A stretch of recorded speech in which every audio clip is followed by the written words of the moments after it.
Does any member of the defense wish to make an opening statement this time? I would, Your Honor, on behalf of Mr. Stillwell. All right, Mr. Short, you may proceed, sir. Thank you, Your Honor. May it please the court. Good afternoon. Good afternoon. My name is Max Shaw, and along with my co-counsel, the gentleman with the white hair back there, his name is David Botts. And together we have the honor and privilege of representing Shannon Stillwell. Shannon Stillwell is an innocent man. He's been accused of the murder of Donovan Thomas in 2015.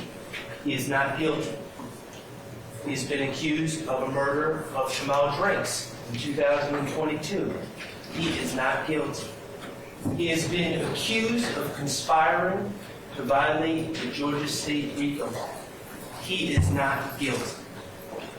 Now, I am going to deliver an opening statement that will preview what I believe the evidence will show in this case and the evidence that will come in trial. But before I even start previewing what I believe the evidence will be, I want to discuss with you some preliminary matters regarding this case.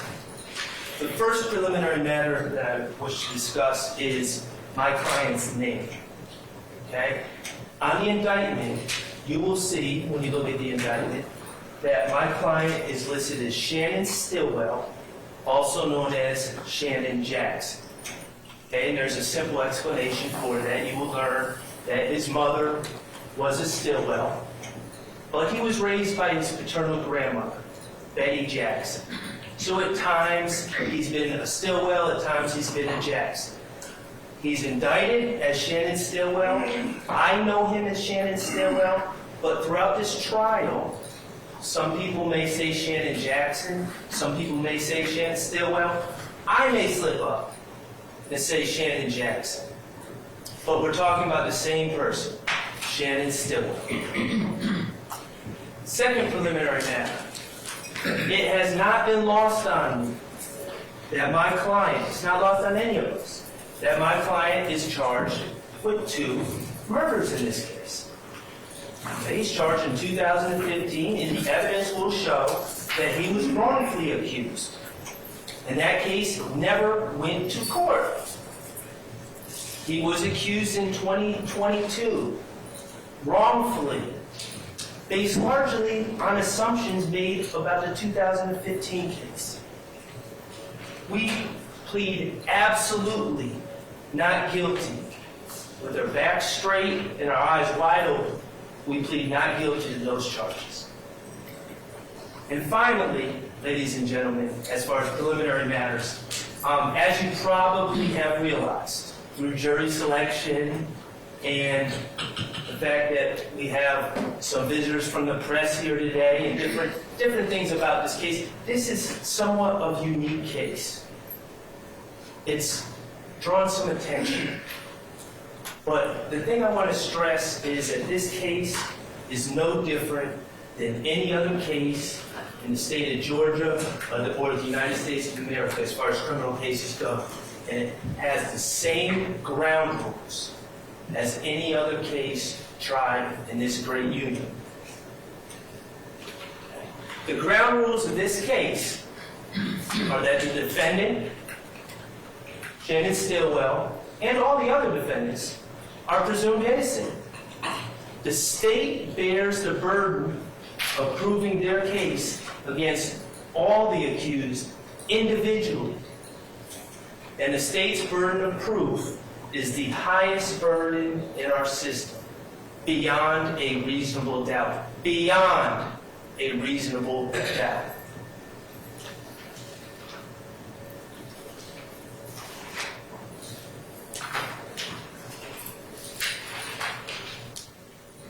Okay, ladies and gentlemen, the state started talking in their opening about about colors. About colors and hand signs and different markers and gang activity and all the rest. And I anticipate that the state will attempt to bring in colors and their belief about what colors mean in this case. Throughout this case, I'm going to ask you to focus on a couple colors as well, just to keep in mind as you hear the evidence. Okay, the first color is dollar bill green. Dollar bill green, as you may guess, is the exact shade of green that the U.S. government uses when printing U.S. currency. And the evidence in this case will show that many of these young men grew up without dollar bill green. The evidence will show, and you'll learn about different areas of Atlanta, Capitol Homes, Jonesboro South, places that have since been revitalized in some ways, but back 15 years ago were not nice places, places in despair, lack of opportunity, poverty, lack of positive role models. You'll hear about Shannon and his upbringing. You'll hear that he grew up in the Forest Cove Apartments, which have since been condemned. And he was raised by his paternal grandmother, Betty Jackson. He couldn't live with his mother, who had succumbed to drug addiction, and it was his paternal grandmother, Betty Jackson, who raised him. She raised him in the Forest Cove Apartments, and you'll hear that she loved him, poured love into him, called him her sweet thing, and he called her Mom because she was Mom. You'll hear that despite the love and guidance that Miss Jackson tried to pour into Mr. Stillwell, at the age of 14, without other people providing him guidance, he dropped out of school. And he decided that he wanted to be a rapper. You'll learn about the rap industry in this case. And you'll learn, and you probably already know this, but becoming a rapper is not the same as signing up for a job at Home Depot, where you work for 2 weeks and you get your first paycheck. When you're chasing superstardom in the rap game, those paychecks might not come for a long time. And sadly, they may not come at all. It might be a dead end to nowhere. You'll learn about the vast numbers of young men with the same dream as Shannon and how the supply of potential rappers greatly exceeds the demand for superstar rappers. How it's really a bad occupation to try to get into when it really comes down to it. But Shannon was 14. And you'll hear how he tried to hone his skills and try to make it in the rap game. But you'll hear that Shannon, like many other young men chasing this same dream, weren't making any money. And bills have to be paid. And kids have to eat. And rent becomes due. And in this case, and we're not going to hide from it, the chase of dollar bill green turned into a different shade of green for Shannon and many others. That type of green, that shade of green is called bud green, which is actually a color. You can paint your house bud green. But in this case, of course, bud green stands for marijuana. And you'll hear how Shannon, trying to make it in rap, sold marijuana. The state has alleged in their overt acts, okay? These are acts that they claim prove that there's some RICO conspiracy afoot. You'll hear that on August 23rd, 2013, Shannon was charged with possession of marijuana with intent to distribute, approximately 1 ounce, over 10 years ago. And you'll hear that he pled guilty and did his time. You'll hear that in 2015, in July of 2015, he was charged with possession of marijuana with intent in possession of a firearm. And you'll hear he pled guilty, took responsibility, did his time. You'll hear that in September 25th of 2019, he was arrested and charged with possession of a firearm. And he took responsibility and he did his time. We're not hiding from the fact that Shannon Stillwell has sold drugs. We're not hiding from the fact that he's been found in possession of marijuana. We're not hiding from the fact that he's been found in possession of a firearm, which is always synonymous with selling drugs. Okay? These are his path, his past, his truth, and they were his decisions.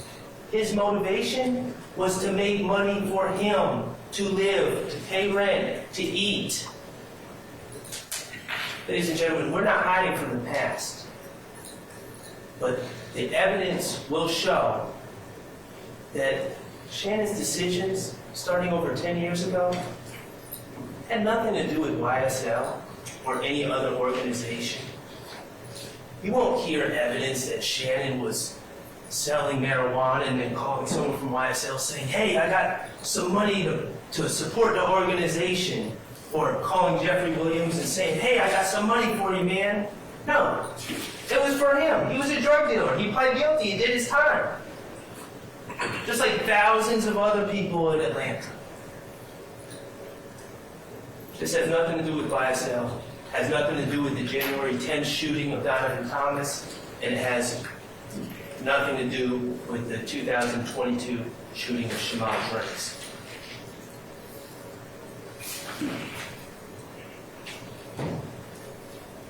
On count one, on this indictment, the state charges Shannon Stillwell with conspiracy to violate the RICO Act.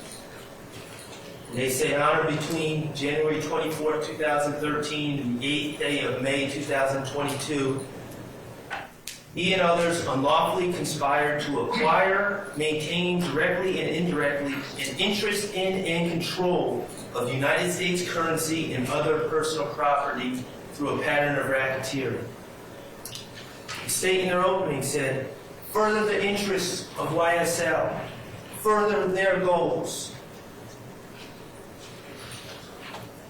They also said they endeavored to do a lot of stuff to get them a lot of stuff. Okay, it's a little bit more complicated. And in RICO, the actions need to be part of a racketeering organization, not a drug dealer selling drugs to put food on his own table to afford studio time to chase his dream as a rapper. I'm going to ask you, as a close of evidence, to find Shannon Stillwell not guilty. Count one. Okay. The other color, besides dollar bill green and I guess bud green, that I'd like to talk about is Fulton County blue. Now, Fulton County blue refers to the Fulton County Jail, 901 Rice Street, where people are taken when they're arrested for felony charges in Fulton County. And Fulton County blue refers to the jumpsuits that these individuals wear, the county-issued jumpsuits that are typically navy blue, a deep navy blue, and say Fulton County inmate on the back. You'll hear about the conditions of jail life and Fulton County jail life in particular. And common sense dictates some of this. You're confined to a cell, sometimes with another man sharing that small cell with you. You have no privacy. Use the bathroom in front of men, shower in front of men. You're in fear, danger. You're separated from your family and your loved ones. But most importantly, the men wearing blue, Fulton County blue, they've lost control of their lives. They've lost control of their destiny. Their destiny is now in the hands of the judicial system, in the hands of prosecutors. Ladies and gentlemen, Fulton County blue is going to be a very important color in this case because the state's key witnesses witnesses in this case that they're going to call to testify, that I anticipate that they will call to testify against my client, Shannon Stillwell, when they became involved in this case, they were all wearing the Fulton County blue. When Darius Zachary, Kenneth Copeland, Sammy Davis, Tremont Stillwell, Spencer Wright will hear them testify if they're called. You'll hear what they've said previously, perhaps. But what you should keep in mind is, when did these men say what they have to say? Did they say it when they first got the information to share? Or when they claim they first got the information to share? Or did they share it when they found themselves wearing the Fulton County blue? When they no longer had control of their destinies and they needed a favor, and they decided to insert themselves into a high-profile case that could solve all their problems.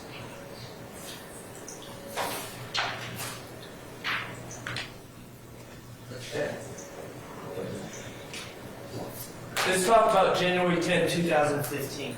That's the case involving Mr. Thomas. And the evidence will show that this was a high-profile case. And the reason,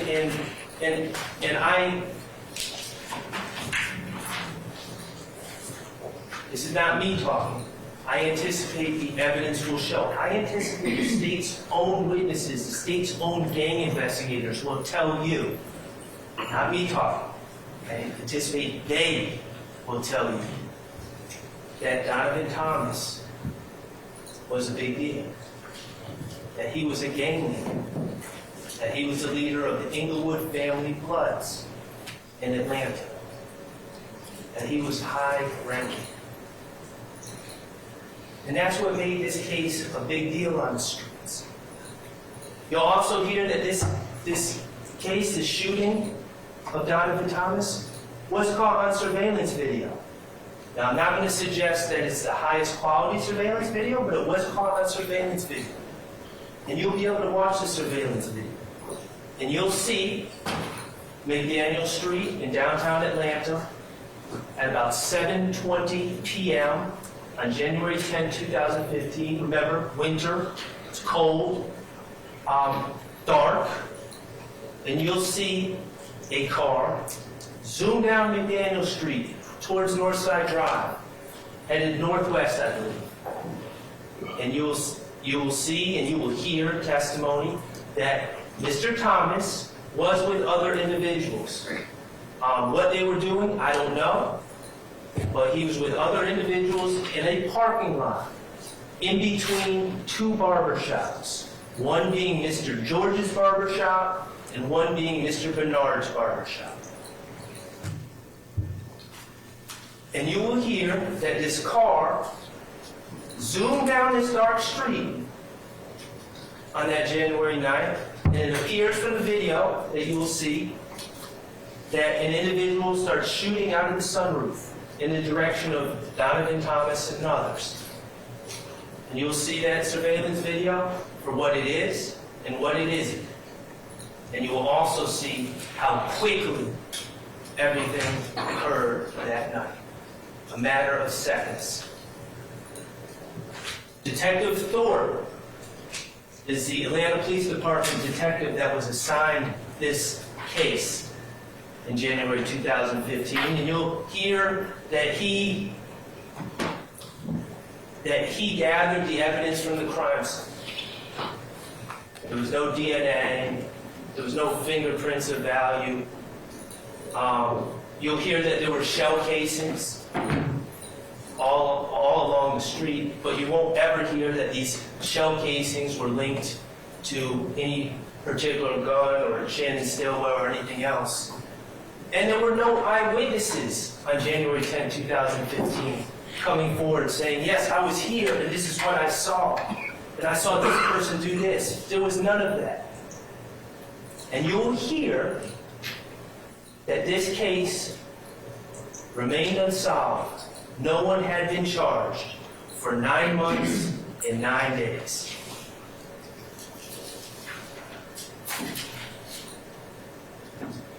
On October 19th, 2015, 9 months and 9 days after the Donovan Thomas shooting, a man named Nicholas Robinson was arrested on the streets of Atlanta and brought to Fulton County Jail for various pending charges. And you will hear evidence that Mr. Robinson decided he needed help.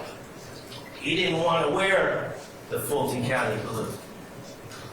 You'll hear that he contacted Atlanta Police Department and got in touch with Detective Thorpe. And Detective Thorpe came out in an interview with this Nicholas Robinson. You'll hear what Nicholas Robinson said in this interview, how he gave his vantage point to Detective Thorpe, how Nicholas Robinson said that he was seated at the MARTA bus bench right across McDaniel Street from the barber shops. And you'll hear that Nicholas Robinson told Detective Thorpe that he saw it all, and he saw the people that were inside the car. And he gave names. Nicholas Robinson said, "I saw Antonio Sledge. He came out the sunroof shooting. I saw Kenneth Copeland. He was in the front passenger seat. I saw Demetrion Garlington. He was the driver of this car. Quindarius Zachary, he wasn't there, but he supplied the gun to Antonio Sledge. And yes, I saw Shannon Stillwell, my client, in the back passenger side shooting a handgun." So Detective Thorpe, after taking this information from Nicholas Robinson, who just broke the case, created photo lineups. And you'll learn what a photo lineup is. It's essentially 6 photos that contain a picture of a suspect, and then 5 what we call fillers. And you'll learn about that. And Detective Thorpe showed these photo lineups. A photo lineup with Antonio Sledge, and then a photo lineup with Kenneth Copeland. Each person had their own photo lineup, just to ensure that Nicholas Robinson could pick these people out of a photo lineup. And Nicholas Robinson did. And he signed his name, Nicholas Robinson, next to the picture of Antonio Sledge, and next to the picture of Kenneth Copeland, and next to the picture of Demetrion Garlington, and next to the picture of my client, Shannon Stillwell. Nicholas Robinson signed his name and said, "These were the people in the car." Ladies and gentlemen, why am I telling you this? Well, Detective Thorpe had 2 small problems. First, you will see the surveillance video. You will be able to watch the surveillance video and the lighting conditions out there, and the fact that there's gunfire going every which way, and how fast the car is moving, and you will be able to judge, was it ever even believable that someone could see 4 people inside a car under those conditions? But there was a bigger problem that Detective Thorpe had. You'll learn that during this interview with Nicholas Robinson, it wasn't only Detective Thorpe. There was another investigator there, an investigator Gaither. And while Detective Thorpe was talking to Nicholas Robinson, Detective Gaither was doing some investigation of her own and looking into Nicholas Robinson and who this guy was who had just been arrested. And after Nicholas Robinson picked out all these people, including my client, Detective Gaither had to tell Detective Thorpe a little secret. Detective Gaither had to tell Detective Thorpe, that guy in there who just signed those photo lineups that just helped our case, his name isn't really Nicholas Robinson. He lied to us about his name. His name is actually Spencer Wright. So, the case was solved by someone who lied about their name. So, what was Detective Thorpe's solution? Well, this is what the evidence would show. Detective Thorpe completely overlooked the lie about the improbability of a man spotting 4 different individuals in the car moving at a high rate of speed in the middle of the night. He overlooked those things. And he said to Nicholas Robinson, or he said to Spencer Wright, I've come to learn that your name is not actually Nicholas Robinson, it's Spencer Wright. Could you look at these photo lineups again, and instead of writing a fake name, Nicholas Robinson, could you actually sign it your real name, Spencer Wright? And Spencer Wright did.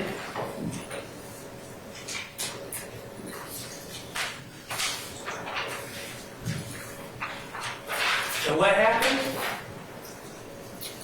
Detective Thorpe, on October 19, 2015, based on the word of Spencer Wright, the man who had just claimed to be Nicholas Robinson, Detective Thorpe took out warrants for Antonio Sledge, Demekion Garlington, Kenneth Copeland, and my client, Shannon Stillwell, based on what Spencer Wright said. Okay. Since October 19th of 2015, people have had an opportunity to review some things on this case. The surveillance video that you will see, it's interesting because not only does it show McDaniel Street and catch the incident, but it also shows the MARTA park bench right across from the barber shops on McDaniel Street. And know who's in the park bench? The bus MARTA bench across from the barber shop? No one. It was all fabricated. It was all made up. It was all a lie. We've been able to review Spencer Wright's jail phone calls to associates made around that time. All but admitting, I'm lying. I need to get out of here. I'm inserting myself into a case so I can get favorable treatment, so that others get arrested. The state has since dismissed the charges against Antonio Sledge, Kenneth Copeland, and Demekion Garlington. They continue to push forward against Shannon Stillwell. Why is Spencer Wright so important? Why have I spent so much time talking about someone who clearly lied, who clearly wasn't there, who clearly made things up? Well, Spencer Wright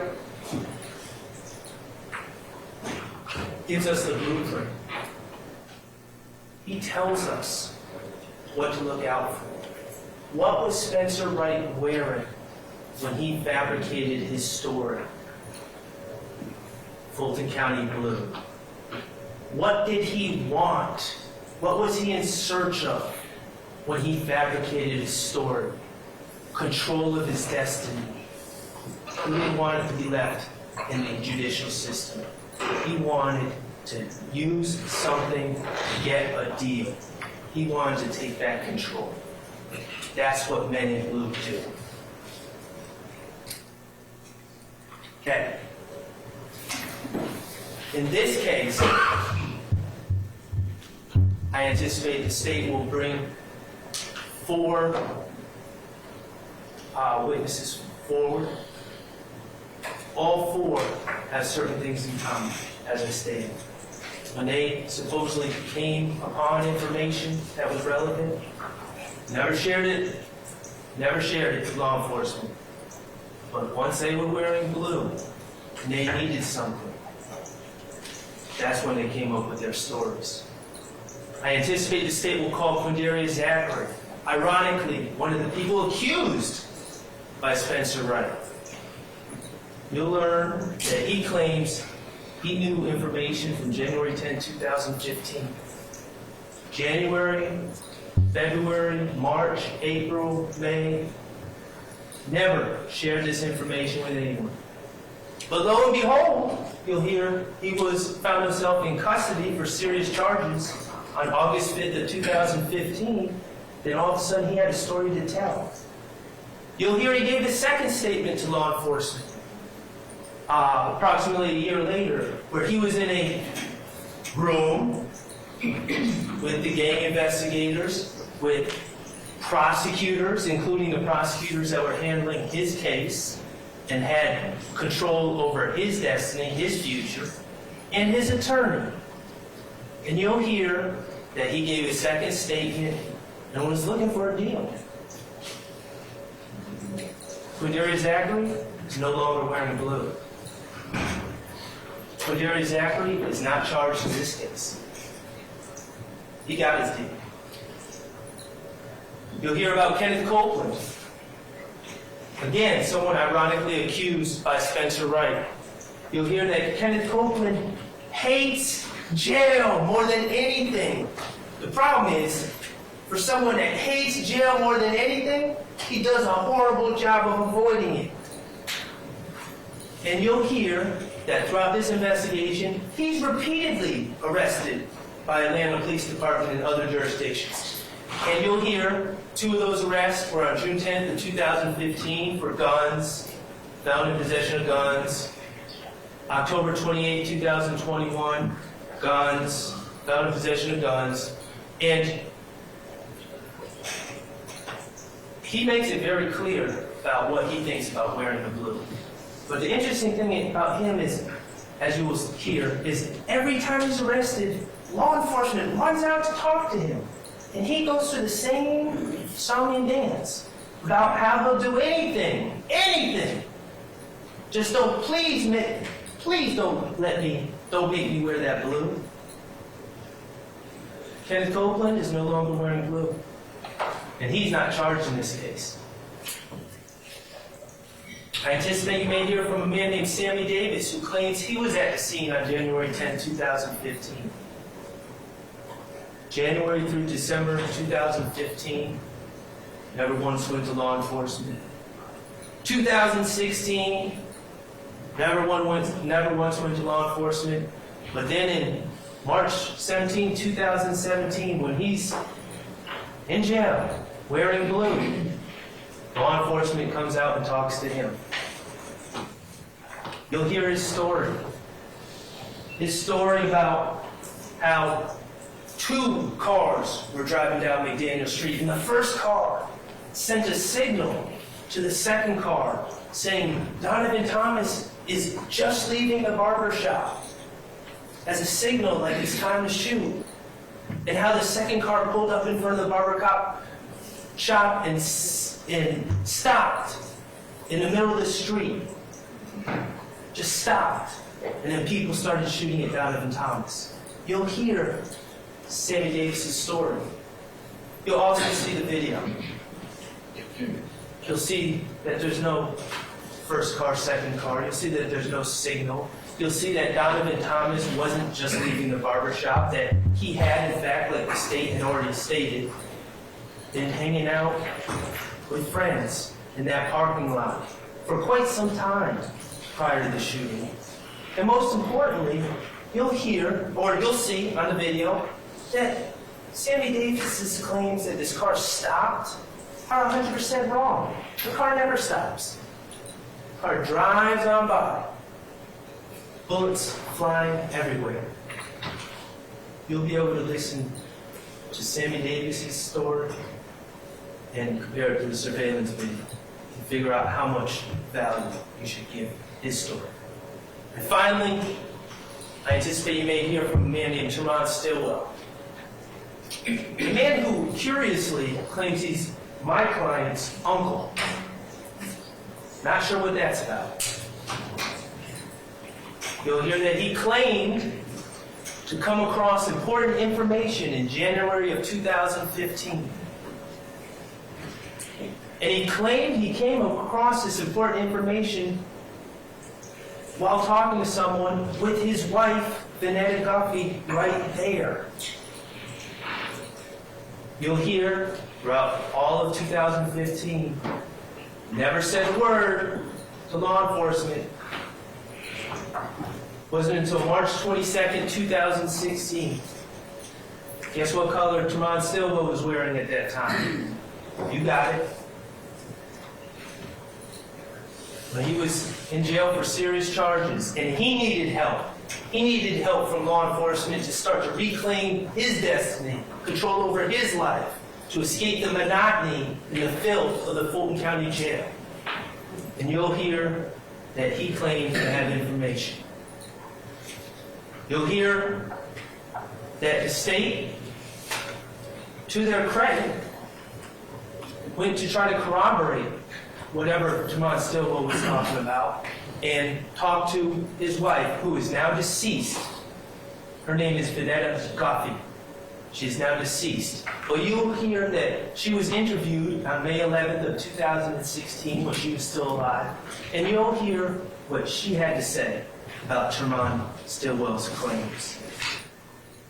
That what he's saying happened, never happened, A, and that Tremont Stillwell is a effing liar. Those are the state's witnesses in this case. Those are their men in blue.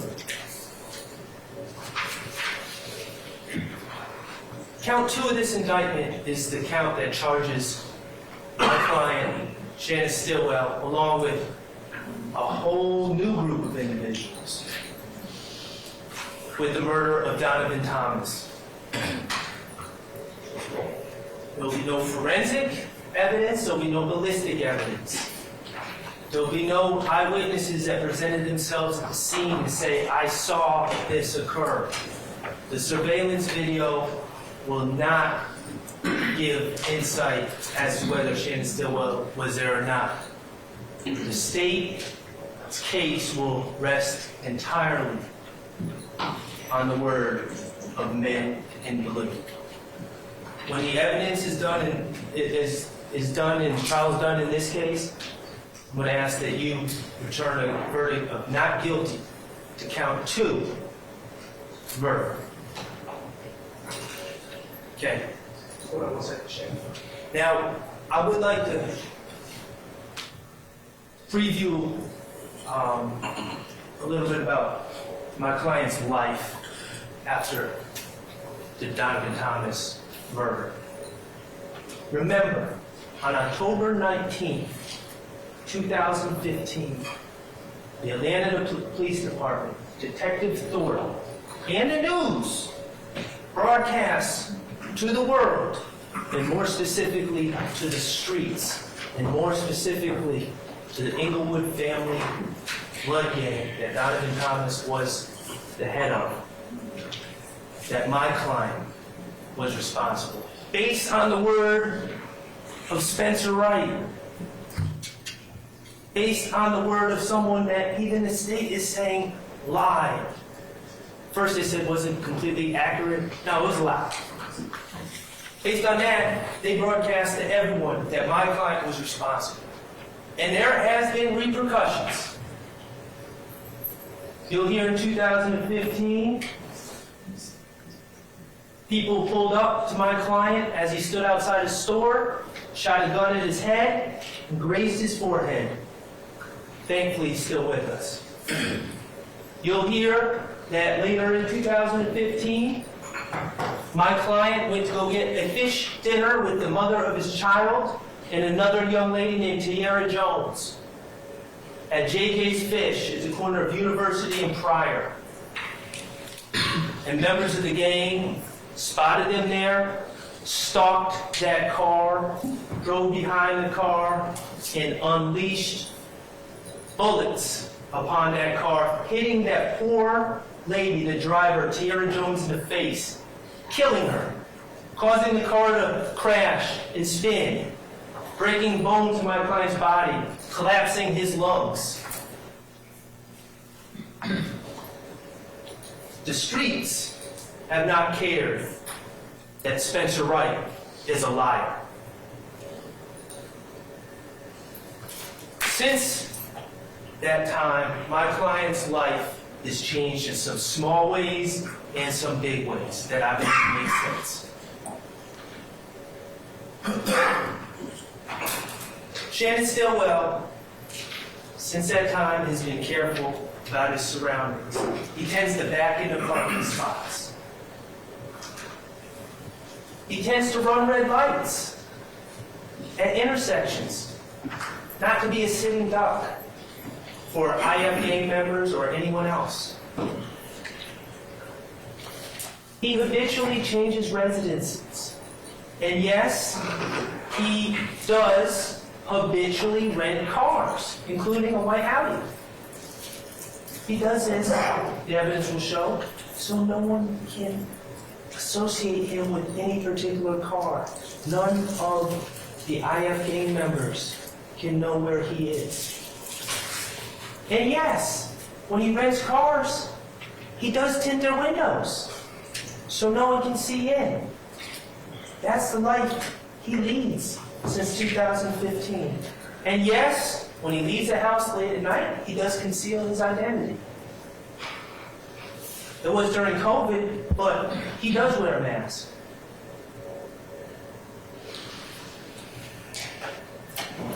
That's been Shannon Stillwell's life since 2015. And I'm going to ask that you keep that into account as you consider the evidence as it's presented. Now, 7 years later, March 14, 2022, remember, Shannon has been publicly accused, but no one has ever taken that case to court. No one has ever even tried to actually prove the case. They've just accused the case. And Shannon has remained a wanted man. Not by the police, but by someone scarier. On March 14, 2022, the evidence will show that Shannon, Marvius Nichols, Nikion Garlington, and Miles Farley were planning on going to the music studio to work on music. Still chasing it. The evidence will show that Mr. Garlington was a passenger in Mr. Stillwell's and Shannon's rented white Audi with tinted windows, and Mr. Nichols was with Mr. Farley in Mr. Nichols' white Ford Fusion. The evidence, and you'll see, in this case, you'll see there's several different surveillance videos that you'll see in this case. The first being the BP footage. That's from the BP at the corner of Fulton Street and Windsor Street in Atlanta. And you'll see the video. And you'll see Mr. Stillwell. No, we will never deny that he was at the BP. We will never deny that. We'll never deny that he was in a rented white Audi. And you'll see Mr. Stillwell pull up on that camera and back into a parking spot right in front of the BP. And you will see Mr. Nichols shortly thereafter in his white Ford Fusion pull up at the gas tank so he can purchase gas to get to the studio. You will see footage from inside of the store. That's Mr. Nichols. You'll find out that that's Mr. Nichols purchasing an item, and that's Mr. Stillwell, my client, wearing a Pink Floyd hoodie with a pink wool cap on. And you'll be able to observe them on video, and you'll see Miles Farley, a third person in their group, a shorter individual, come in, and you'll see them playing around and pushing each other in a playful manner as friends do.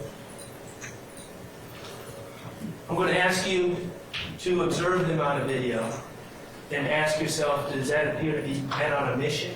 Or does it appear to be friends just planning on going to the studio? The video will reveal that at some point, a gentleman by the name of Shamal Drinks pulls up in a red car at another, in fact, I believe that's a picture of it right there at that gas pump, and he enters the store. You'll be able to see the video of him entering the store from the parking lot, and you'll be able to see him inside the store. You'll see that he gets into some sort of argument or altercation, not an altercation, an argument. It appears with the clerk, and he leaves the store, and he gets in his car.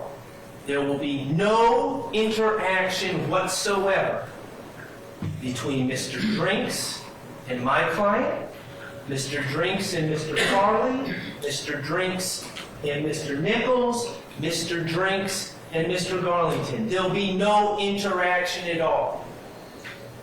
And you will see Mr. Drinks exit that parking lot and take a right on Windsor Street. And then you will see Mr. Stillwell exit that parking lot and take a right on Windsor Street. And then you'll see Mr. Nichols exit the parking lot and take a right on Windsor Street.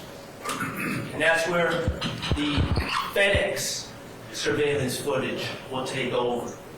And you'll be able to watch the FedEx footage on Windsor Street, which will show these cars drive up and end up at a red light.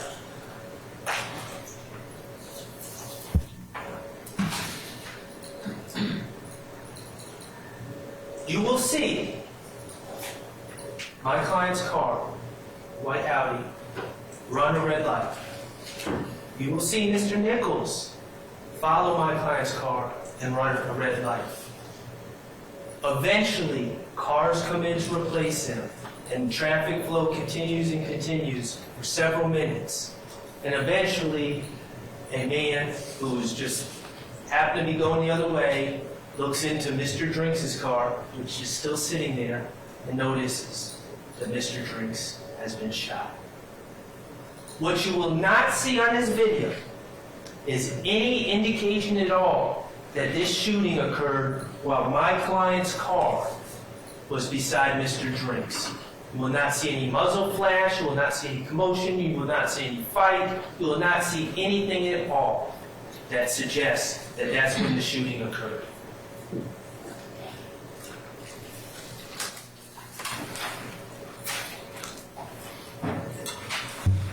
So, this March 14, 2022 case, what I anticipate is you will not hear any eyewitnesses say that Shannon Stillwell, and let's be clear, the state is accusing Shannon Stillwell. I mentioned that there's 4 people in this party. They are accusing Shannon Stillwell of shooting Mr. Drinks out of that white Audi. The state will not present to you any witnesses that saw this occur. The state will not present to you any forensic evidence that proves that this occurred. The surveillance I submit to you, and you'll be able to see and judge for yourself, points to the exact opposite, that the shots did not come from Mr. Stillwell's car, nor did, and I'm not suggesting they came from Mr. Nichols either, they came from neither car. So why was Shannon Stillwell arrested? Well, they had video of Shannon at the BP. Okay, that's fine, we don't deny that, never will. They made certain assumptions about what would be on that FedEx video that you will be able to look at and determine what it shows and what it doesn't show. And I'm sure they assumed that it would show some shooting, but it doesn't. And finally, they made assumptions about Shannon Stillwell. Remember what the state said in opening about how Detective Hogan had this case. He had people on a video at the BP, which is near where the shooting occurred, but not where the shooting occurred. He had people on his video, and then he talked to another detective, Viverito, and Viverito said, "Oh, that's Shannon Stillwell. That's Shannon Stillwell. Oh, that's Marcus Nichols." And they just ran with it. Yeah. Shannon Stillwell was at the BP that night. He didn't shoot Shamal Drinks. None of his friends shot Shamal Drinks. They went to the studio.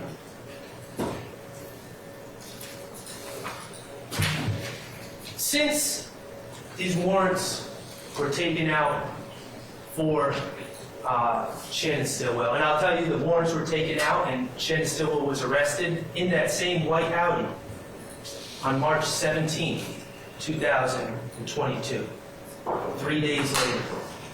Since those warrants have been taken out, some other information has come forward. First, I'm going to ask you, and this will be entered into evidence, I'm going to ask that you consider the rental agreement for the white Audi.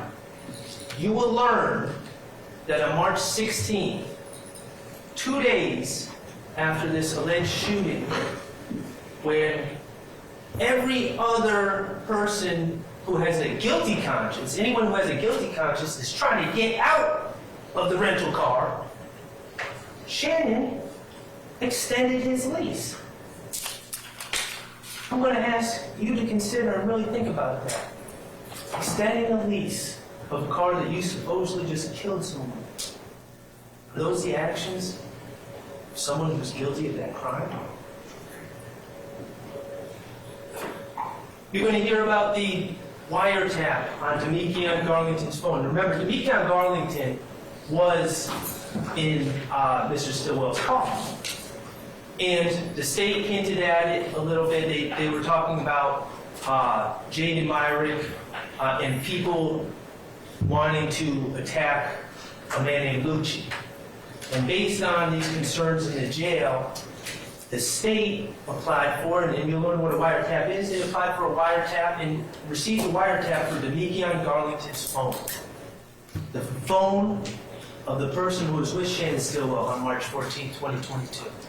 And you'll learn what a wiretap is and how a wiretap really consists of law enforcement sitting and listening in on all your phone calls, incoming and outgoing, and recording all the relevant and pertinent phone calls and conversations that occur. You'll learn that this wiretap on Demekion Garlington's phone began on March 10th, but certainly well before March 14th, the date of the Shamal Drinks shoot. So it was in place that night. Who knows about the wiretap? You'll learn that too. Do you think the government tells you that your phone is being wiretapped? Of course they don't. It's secret. No one knows. That's the point. And you'll learn about who Demekion Garlington is and what type of guy he is. I would submit, if you have a secret, you wouldn't want to tell Demekion Garlington. You'll hear him on the wiretap, drunk, high, talking about everything under the sun. Pills, weed, guns, girls, robberies, all stuff that he's involved in, completely against his interests to discuss, but he doesn't know he's being listened to now. But one thing that's interesting, of all the things that this loudmouth talks about, all the crimes, and the state said they bragged about this stuff. State said Demekion Garlington was bragging about this stuff. All the things they brag about, no, it never comes up. Shooting anyone on March 14, 2022. All the crimes he discusses, that never comes up.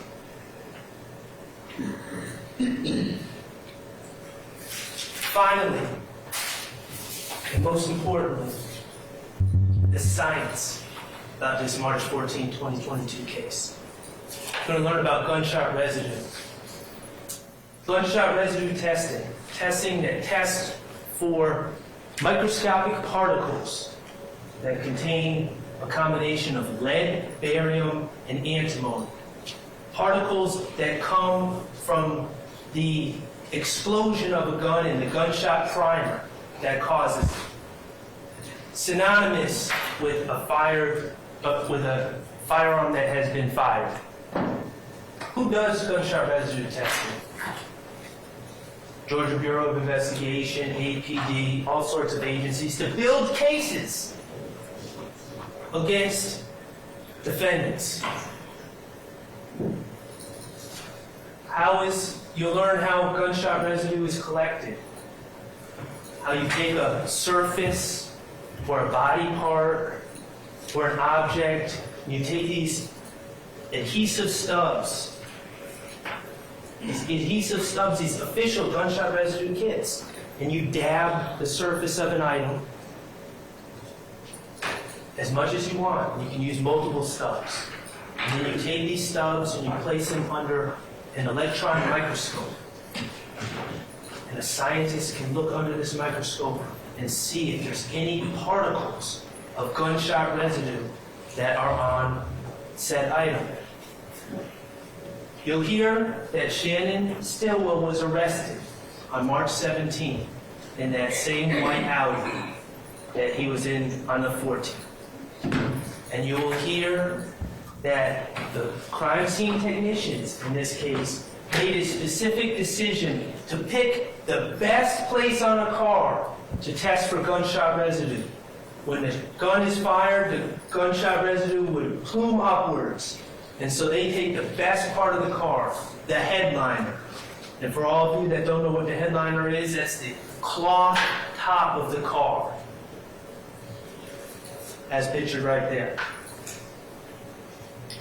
You'll hear about Alexander Coven,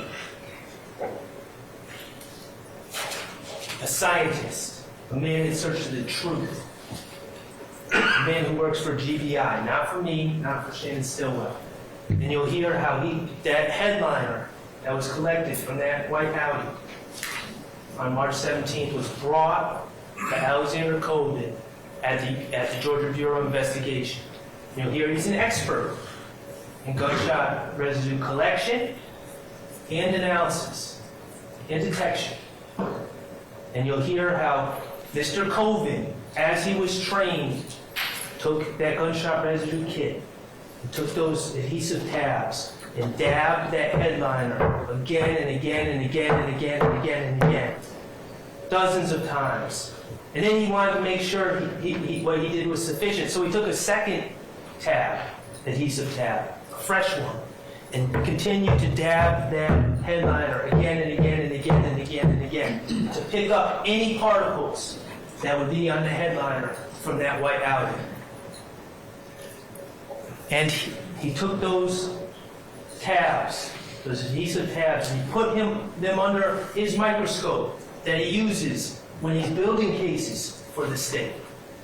And he looked at those tabs under that microscope for any particle of gunshot residue, any at all. Looking for 15, 10, 5, 3, 1, whatever he could see. And you'll hear that on June 3rd, 2022, 77 days after the state, after Detective Hogan, Investigator Viverito, and the state made their decision that Shannon Stillwell fired a gun from that white Audi, 77 days after they made that decision, you'll hear that scientist Coven released his report. And on that headliner, there was not a single, zero gunshot residue to be found. That's the science.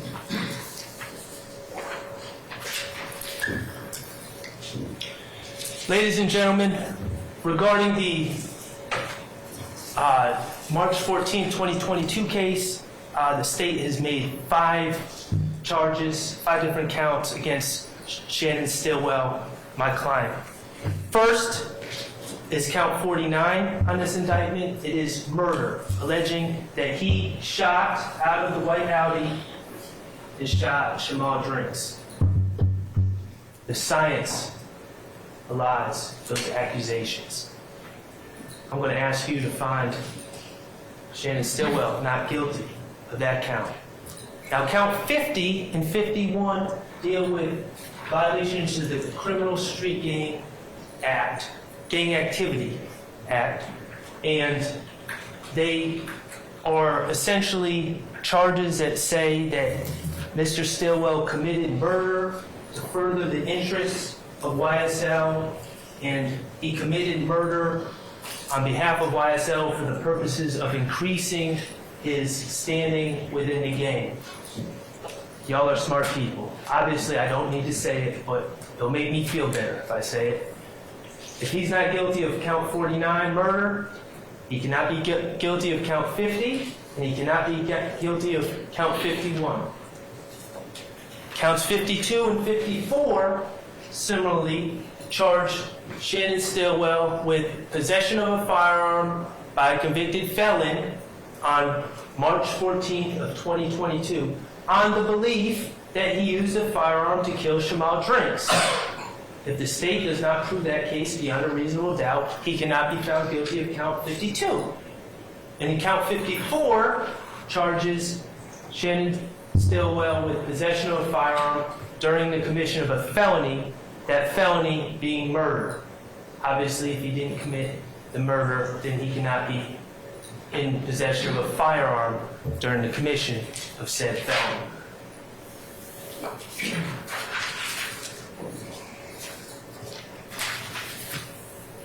In conclusion, my client has been charged with 2 separate murders. He's been wrongfully accused of 2 separate murders, and we plead absolutely not guilty. He's been charged with conspiracy to violate the RICO Act. And while he has sold marijuana in the past, those were his decisions, for his benefit, and had nothing to do with YSL or anyone else involved in this case. He's pled guilty to those charges. He's done his time. That makes him an ex-drug dealer. It doesn't make him a conspirator. It doesn't make him guilty of violating any RICO acts. The ground rules. Shannon Stillwell is presumed innocent. The state bears the burden of proof, and the standard of proof is beyond a reasonable doubt. I believe in this case, if you focus on where the state's evidence comes from, you will find that primarily it comes from the stories of men wearing blue. I'm going to ask you to focus on things like science instead of stories. Compare the credibility of a scientist like GBI scientist Kobe, who followed all the rules and determined there was absolutely 0 gunshot residue in that outfit. Compare that to what the state presents. Spencer Wright, who said his name was Nicholas Robinson, who lied to get out of jail.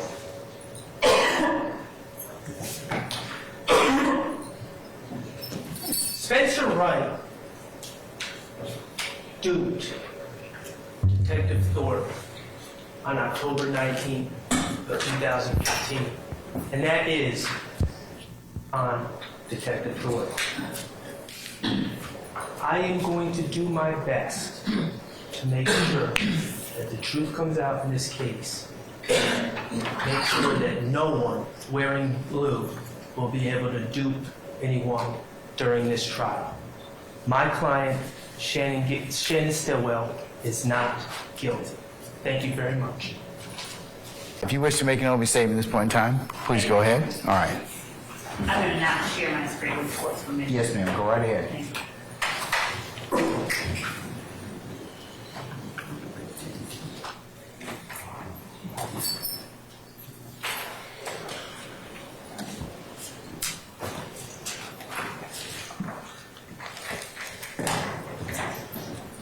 Now, this is the law of the jungle, as old and as true as the sky. And the wolf that shall keep it may prosper, but the wolf that shall break it must die. As the creeper that girdles the tree trunk, the law runneth forward and back. For the strength of the pack is the wolf, and the strength of the wolf is the pack.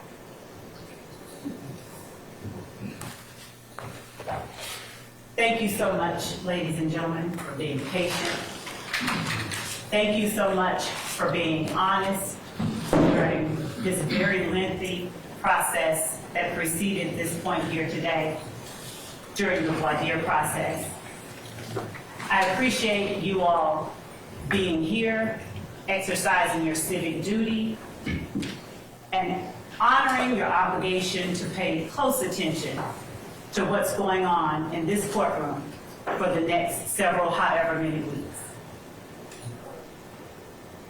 Some people like to say that opening statements are a roadmap to what the trial will show. Instead, I'm going to give you an overview, a bird's eye view, because you're going to be sitting here with the evidence for the next several weeks at least. And you will be able to see what that evidence is. Nothing that I say to you during this part of the trial, and nothing any other attorney says to you during this part of the trial is evidence. But I can tell you what I expect the evidence to show. And what I expect the evidence to show in this case is that YSL, the group made up of the defendants sitting before you today, along with other both indicted and unindicted co-conspirators, YSL operated as a pack.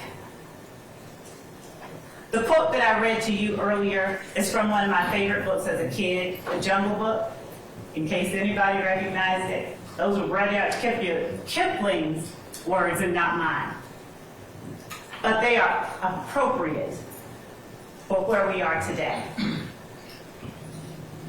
For 10 years and counting, the group calling itself Young Slime Life dominated the Cleveland Avenue community of Fulton County. They created a crater in the middle of Fulton County's Cleveland Avenue community that sucked in the youth, the innocence, and even the lives of some of its youngest members. Now, the evidence is going to show that this group started out as a group called Rock Crew. And Rock Crew stands for Raised on Cleveland. The evidence is going to show you that Rock Crew, in fact, is a criminal street gang. It's not the kind y'all are used to. If you're more familiar with the national gangs, such as the Bloods and the Crips that operate in LA or in Chicago.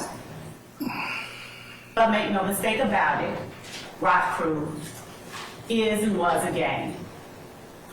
It consisted of 3 or more members with common identifiers, signs, colors, linguistic choices that committed crimes on behalf of and in furtherance of Rock Crew itself.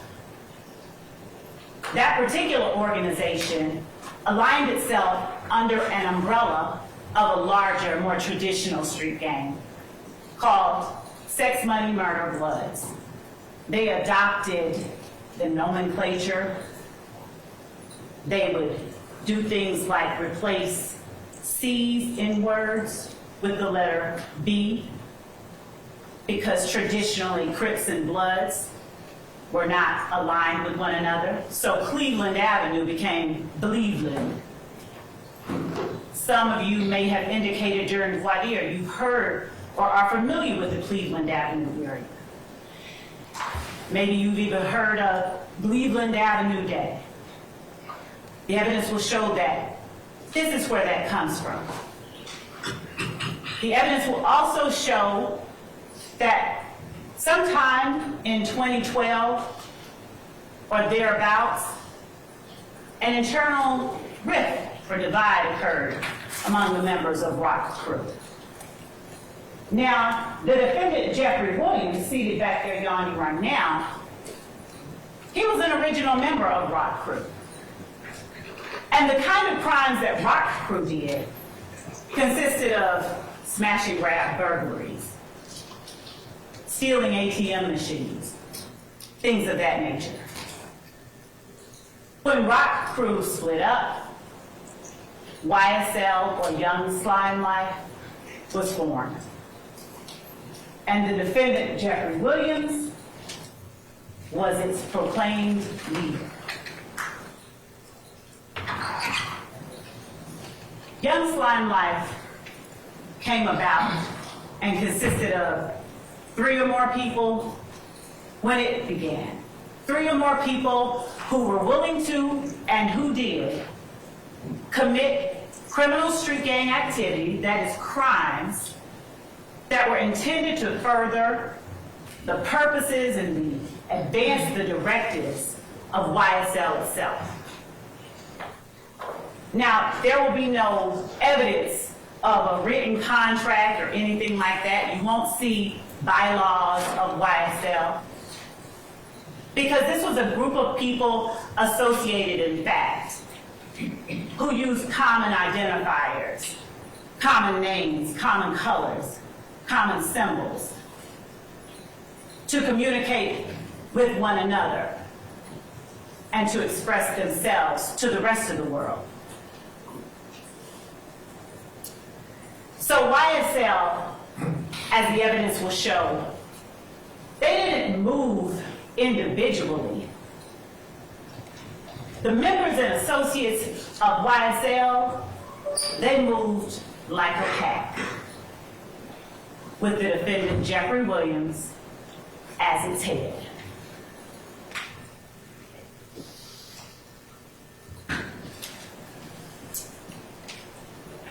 You'll hear from witnesses, both law enforcement and lay witnesses, who personally experienced and who personally witnessed the activities, the crimes that were committed. You will hear from law enforcement officers like Kimberly Underwood and Tyrone Dennis, whose main goal wasn't to go out in the streets and lock up people who looked like them.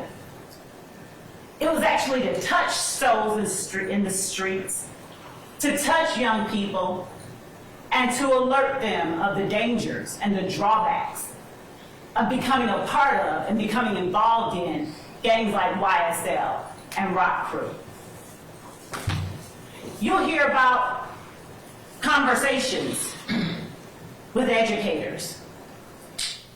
You'll hear from members and associates of the gang itself. Now, as to how those members and associates will respond or act once they're actually in court and on the stand, that's something that I am truthfully not able to predict to you fully. But the court has given you instructions on determining and judging the credibility of the witnesses. And I trust that all of you will in fact follow those instructions. The evidence will show that YSL checked all of the boxes for being a criminal street gang. As I stated earlier, they are 3 or more people associated in fact. Their members commit crimes on behalf of the gang. They commit crimes such as armed robbery, hijacking, motor vehicle theft, theft by receiving, stolen firearms, so many stolen firearms, possession of a machine gun, and narcotics sales, and last but certainly not least, murder. What you will not hear any evidence of is that the defendants were not involved in a criminal street gang. You will not hear any evidence that they did not commit crimes on behalf of YSL. And as I stated to you earlier, what I'm saying to you now, this is Let me object to that statement, please, as burden shifting. Object basis?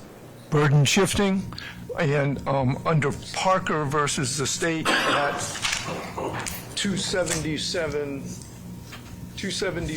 Why don't we take that up and 39. I'll note your objection. I'm sustaining the objection. Why don't you rephrase, madam? yes, Your Honor. Just rephrase it. Ladies and gentlemen, I'm going to explain to you at the appropriate time, ladies and gentlemen, what the burden is in this case. Remember what I told you earlier, that the burden never shifts to the defendants to prove for certain innocence, they're presumed innocent, and it's only until you hear evidence that you decide is sufficient, and I'll instruct you on how you're supposed to do that at a later point in time, okay? All right.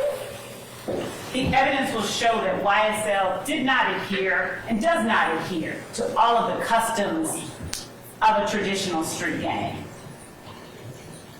And the fact that YSL does not mirror all the customs of a criminal street gang, the evidence will show makes it no less a criminal street gang. The defendants on trial here today have, through their actions, displayed not only their allegiance, their alliance with one another and with the gang itself, through their actions, they have displayed an unspoken agreement to participate in that gang through a pattern of illegal activities.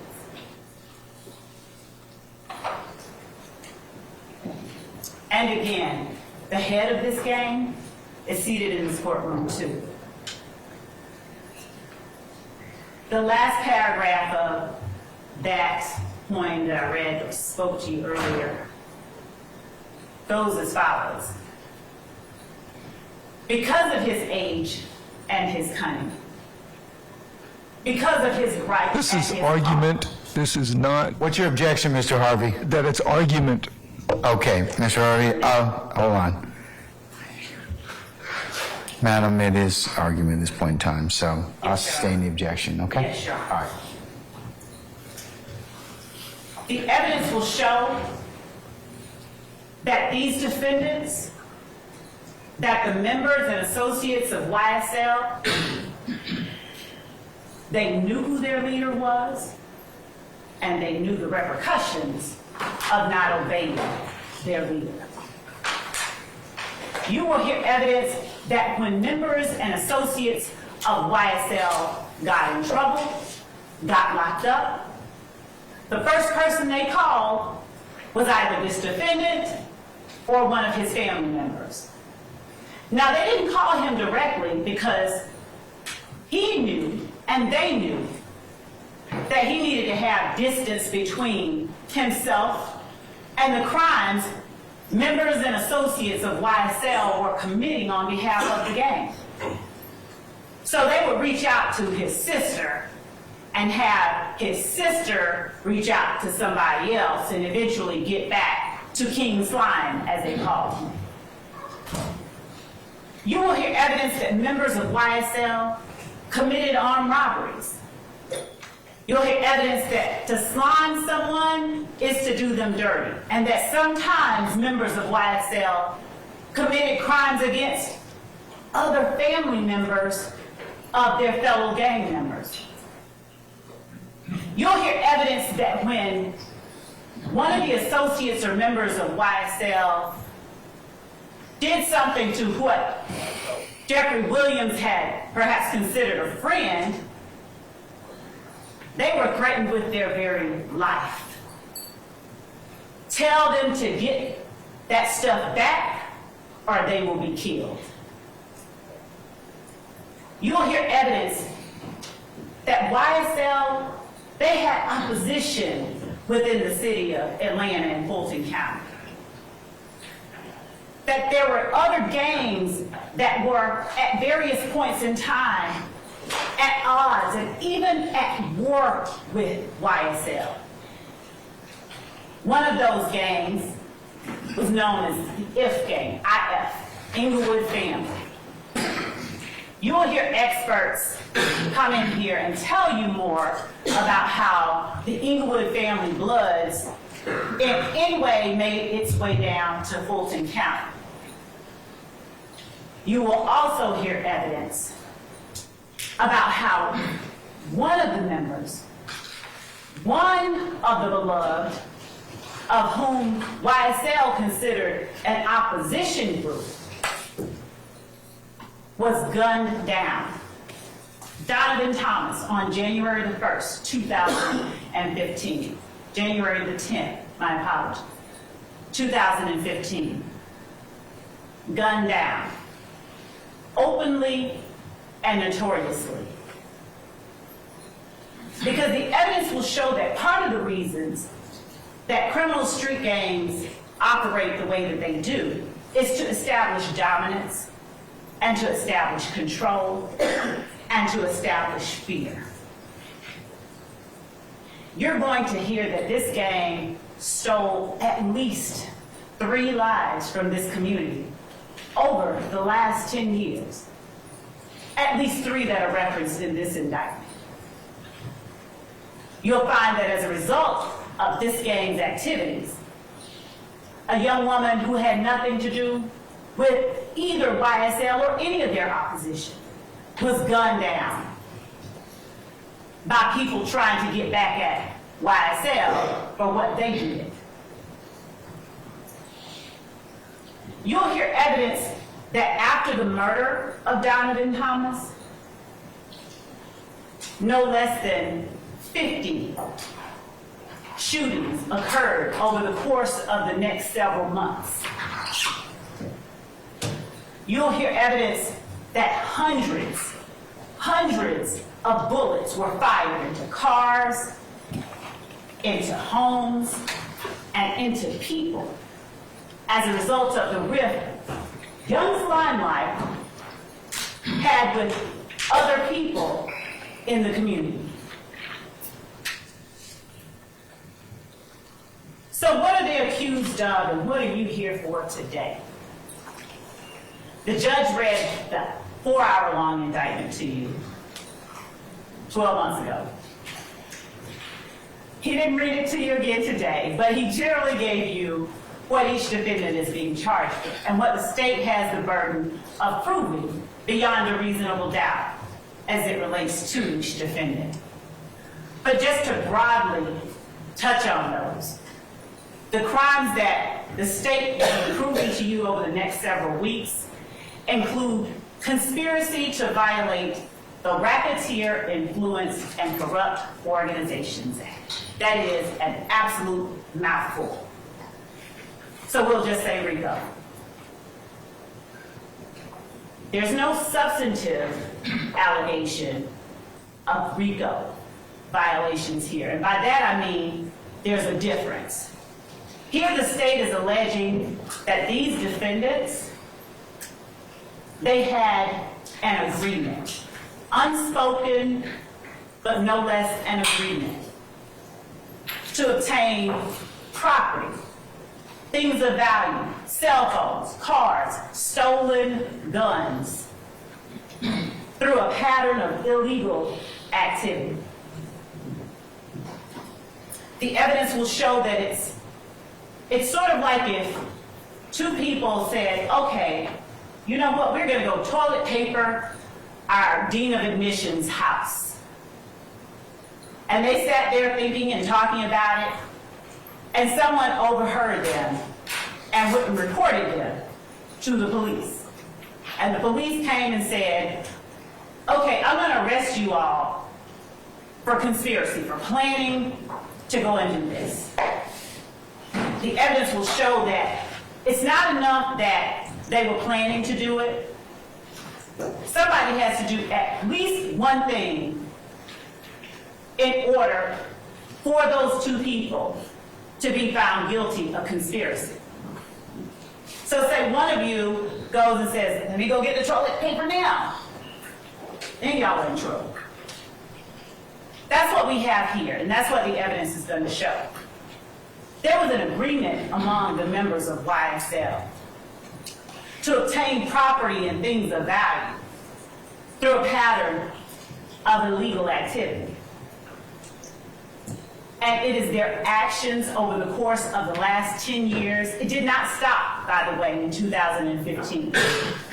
It didn't stop at all. It continued up through and even into 2023, after this case was indicted, as the evidence will show. But their actions are what the state will be looking to you to evaluate and determine.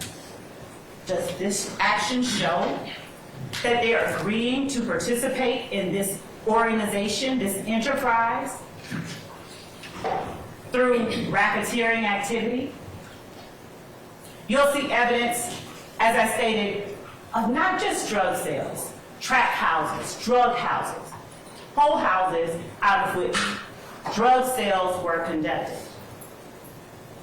where they held long-arm guns by the door, where they stood ready to act on command if either one of their number called.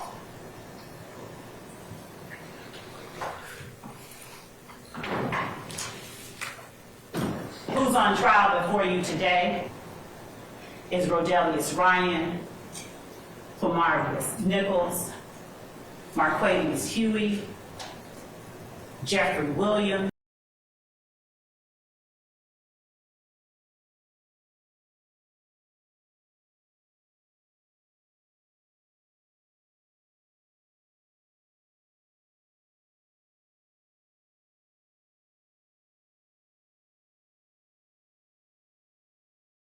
much and can stay awake with me for just a few moments more. So where we left off, the crimes that the defendants are accused of committing in this case. You're going to have the indictment with you. It's going to go back. A listing of them include the following: conspiracy to violate the Racketeer, Influenced, and Corrupt Organizations Act, murder, armed robbery, aggravated assault, possession of a firearm during the commission of a felony, possession of a firearm by a convicted felon, possession of a firearm by a first offender probationer, and death by receiving stolen firearms, among other things. This list is not exhaustive. You will have again with you the indictment, and you are to consider as the state met its burden. So breaking it down, the evidence is going to show that the defendants, when we say conspiracy, it's nothing elaborate. It's a legal term, which simply means the evidence is going to show that the defendants had an agreement. It will not be a written contract presented to you. There will not be a letter signed in blood by any of the defendants. But what you will see evidence of is the defendants' actions, their presence, their companionship, their conduct, before, during, and after a long list of crimes. And what you will see is that the defendants weren't always convicted of these crimes. Sometimes the state no-prossed or dismissed charges. Sometimes the police never brought formal charges. But what the evidence will show is that the defendants did commit those crimes. And when we're talking about a conspiracy, an agreement, just an agreement, unspoken agreement, we're going to participate in YSL through a pattern of racketeering activity. That's another large word that is used in the legal community, but regular folks, myself included, just don't generally tend to use it. Racketeering activity is nothing more than certain crimes, the crimes that are listed out in the indictment. You will see that, and the court will instruct you, I expect, that those crimes constitute racketeering activity. And as I stated before you all broke for lunch, a conspiracy requires just one overt act. So you will see evidence of several overt acts. Several acts that were done by these defendants and by unnamed and unindicted people as well, to further the interests, to further the goal of the conspiracy that the defendants participated in. You will see overt acts meant to establish YSL's dominance and control. You will see overt acts meant to gain illegally access to money and wealth and property that did not belong to YSL.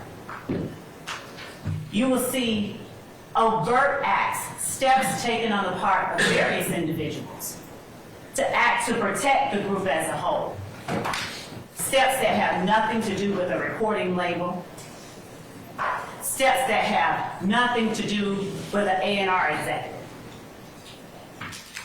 You will see steps that were taken solely for the purpose of illegally gaining goods for and on the behalf of YSL and its members. You will see steps taken by each of the defendants to protect the members of YSL, to establish the dominance and control of YSL. Nothing in what I expect the court will tell you, nothing in the evidence will suggest that any of the defendants had to be convicted of all of the overt acts in order for you to see that they actually had an agreement. The acts don't even have to be crimes, but they are. And that is how the state expects you will know that these defendants, they wanted to participate in this enterprise. They wanted to participate in this organization through these illegal acts. They wanted to obtain ill-gotten goods that they did not have a right to have through robbery, through stealing, through drug sales, and the like. So we'll start off by looking at the defendants. 6 of them are at the table, and 6 of them are here for you all to decide, has the state proven its case? Rodelius Ryan. Rodelius Ryan is one of those people whose youth and life was swallowed up in the crater created by YSL in the Cleveland Avenue community.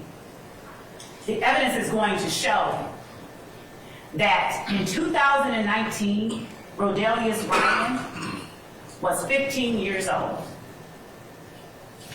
and that in February of 2019, Rodelius Ryan used female acquaintances to lure Jamari Holmes to a particular address here in Fulton County.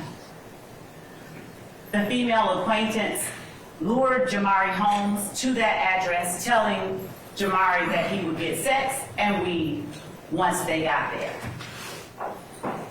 Instead, when they got to the address, the female gets out of the car, and the defendant, Rodelius Ryan, and his accomplice, Damone Blaylock, also a YSL member and associate, they then came out to the car with guns. The evidence will show that Rodelius Ryan and Damone Blaylock then fired those guns into the car, where Jamari Holmes, not even 20 years old, was seated and hit him in the back of the head with the bullet that took his life. Jamari Holmes is another one of those young lives, the evidence will show, that was swallowed up by the crater that YSL created and left in the middle of the Cleveland Avenue community in Fulton County. 12 hours after shooting and killing 19-year-old Jamari Holmes, the evidence will show that Rodelius Ryan doesn't say, "I bet I make the news." Rodelius Ryan posts on his Instagram account, "I bet YSL makes the news." The evidence will show that in posting about YSL as it related to his flagrant, overt act of extreme violence, Rodelius Ryan was agreeing to and attempting to participate in YSL through this illegal activity. He was promoting the gang. He was showing their dominance. He was showing their power, and he was showing their control. Rodney Uten was also in the car with Jamari Holmes. That's another young life. He wasn't taken, he survived. But he was forever changed by the acts of YSL, conducting and committing violence on behalf of the entire organization.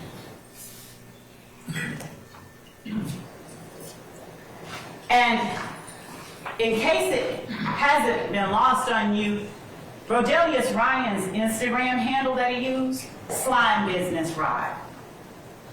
Because as the evidence will show, slime is spoken and used to signify doing someone dirt. And Rodelius Ryan is proudly proclaiming his association with YSL as he talks about and as he promotes the gang itself.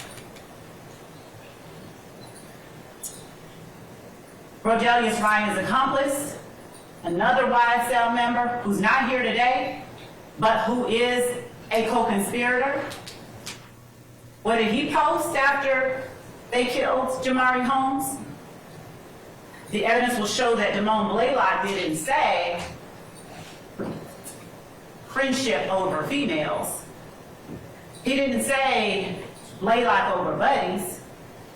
He said slime over sluts.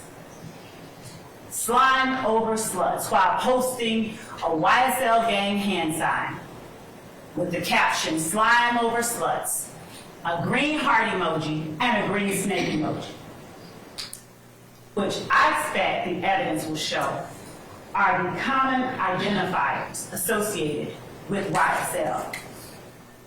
They're the identifiers that they use to announce and project themselves to the rest of the world.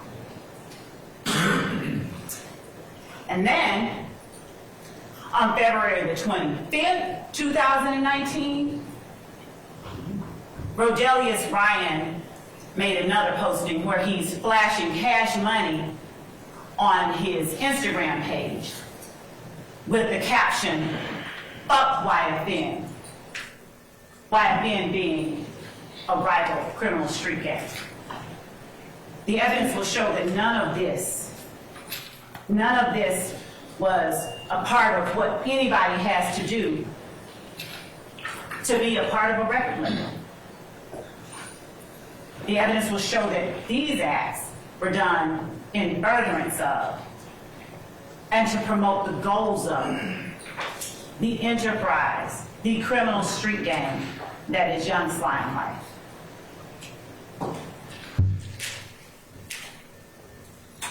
And what did the paper say? 15-year-old, they called Jamari Holmes a known gang member, but the evidence is going to show that that's not who he was to the people who cared about him most.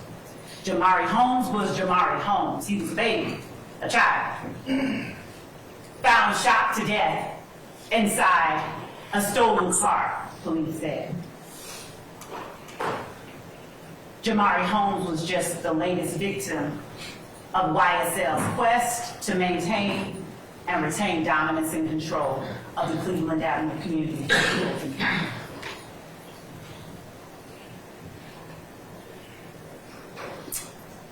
Again, Rodelius Ryan didn't post, "I bet I make the news." He said, "I bet YSL makes the news." Marquavius Huey, he's also on trial for you to determine whether the state has met its burden of proving he committed the acts that are listed in this indictment. Marquavius Huey showed his agreement to participate in the activities of YSL through a pattern of racketeering activities. He showed his willingness to commit acts on behalf of the gang through his actions. The stolen handgun he had, that was the property of Jeremy Smith. Because as you will see throughout this trial, stolen handguns will become a reoccurring theme.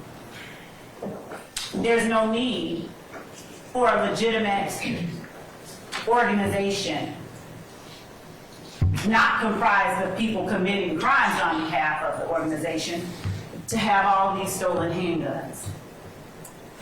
Everybody has a right to have a gun, so if you're legitimate, just go get one. But the evidence will show that in this case, YSL members, stolen handguns every time you turn around. And not just stolen handguns. The evidence will show that most recently in May of 2022, where some of these defendants were found at the home of Jeffery Williams, their leader, it wasn't just stolen handguns that YSL dealt with. It was machine guns. You'll hear evidence that at the home of Jeffery Williams, in addition to the pharmacy full of drugs, that there is a gun with a switch that allows, with one trigger pull, 10 times more bullets to come out at a time than if you just had a regular gun. There will be no evidence to show any need for that in legitimate, ordinary, record deal making business. The evidence will show that the existence of those dangerous weapons like the machine gun, the stolen firearms, those things are all evidence of these defendants' conspiracy. Those things are all evidence of the existence of the enterprise known as YSL, whose goal it is to maintain and retain dominance, control, and ill-gotten gains. Marquavius Huey, on April the 26th of 2019, further showed by his actions, showed his agreement to participate in YSL through a pattern of racketeering activity, illegal activity. When he took the property, jewelry, money, and a debit card of Dewan Maynard by use of a firearm. Dewan Maynard, another life affected by this crater created by YSL in the middle of the Cleveland Avenue community. Marquavius Huey showed his agreement to participate in this enterprise when he struck Maynard in the face with that gun that he used to take Mr. Maynard's belongings.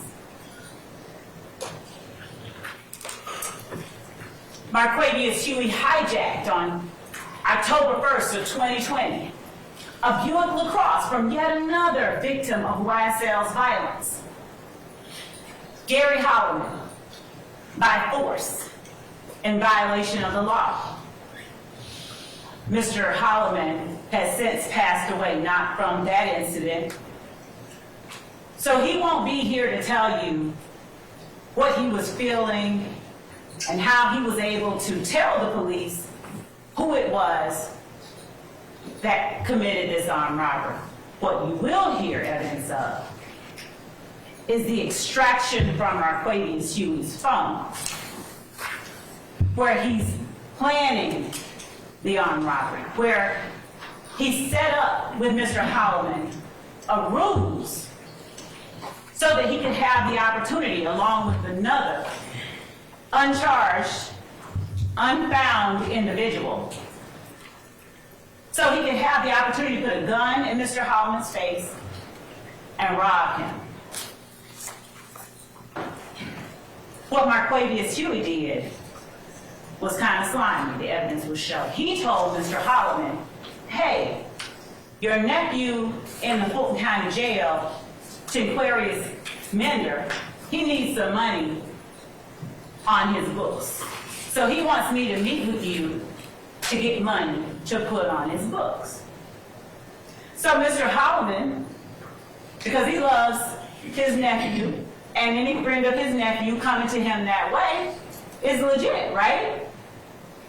The evidence will show that Mr. Holloman arrives intending to meet the person so that he could give to them the money for his nephew.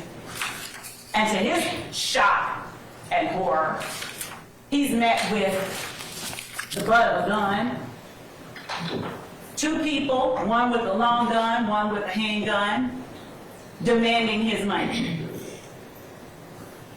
And that day, as the evidence will show, Mr. Holloman wasn't the only person affected by the violence perpetuated every day by YSL. Delmisha Coppage, she just happened to be on scene.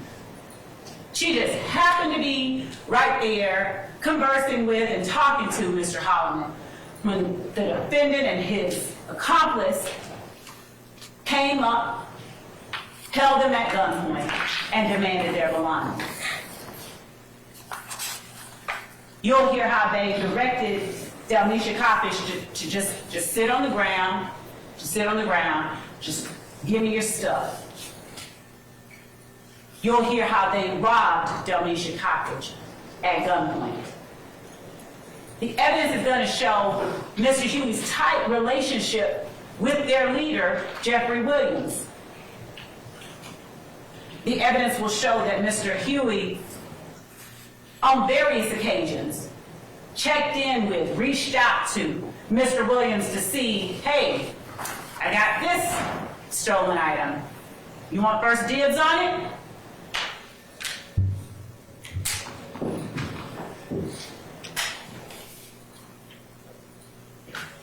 Marquavius Huey's actions that betrayed his agreement to participate in the conspiracy didn't stop with Gary Holloman and Delmisha Cockridge. The evidence will show that in November of 2020, he made terroristic threats towards Justice Woodard after Woodard told Mr. Huey she'd see him in court. He said, "You will die if you put the police on me."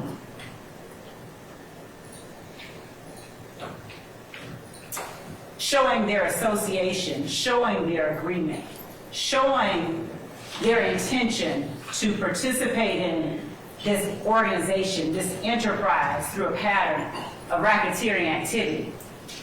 The evidence will show that while fellow associate Tinquarius Mender was an inmate at the Fulton County Jail, Mr. Mender, Mr. Huey, and Mr. Williams conducted a recorded video call wherein Mender relays he needed something and Williams pointed to Mr. Huey to take care of it, and then flashed Mender the YSL sign. You see, it's not a crime to flash a YSL sign. The evidence is going to show it's not a crime to participate in a video call. The evidence is going to show that it is not a crime to endeavor to provide something for a friend who's locked up in jail. All of that is okay. These acts aren't listed on the indictment because they're crimes. They're listed because they are actions. Actions that the legalese for is overt acts that reflect each of these defendants' tacit or unspoken agreement to participate in this enterprise through a pattern of racketeering activity, to be a part of this group, to gain ill-gotten goods through crimes listed in this indictment. I don't even have to use the word racketeering. I don't even have to use the word conspiracy. They endeavored to do some illegal stuff to get a bunch of stuff that didn't belong to them. And somebody, more than one, but all we need is one, the evidence will show that at least one person took a step towards furthering that goal. So when you get the indictment, after however long it takes us to get there, and you're looking at 191 acts and thinking, state, really? It's an argument. I sustain the objection. Thank you, Judge. I'll move on. Move on. That's argument. The evidence is going to show that these steps that they took are akin to you just going out and get some toilet paper to further a conspiracy to go TP a house. Doesn't have to be a crime. It's just an act, an action.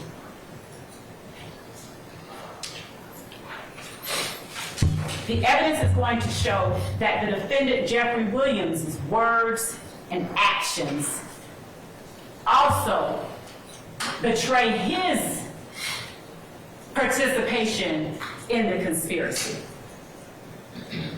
I expect that you will hear from a YSL associate and member at trial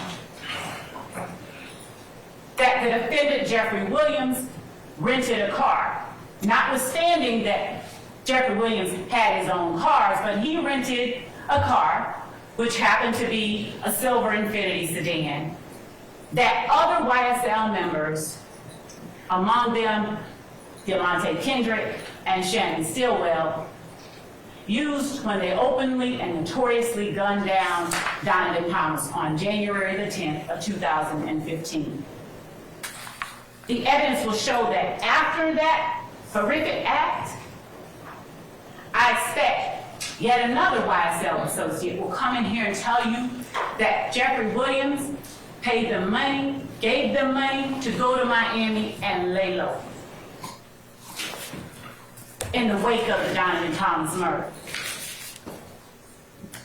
Later that month, on January the 26th of 2015, Demikion Garlington, who isn't before you for your consideration today, but who is in fact a YSL associate and co-conspirator of these defendants, he posted a video of the defendant, Jeffery Williams, looking into the camera and saying these words.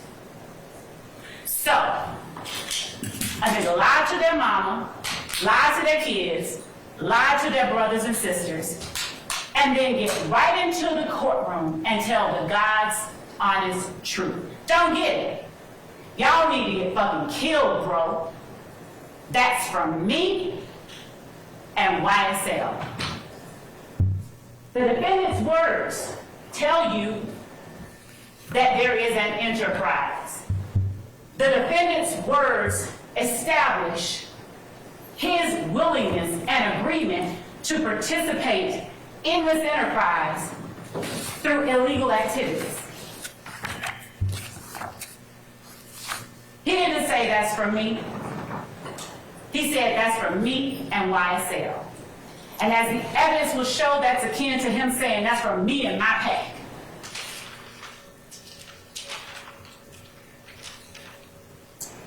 Kendrick's and Williams' words, there's been a lot of talk about lyrics. But y'all, the evidence are going to show in this case, we didn't chase any lyrics to solve any murders. Law enforcement in Fulton County chased the murders and found the lyrics. They're investigating, they're finding out who committed it. And after doing all of that, they happen upon lyrics. Lyrics that have an uncanny similarity to very true and very real and quite specific events, as the evidence will show. Jeffery Williams' words that he promotes through songs with beats behind them, they aren't random. He tells you, as the evidence will show, take this shit to motherfucking trial. I rep my life for real. For slimes, you know I kill. Trial, I done beat it twice. Kendrick's, I'm undefeated, like feds came and snatched me. I don't know, no point in asking. I was on what? Bleeding. Stuck like a magnet, bitch ass nigga. I shoot at your mammy, need to stand down. I up my stamina, take it to trial. Get an appeal, take it to trial. Yeah, you gon' whack 'em. Pay for that casket, that's just if we whack 'em. My young niggas pulling up. Bentleys, Austin Martins, Rares and Teslas, strapped with an FN. You're gonna hear a lot about FNs. FNs galore. From here to 2015, FNs all throughout the incidents that are involving gang members, YSL. Watch me whack that bitch. Pop him like a cyst. Glock with the assist. Incidentally, the gun at the home of Jeffery Williams on May of 2022 that had been modified with that switch, it was a Glock. Again, we didn't chase the murders. We didn't chase the lyrics, rather to solve the murders. We chased the murders, as the evidence will show, and in the process, we just found the lyrics. Jeffery Williams' words and actions further reflect his agreement to participate in this organization through this criminal activity. He tells you, we committing them crimes. Hop out out and shoot. Roll one up for the gang. He's not using gang colloquially. The evidence will show he's telling you they are a gang. You want to be slime? Children of Fulton County, go catch you a body. Me and Lil Bro. Object to that. The evidence, How would you expect the evidence to show, madam? it is indeed, Your Honor. All right, I'll overrule the objection. The evidence will show that when Jeffery Williams is saying me and Little Bro, we used to steal from the store, we had to stick it and go. He's talking about himself. The evidence will show that this is the man, through the music, that he has been blessed with the opportunity to be able to release and gain wealth from. Through that music, through that blessing, the evidence will show that Jeffery Williams led the group of people that wreaked utter havoc on Fulton County.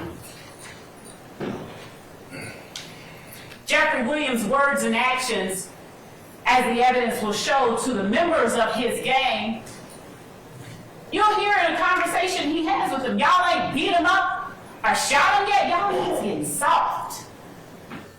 The evidence will show that there's no place or need for that kind of edict or statement when all you're doing is making music.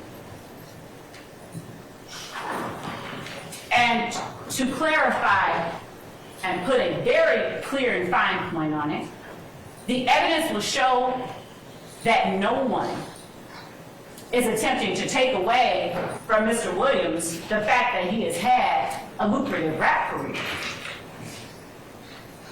The evidence is simply being put before you to show that he is guilty of committing the crimes that are laid out in this indictment. That he and his fellow YSL gang members and associates on trial before you now agreed to participate in this organization through the illicit, illegal activity listed in this indictment.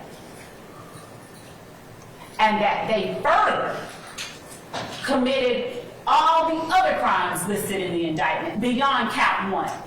Because as you'll see, count one consists of 191 overt acts. Acts that aren't all crimes, they're just acts. But counts 2 through 65, the ones that have these defendants' names on them, are the ones you're here to evaluate whether or not the state has proven.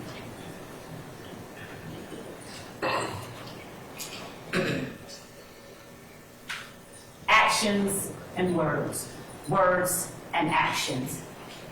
The evidence will show that this was Donovan Thomas in life, that on January 10th at 2:15, about 7 o'clock in the evening, Donovan Thomas was living his best life. He was up at the barber shop at 330 McDaniel Street. He had paid for a bunch of people, a bunch of kids to get their hair cut. And you'll see that he is out there enjoying himself. The last actions that he took while he was fully alive and healthy, joking with his friends. You'll see that they didn't even see it coming. You'll see evidence that Donovan Thomas was literally in the middle of lapping it up with his friends when a car drives by and opens fire on him and whoever else might have been in close proximity to him. The evidence will show that this act wasn't done secretly, it was done openly, notoriously, almost as if to send a message. We did it. The evidence will show everybody knew who did it. because it wasn't done secretly. The evidence will show that this act didn't happen in a vacuum. There were things that led up to it. An argument at Club Crucial, or Club Brucial, as my defendants may like to say, that involved a YSL associate by the name of Kenneth Copeland and a member of a rival gang. Kenneth Copeland gets jumped. He's flashing money because that's what they do. It's ladies' fight night and they're out there flashing money. Kenneth Copeland gets jumped. Diamante Kendrick jumps into action, goes to Kenneth Copeland's defense, punches out a member of the opposition, and then shots are fired. Shell casings. Shell casings are all throughout the evidence that you'll see and hear in this case. Remnants of the violence inflicted on this county by YSL and its actions. Shell casings are fired in between January the 6th and 7th of 2015 and January the 10th. Other incidents take place and they lead to the ultimate gunning down of Donovan Thomas.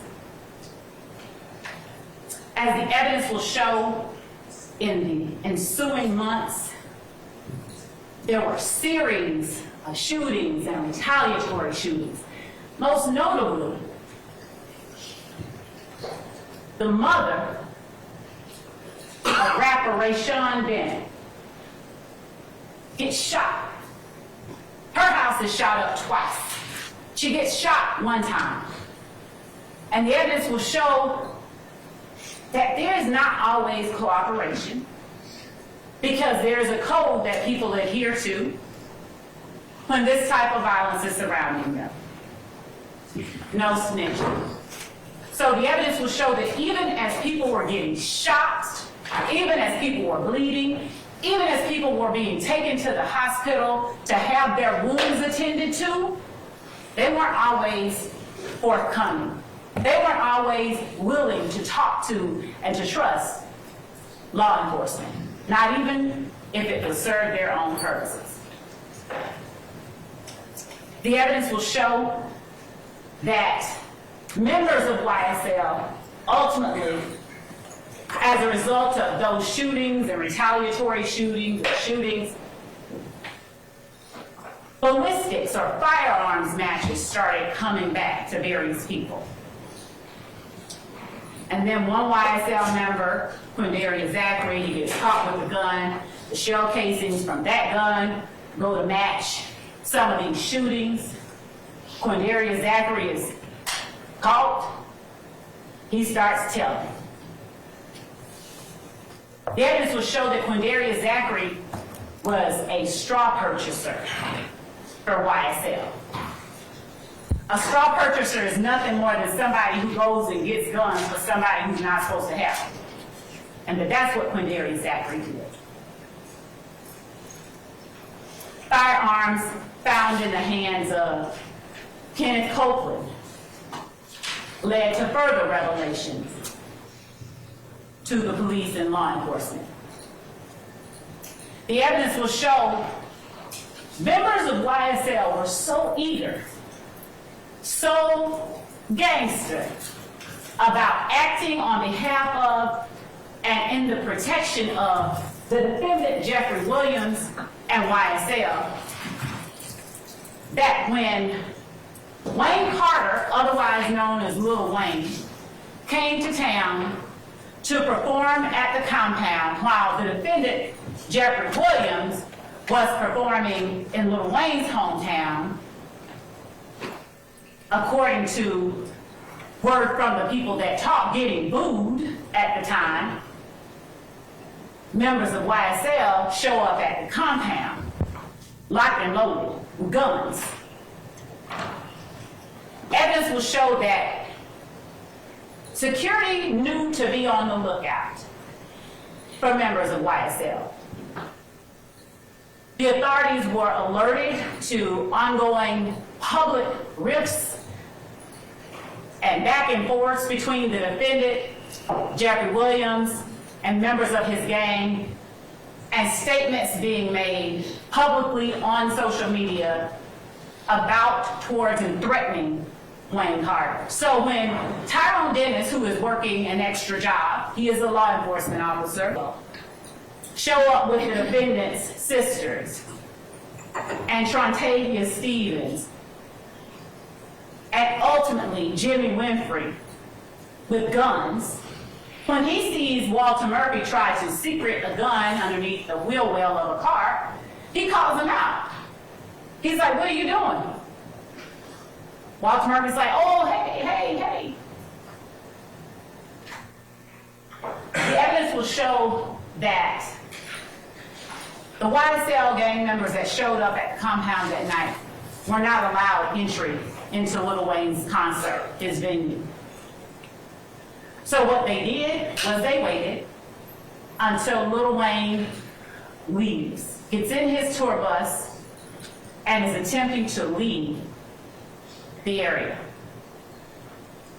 They get up beside the tour bus and they unload bullets into the man's tour bus. Bullets. For nothing, except to show their dominance. There will be no evidence that Lil Wayne threatened either of them that night. But that act on the part of Jimmy Winfrey and the defendants before you today, that act was intended to show their solidarity, their willingness to act on the behalf of, their willingness to exact violence upon anyone who threatened the position of the criminal street gang calling itself Young Slimelight. You'll hear evidence that after being arrested, or actually when he was approached back in 2014 about an armed robbery he allegedly committed, YSL member and associate Trontavia Stevens was seen bearing tattoos on his hands, ROCCREW, Cleveland Avenue, and that on his side he had YSL. And Detective Mark Belknap inquired of him, "What's that?"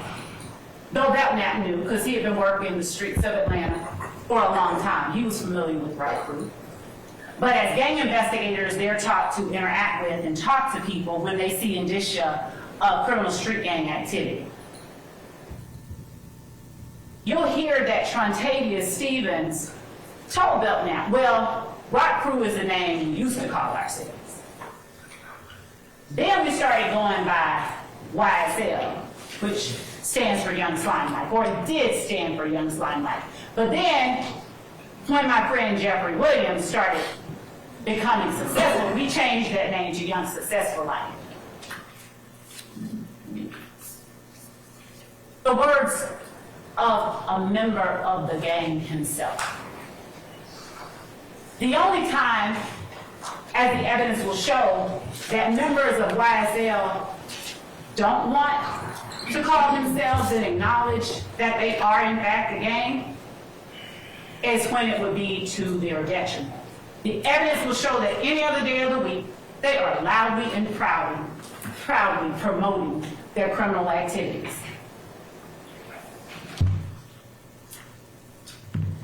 Donovan Thomas, he was driving this Chevrolet Tahoe the night he was gunned down.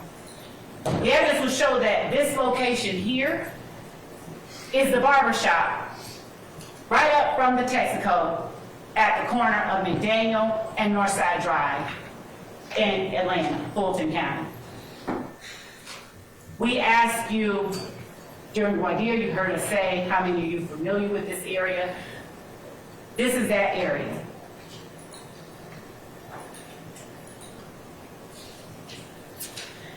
The evidence will show that that is the way that Donovan Thomas looked last time his loved ones saw him. That his life was swallowed up in that crater created by YSL in the Cleveland Avenue community. And the words that they found while looking into this murder, spoken by members of YSL. We don't speak about shit on wax, but indeed they do, as the evidence will show. They just kind of thinly veil it. We are known to kill the biggest cats of all kitties. Donovan Thomas in the community, he was a big homie. He was a friend to a lot of people. He was a big deal. And it touched a lot of people, as the evidence will show, when his life was taken. The words that were spoken, we known to kill the biggest cats of all kitties. How coincidental that Donovan Thomas was gunned down. And these were the words later spoken by members of YSL. The evidence will show that it's not coincidental at all. 100 rounds in a Tahoe. 100 rounds in a Tahoe. The evidence will show that the lyrics released by YSL members, the lyrics they chose to speak, they bore a very eerie significance to real life. 100 rounds in a Tahoe. And you'll see that Donovan Thomas's Tahoe had bullet defects all along the back of it when they sprayed Donovan Thomas and his car on January the 10th of 2015. That slime shit, killing 12 shit. The evidence will show that 12 is the word that is commonly used to denote law enforcement. And speaking of the young people whose innocence and whose lives were swallowed up by that crater created by YSL, Christian Eppinger. He's not before you today, but he is a co-conspirator of these defendants. He is a YSL member and associate who got YSL tattooed on his face at the tender age of 15. He repped YSL continuously and notoriously throughout his social media. The evidence will show that at the age of 16, he, along with an accomplice, robbed a young woman by the name of Taradia Hill at gunpoint in front of her child. And that at his sentencing hearing, Taradia Hill, seeing a young black boy, who could have been her brother, cousin, she actually advocated for Christian Eppinger's lenient sentencing. So Christian Eppinger, he wasn't sentenced on what he was originally charged with. With the acquiescence of the victim, Christian Eppinger received a lesser sentence. He went to prison for a short time, and within less than a year, he committed an armed robbery. And when law enforcement officers are out there looking for Christian Eppinger, who incidentally constantly posted on social media with the guns and his gang signs and the green emojis with the gun pointing to the camera or to some other emoji talking about how he reps hard for YSL. When law enforcement officers, specifically a law enforcement officer just 30 years old by the name of Officer Rogers, when they go to apprehend Christian Eppinger on this armed robbery he committed after being released from prison, having robbed Taradia Hill, they do everything they can to take him in without causing any harm to Christian Eppinger. But you will see that while he's being taken into custody, what Christian Eppinger does, he takes the firearm of this young officer. He pulls it out of the holster and he fires, putting 7 bullets in Officer Rogers. The evidence will show leaving a law enforcement officer with PTSD after he has tried to humanely apprehend a member of YSL. The evidence will show that this person depicted here is Quantavious Greer, also an associate, but perhaps more importantly, the brother of the defendant, Jeffery Williams. Christian Eppinger was so deeply entrenched, ingrained with, loyal to YSL, he's even posting free bitch as Quantavious Greer served a sentence for murder. Who said they want smoke? Christian Eppinger, as he's calling himself YSL Briss. Note that Chris does not start with the letter B, but it does when you're associating yourself with a criminal street gang who aligns itself with the Bloods. And that's the tattoo that Christian Eppinger on the side of his face proudly publicized on June 27, 2015. He wasn't even 16 yet. New ink with the green snake emoji and a red heart.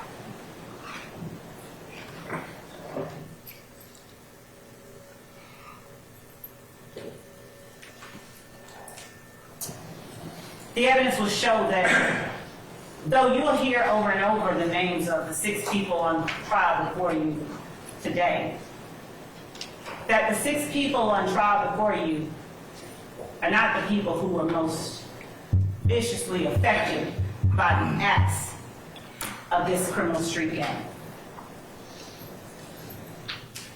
The evidence will show how far members of YSL are and were willing to go to act immediately on behalf of each other. Dexter Montgomery, minding his business, happened to drive in just a little too closely behind another YSL associate, who then phoned up the gang who was posted up at the trap house. And in minutes, 2 more YSL associates showed up with a long gun and handguns. Dexter Montgomery had no idea he was about to lose half of his head that day. As Dexter Montgomery left the gas station, 2 YSL associates followed behind him. And as he stopped at a red light, they opened fire. Miraculously, the evidence will show that Dexter Montgomery survived, but literally half of his head is gone.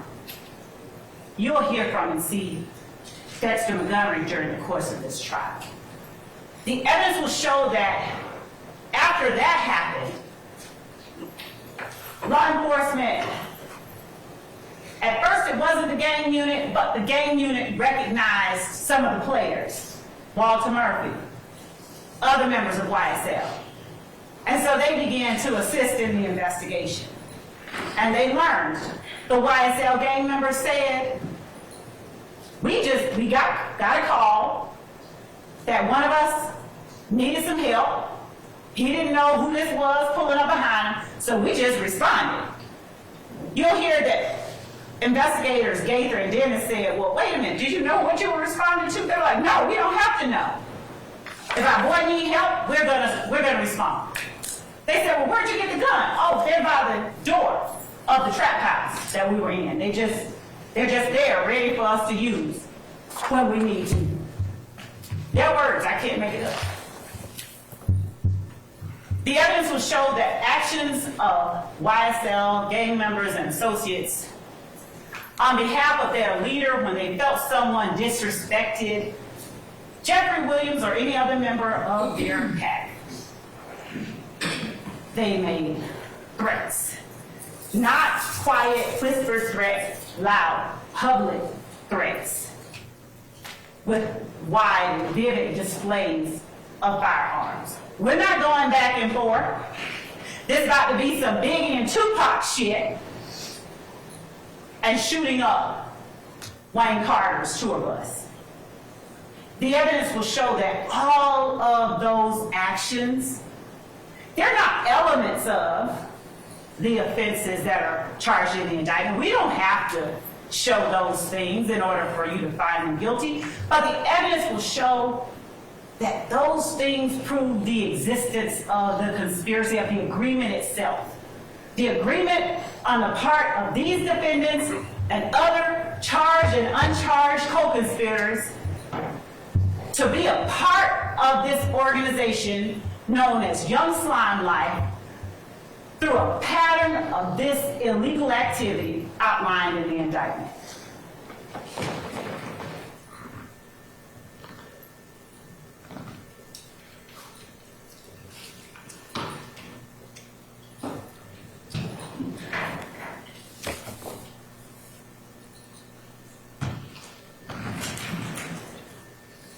There are numerous victims that you're going to hear about. Shannon Stillwell is another defendant who is before you, being accused of various crimes in this indictment.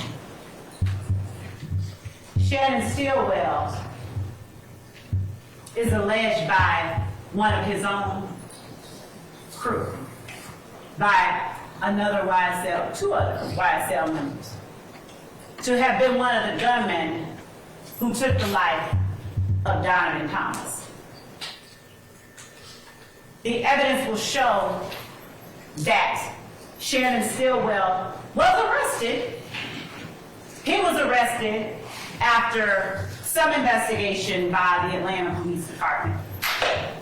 The evidence will show that the information initially relied on by that first arresting officer, it didn't pan out to be actually accurate. So when the case got to the district attorney's office, more investigation was conducted.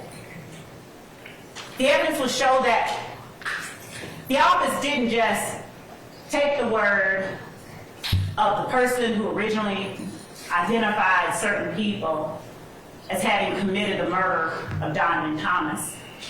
Instead, as the evidence will show, what our office did was dig to find out whether the people who were talking were actually in a position and a place to know the stuff that they talked about. And what they learned was that that person originally relied on by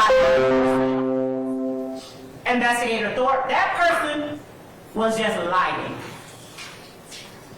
And so the people that Investigator Thorpe originally arrested on the Donovan Thomas murder, they were released at various times on bond as the office continued to investigate further. The evidence will show that our office did not just stop at the word of one YSL member. The evidence will show that yet another accomplice corroborated the words of the first YSL member that talked. The evidence will show that cell phone records further corroborated the information law enforcement was getting from these people. And ultimately,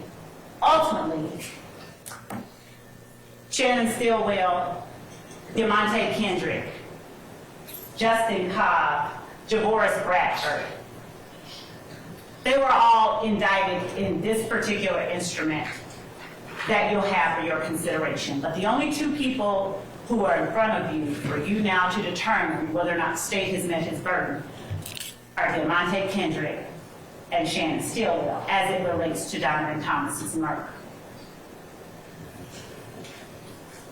However, between the time that this indictment came down and the time that our office decided, no, we need to look into this investigation some more, Shannon Stillwell was released from jail. But he had to wear an ankle monitor as a condition of his bond.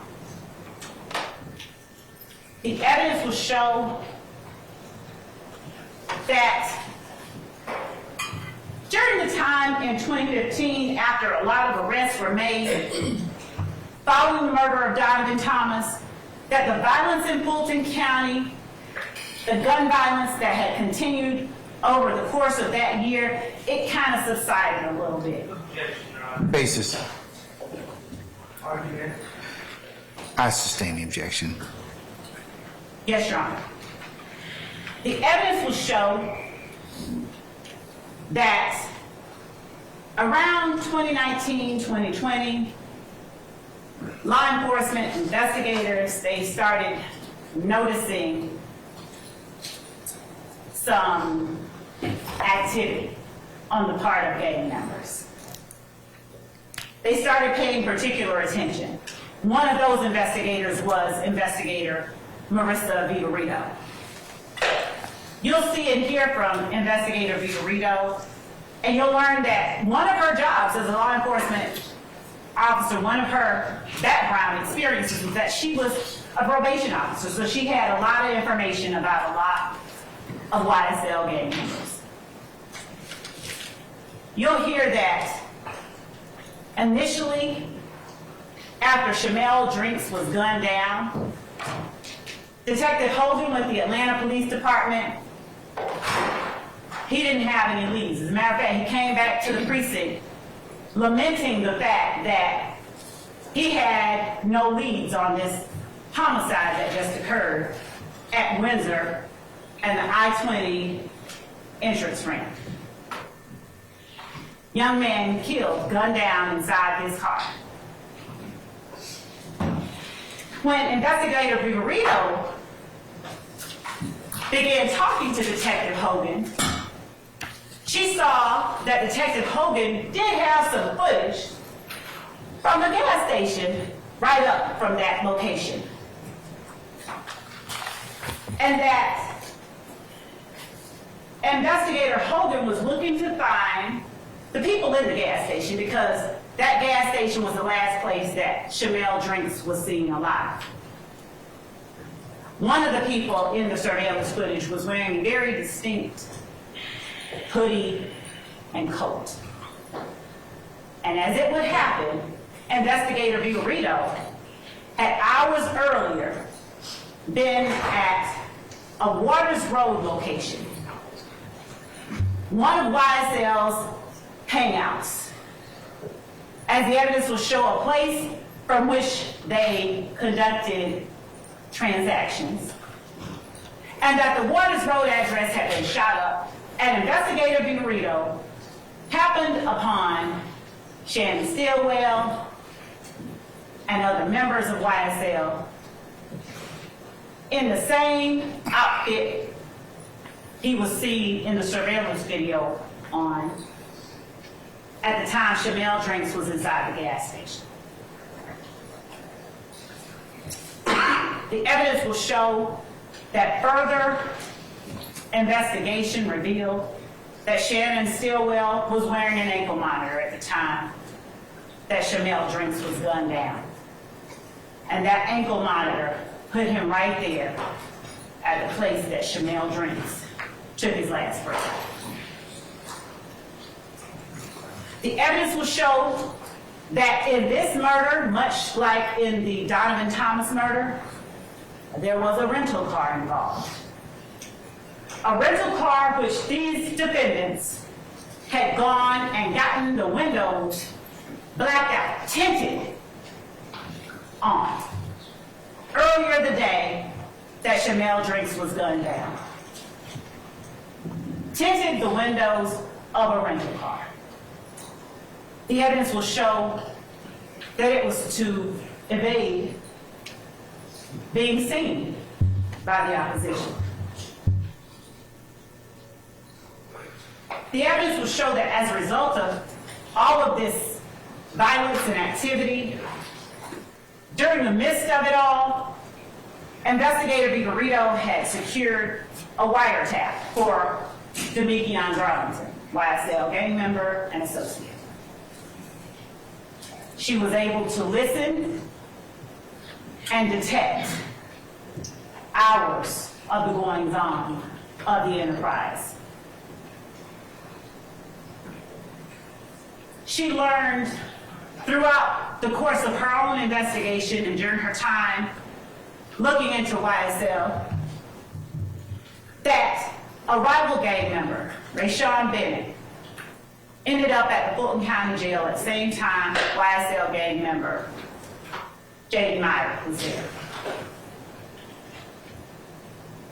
The evidence will show that Jaden Myrick, upon seeing Lucci, reaches out to get permission from King Slime to take Lucci out. The evidence will show that Jaden Myrick actually endeavored to stab Rayshawn Bennett to death, but that he was unsuccessful. The evidence will further show that Jaden Myrick wasn't the only one reaching out to this defendant, Jeffery Williams, for permission to commit a homicide.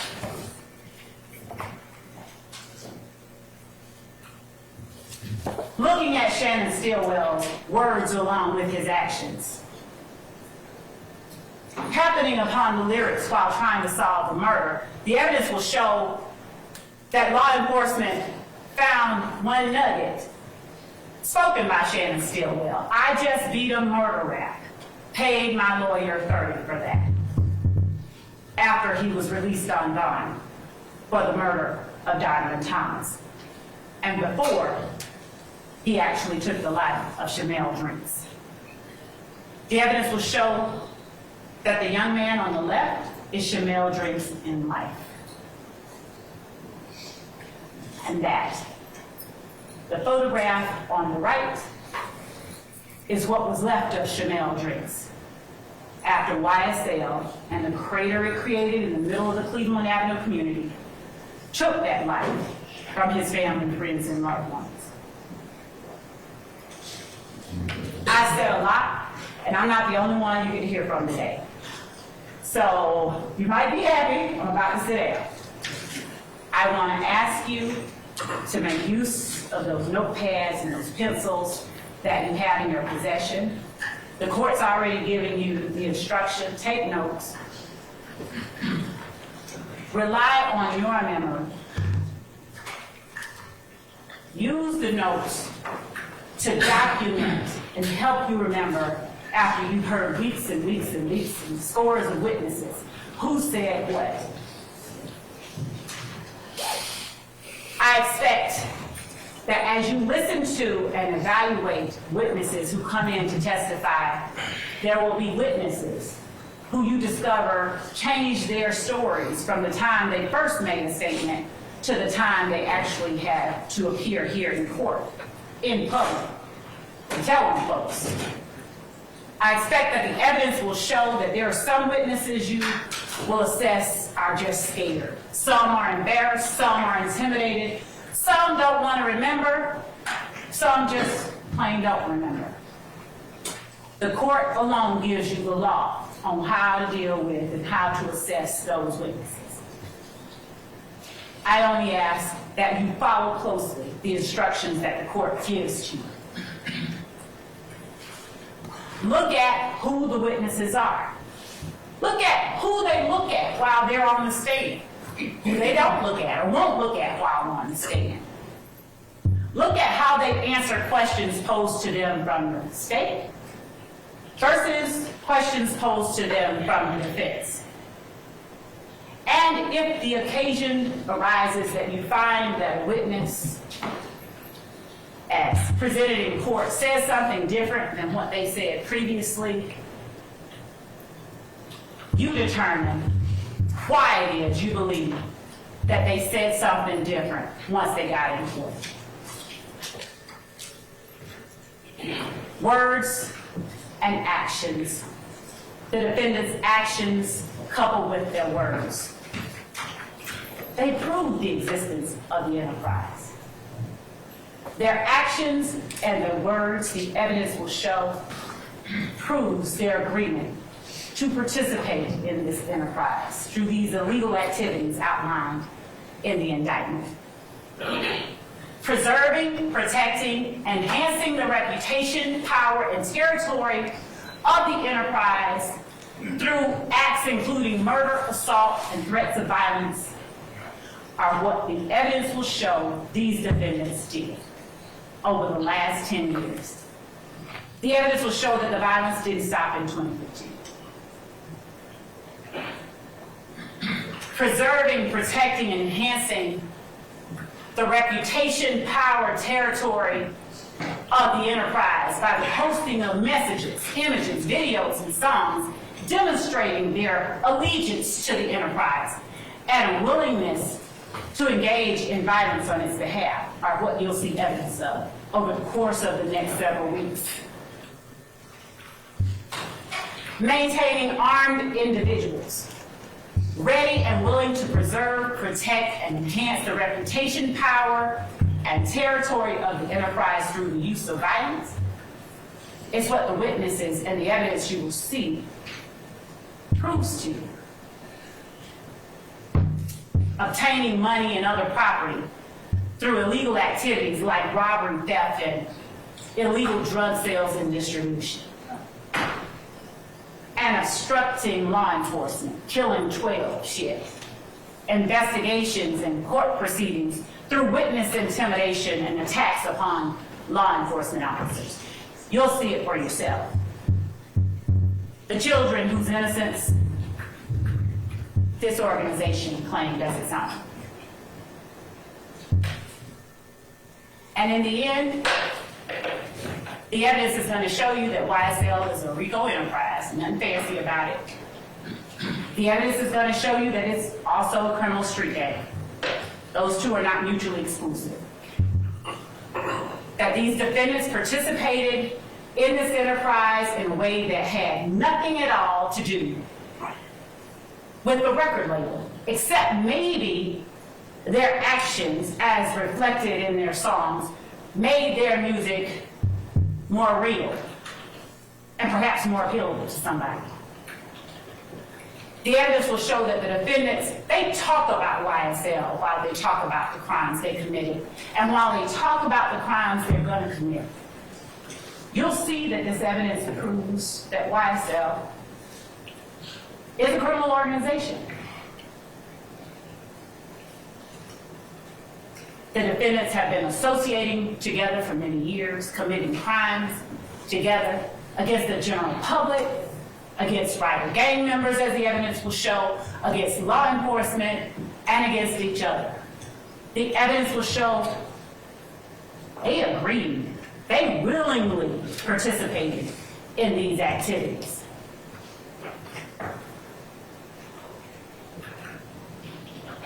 In the end, the court has told you and will tell you again that you are to evaluate the evidence and apply that the law the court gives to you to that evidence and render a verdict that speaks the truth. I expect that at the close of this evidence, you'll see that the defendant's presence, companionship, and conduct during all of these illegal activities, their words and their actions, not only show the existence of the criminal enterprise called YSL, it also shows the conspiracy. And in the end, we're going to all come back and make our arguments to you. But the one thing that I'm going to be doing, our team will be doing, is asking you to uphold your duty and render a verdict, the only verdict that speaks the truth, and find these defendants guilty of each and every crime listed on this indictment alleged against them. Thank you. You may answer the question, sir. Do you recall? I'll ask the question again. Do you recall Thug and Kel speaking while at the Cascade Skating Ring in 2015? I don't recall. Okay. Do you recall telling Detective Gaither about that phone call? Yes. Okay. What do you remember telling Detective Gaither about that phone call?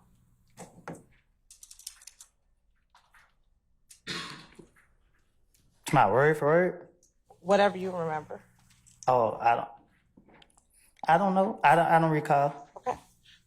Do you remember first telling Detective Gaither that you and Kel had said that the beef was over. You told Detective Gaither this. Yes. All right.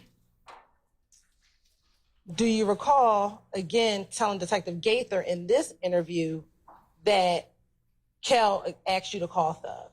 Yes.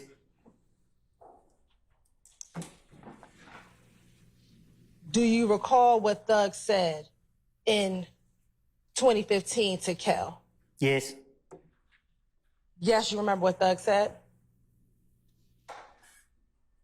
I don't recall what was said. I don't remember what was said. Okay. I don't remember me talking to the investigators about it. All right. Do you remember telling Detective Gaither that when Kel got on the phone, that Thug said the beef ain't over with until you pay for my window? You shot my window. Yes. Yes, you remember telling Detective Gaither that? I don't remember what I done told the police. Okay.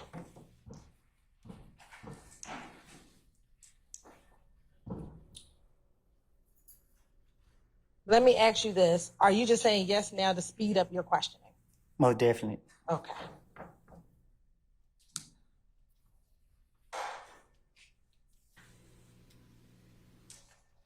Now, do you recall independently that after Thug told Kel, beef ain't over with until you pay for my window, you shot my window, that you told Kel what you told Kel? Yes. What do you remember telling Kel? Yes. So you told Kel, yes? Yes. Do you recall telling Kel, look, what y'all got going on, this has nothing to do with me? Yes.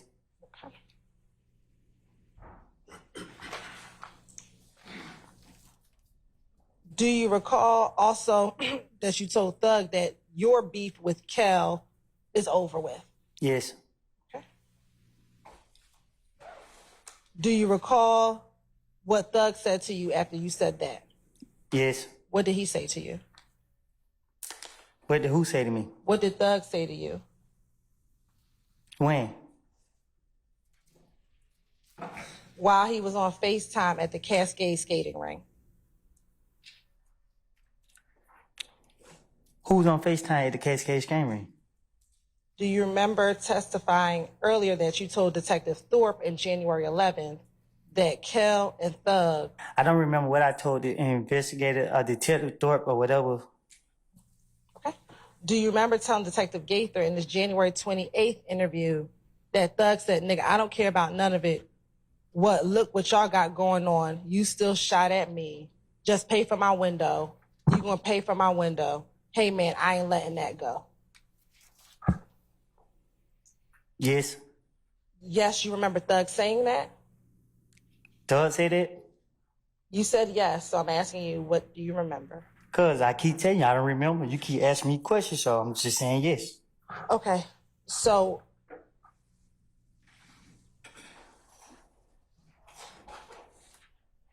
are you saying yes, that's what you told Detective Gaither?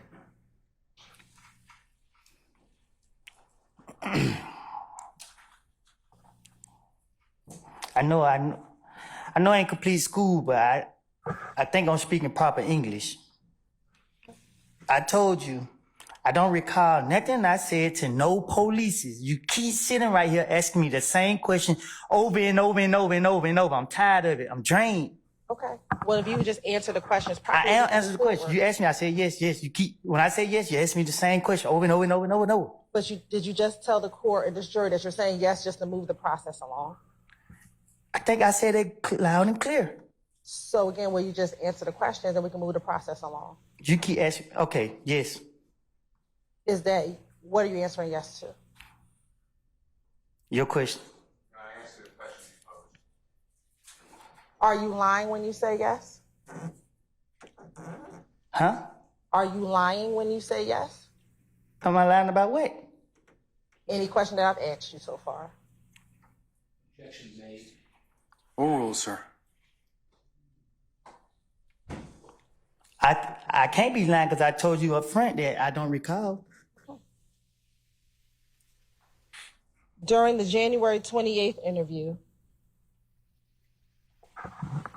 let me ask you this. Do you remember back in 2015, after Thug and Kel got off the phone, did you speak with Kel anymore about that conversation that he had with Thug? I don't recall. Okay.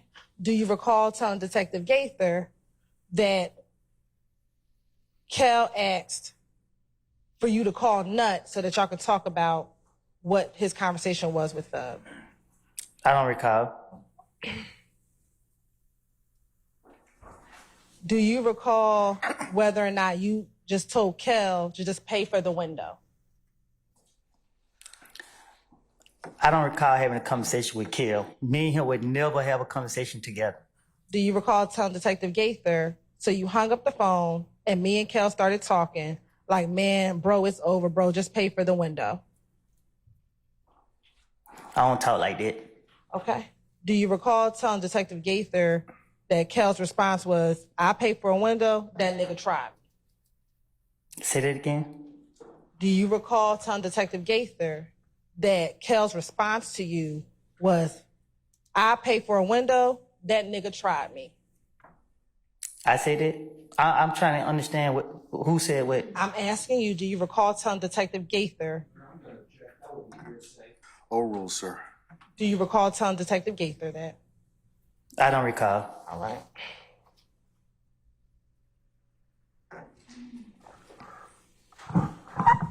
Do you recall telling Detective Gaither that you said you told Kel you got a problem with Thug, you don't have a problem with me? You asking me what now? I'm asking you, do you remember telling Detective Gaither that in response to what Kel said, you said to Kel, you got a problem with Thug, you don't have a problem with me? So why am I talking to Kel if that was true? I don't recall. Okay. I don't recall. Thank you.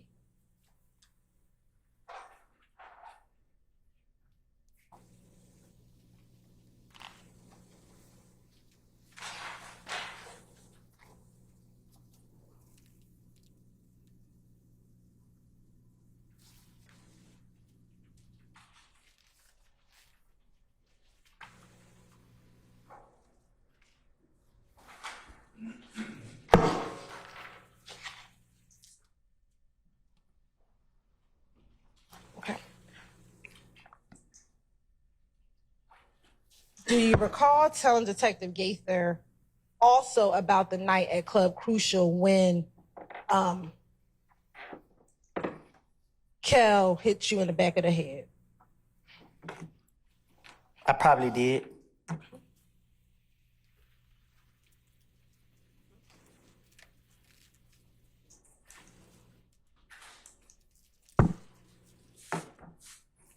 Do you recall going in more detail with Detective Gaither about what happened that Monday that Kel punched you in the back of the head? You say that again? Sure.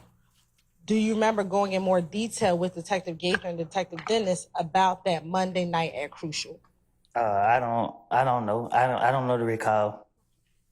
Do you recall telling Detective Gaither about the type of money that you had? You had a whole bunch of hundreds and a whole bunch of 20s. Probably so. Do you remember saying that, or you don't remember?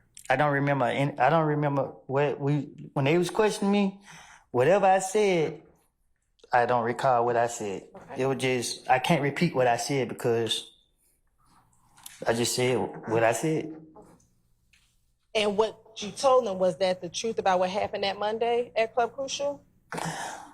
I told them whatever I said to them is what I told them. So when they asked me questions, whatever I thought I wanted to say, that's what I said. Was it the truth, or were you just making stuff up?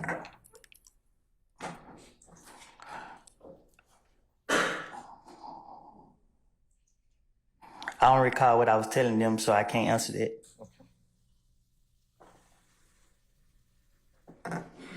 Do you recall telling Detective Gaither in a little more detail that you walked up and you tried to dap up Kel, but he did not grab your hand? I'm not walking up there, nobody up. Do you remember saying to Detective Gaither, so they walked up, like, is it good, bro? I'm like, yeah, all good. I reached out the other hand, but he didn't grab my hand. I don't recall saying it. Okay.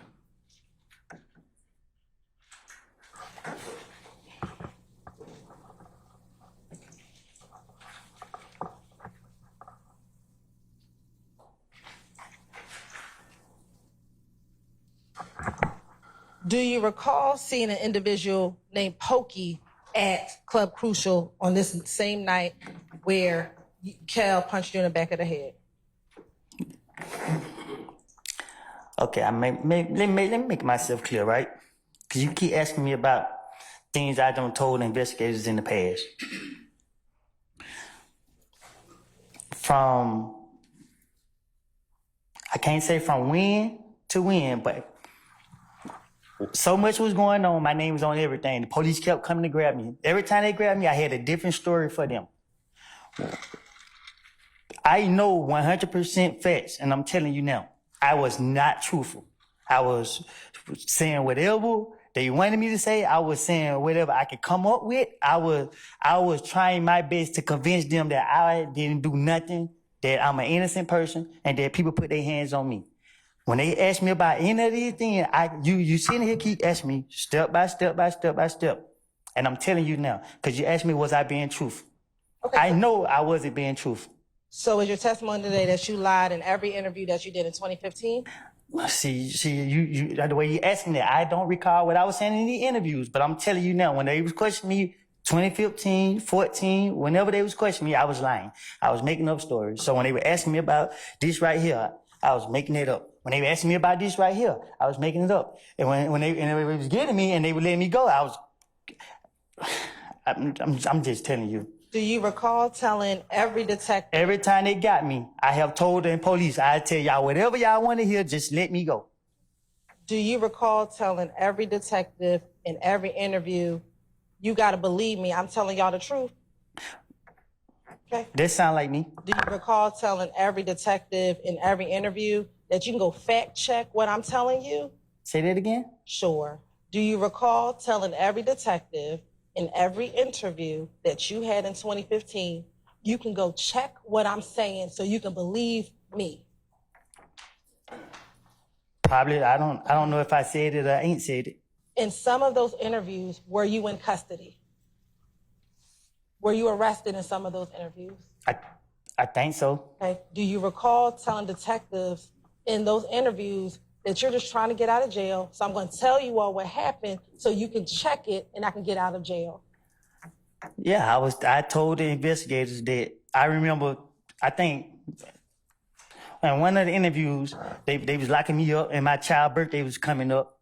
And when they got me, I said, listen, man, whatever y'all want me to say, I would tell you right now. Just tell me what to say and I would say it. Tell me what y'all want to know and I would tell you. So if they would have asked me about President Trump, I would have had a story about Trump. If they would ask me about you, I would have had a story about you. Whatever to convince them that I ain't do nothing, it wasn't me. That's what my intentions was. So you're asking me about interviews and I keep telling you, you keep asking me step by step by step by step by step by step by step by step by step. This is what I did. When they got me on this day and I was going to jail, I try to come up with something to tell them. That's why I can't tell you what I said. I was making it up. What benefit would it be for you to lie to the police if you were trying not to be in trouble? I was hoping to convince them so they could let me go. So why would you lie to convince them? What you mean? Why would I lie to convince them? Right. Why would you lie to convince them if you wanted to not go to jail? Why would I lie to convince them to not go to jail? Right. But they don't know that I'm lying. Well, they didn't let you go immediately, did they? Sometimes they let me go. Right. But So when the time they let me go, I thought I was smarter than them. did the detective say that they had to fact check what you said before they let you go? Can you say that again? Sure. Did the detectives tell you that they had to fact check what you were telling them? And you know, in certain situations. Right. And so what benefit would it be to lie if they told you that they had to fact check it? Oh, it was no benefit because what they did was they picked and choose where they wanted to take from me, and they still left me in jail. So they came back and beat me in the butt. Okay. So going back to my question from January 28th, 2015, did you see Pokey at the club? You want me to be honest with you? I think I just did. I just told you the God honest truth of what I did from January from 2014 until 2021. Every time they got me, they already know me. They already know I got a whole bunch of bullshit to say. I'm gonna ask you to refrain from cursing. What harm? Oh, sorry, everybody. No disrespect. I'm sorry about it. But Overruled, sir. Overruled, sir. What harm would have come from telling the truth about you and your friends? can you explain it? Sure. What harm? Why would you need to lie if you were just trying to tell them about what you and your friends were doing? What? I sustain the objection. Going back to the January 28th interview, understanding that you said you lied, did you tell Detective Gaither that you saw Pokey in Club Crucial on the Monday night where Kel knocked you in the back of the head? I don't recall what I said. Do you know who Pokey is? Yes, I do. Who is Pokey? A friend. Of who? Me. Okay. Is Pokey related to anyone? What you mean? Is Pokey related to Thug? Is he related to Thug? Yes, sir. He may. I can't. He might be. Have you previously told police that Pokey is Thug's nephew? Well, if I did, then I guess he is. Okay. Since you're saying that everything is a lie in all of these interviews, in January 28th, did you tell Detective Gaither and Detective Guinness on the same Monday at Crucial that you walked to the kitchen and everyone was looking back and everybody was walking behind you? Can you say that again? Sure. Did you tell Detective Gaither on that did you tell Detective Gaither in that January 28th interview that while you were at Club Crucial, that you walked towards the kitchen, you looked back, and you saw everybody walking behind you? I don't recall what I told investigator, detective, whichever one.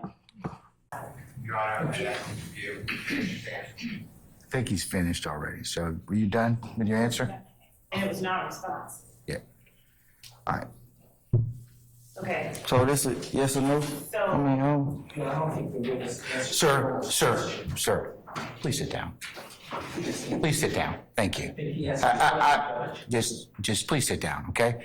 I don't need any help from you, okay? All right, and there's no objection on the floor. So, all right? My objection, Your Honor, to that last series is that the court, I would ask the court to allow the witness. He's finished the statement. There's nothing else. It's like if he asks to continue his statement, then fine. But sit down and stop interrupting, Mr. Matthews.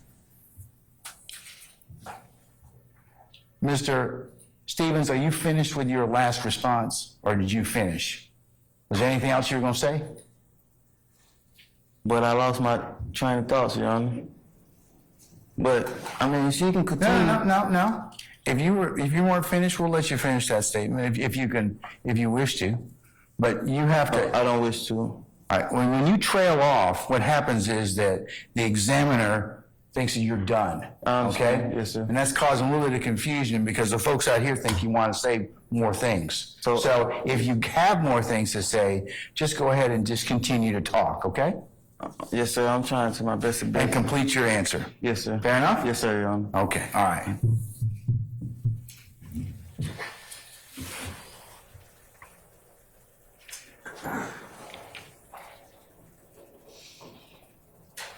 Mr. Stevens, what colors are associated with Young's Limelight?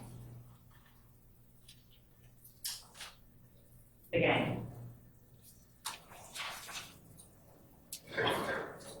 All colors? Mr. Stevens, would you do me a favor and tell me, you ever heard the word snitch? Yes. And what does the word snitching mean to you?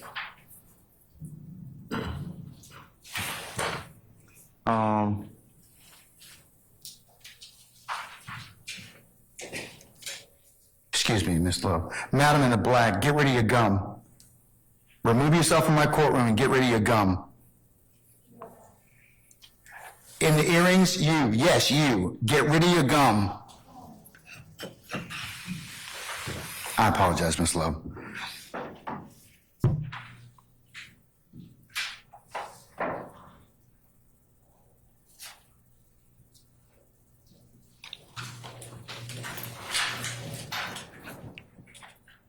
All right, madam, you may continue.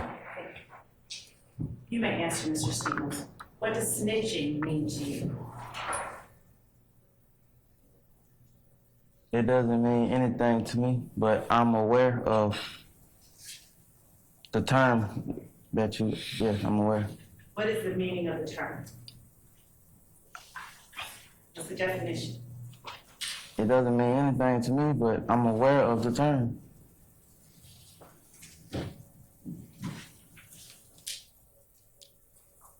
How are you aware of the term? I've heard the term. How do you understand the term to be used?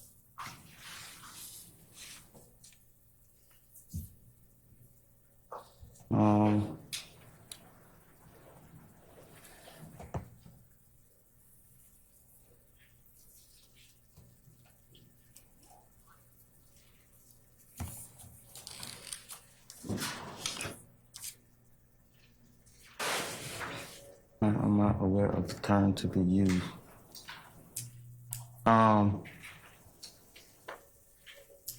Yeah, indicating that a person is Yeah, I'm gonna cut off. a law enforcement or something. Indicating that a person is law enforcement or some nature. So are you able to use snitching in a sentence? Yes. Please use it the way you understand it to be properly used in a sentence. I heard someone is a snitch. And please explain how, in that sentence, snitch refers to law enforcement.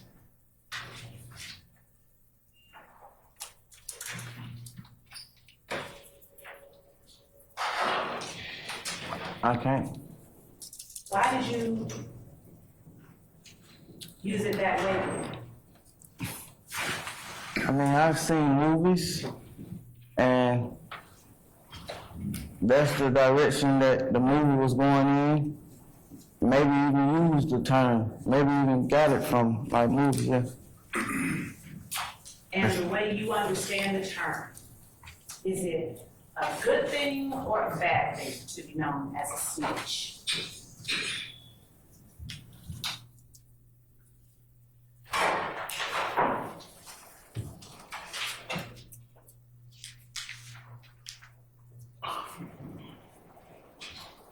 I really don't fully understand the term. Ms. Love, this might be a stopping point at this point in time, okay? Yes, sir. Given it's pretty close to noon, all right? Yes, sir. But thank you. All right.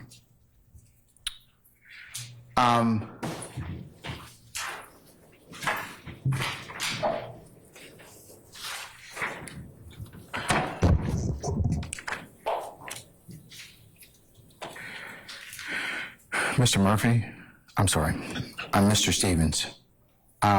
We're gonna stop the examination for today. I'm gonna ask you to come back, not tomorrow, but Monday morning at 9 o'clock.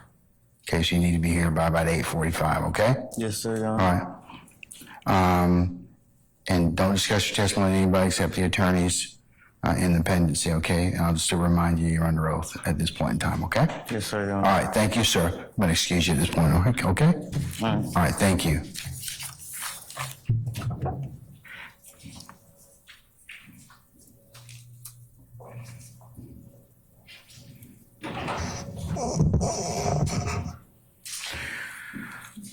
Okay, Okay, ladies and gentlemen of the jury, we are going to recess for today, as I indicated you before, because we have some other ancillary business that needs to be taken up.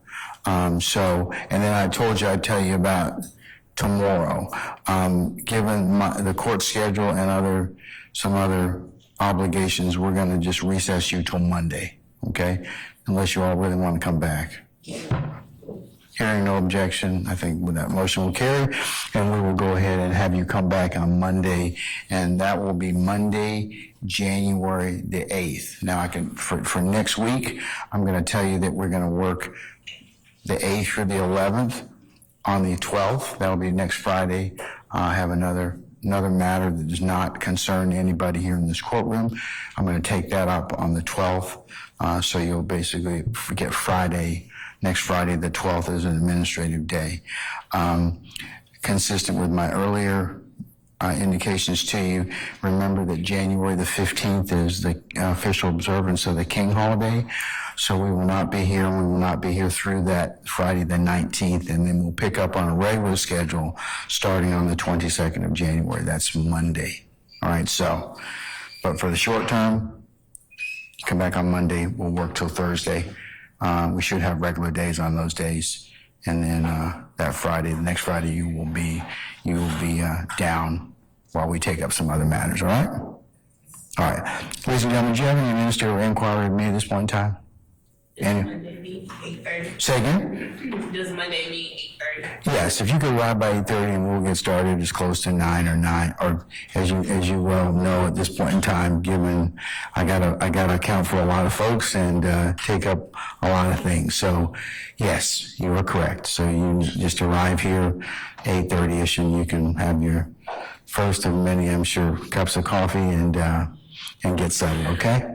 All right, so remember, since we're not going to be here till Monday, let's go through a couple of the ad nauseum admonitions. Remember, leave your notepads in the basket from today, and we'll give them back to you on Monday. If take one of your stickers and place it in your pocket, your wallet or your purse or whatever it is that you're carrying with you so you can have that for Monday. Remember that as you leave here from us, you're not to discuss anything that you have heard thus far in groups of ones and twos, collectively, or any other places. And remember, you're not to do any research, you're not going to buy any scenes that are depicted or maybe discussed, and you're not to let any persons discuss anything in your presence or hearing about this case. Young thug had crazy hair like a girl. This kid is named Jeffery Williams. That's the young thug you're talking about? All right, let me unhook you. Then to go outside, they make me put handcuffs on you. So, can you work your business with your handcuffs on? All right. Actually, you don't, man, fuck that. I ain't going with that. I gotta at least put the ankle chains on you because they get funny. Handcuffs that are man. They're gonna kill me. But they real funny about these. I'm gonna put it really loose. We're just walking 2 steps outside. You ain't gotta walk for. Because you just sprinting. Oh, god damn. Fuck me. All right, I'm gonna take it off. I'm gonna take the whole thing off. Lift up.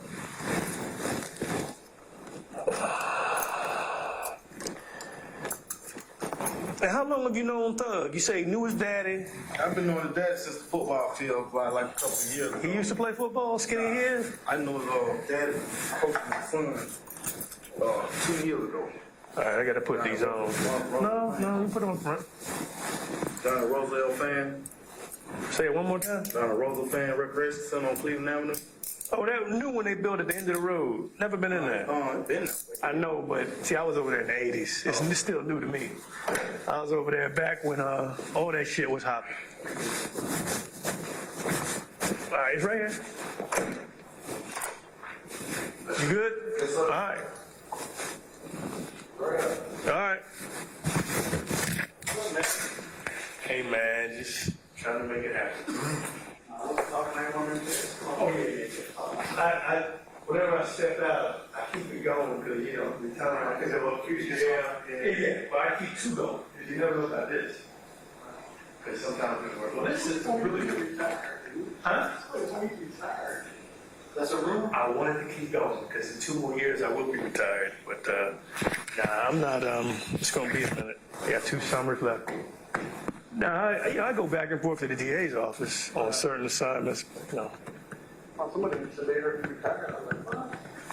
I want to retire, man. Don't we all? I definitely want to go. That's your first, couple of years when on somewhere on, you know, you're still up for the paycheck anymore, man. Man, it's incredible. I don't know. It's a different police department. I think everything's changed. It's just not what I remember, man. I don't remember this shit at all. Society's changed, man. That's true. Generations. All right, straight back in here.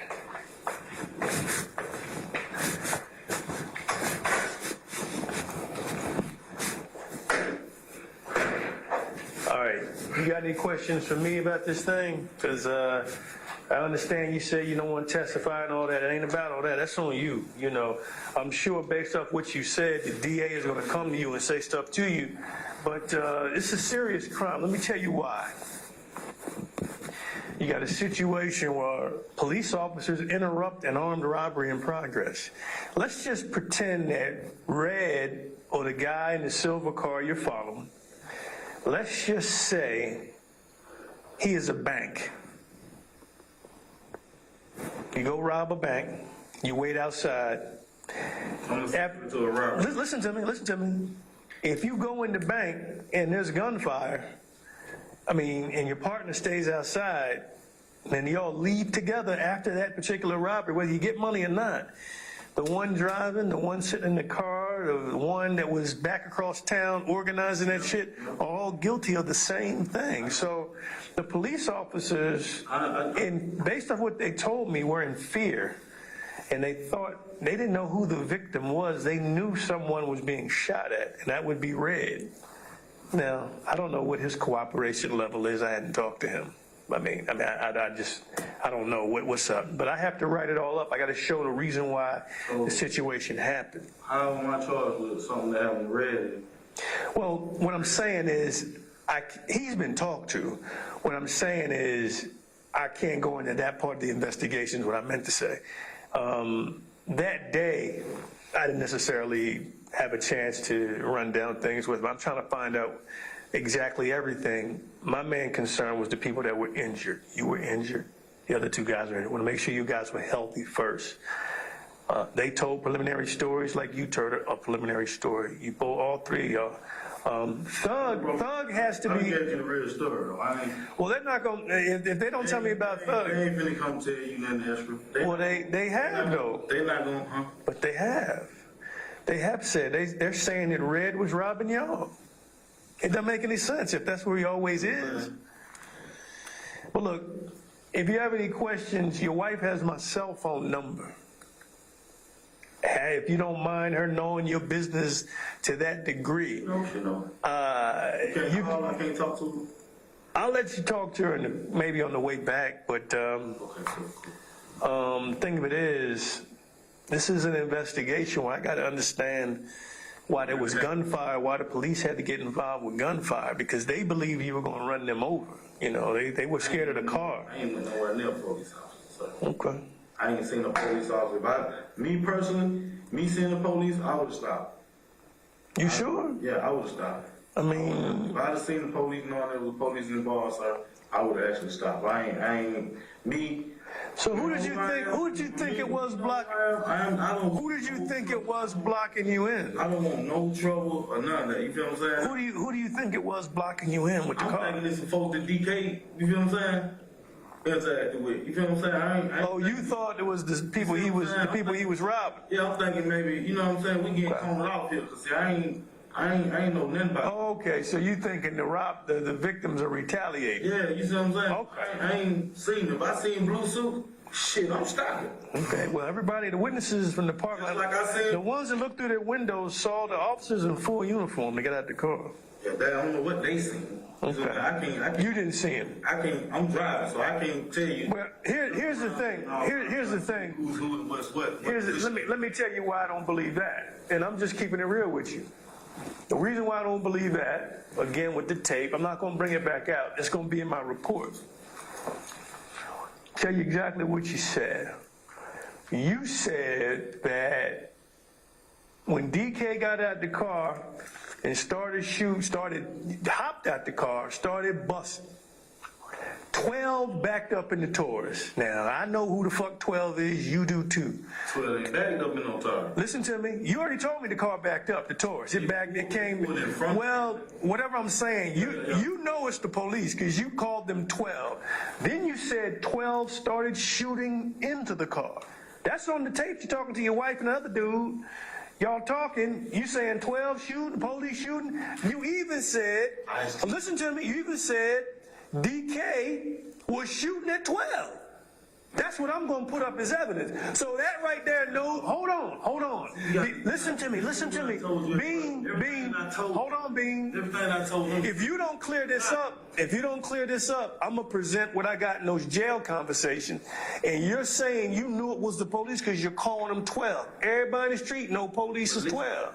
This is what I'm telling my wife, and you do not understand everything I'm telling them. It makes sense to me, I though. done got hit by a police car. 12 is shooting through. You see what I'm saying? I mean, you knew it was 12 up there at Summerdale Apartments because you call them 12. You're trying to get away from 12.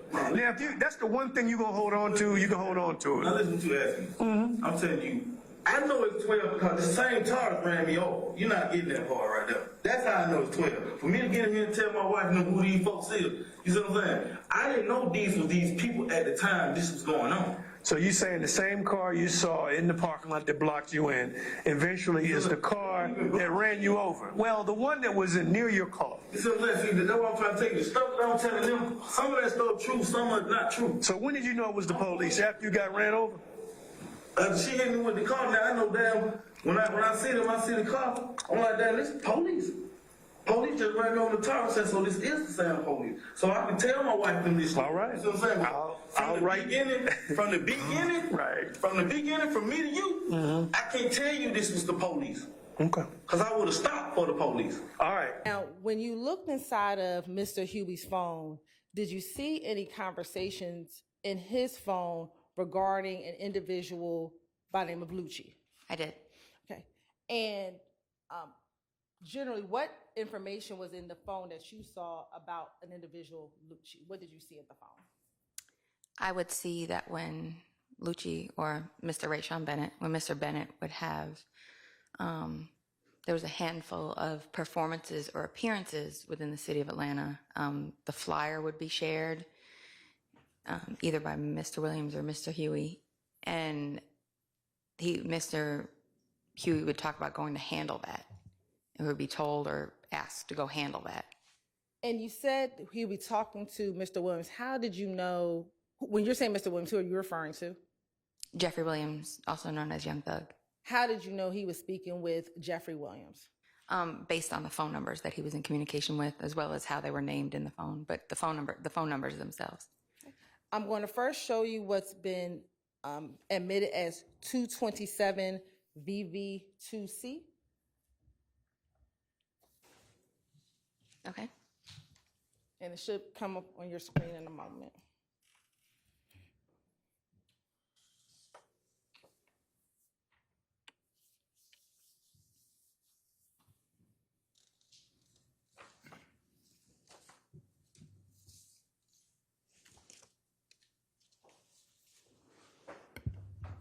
Now, first, looking at 227 VV2C, what is the jury looking at?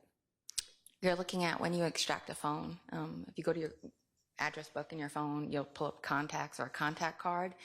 This is what it looks like when the phone is extracted. When you receive it back on a hard drive and you're going through the phone, this is what it's going to appear as. So you may have mom, a phone number, and that information. This is how it appears in a forensic phone extraction. And for 227 VV2C, do you see a name associated with this contact? Yes.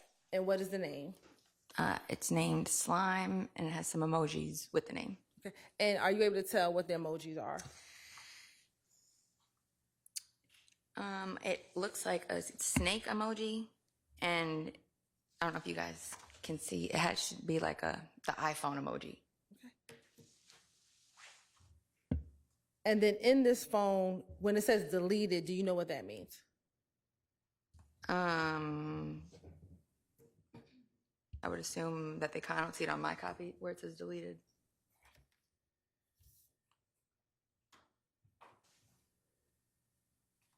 Where it says deleted in the left-hand column? Oh, okay, there you go.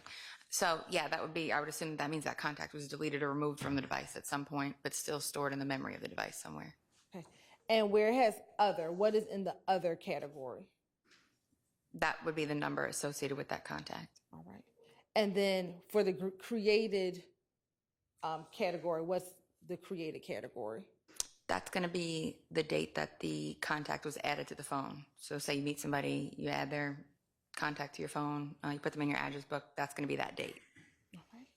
And then if it was modified, what does that mean?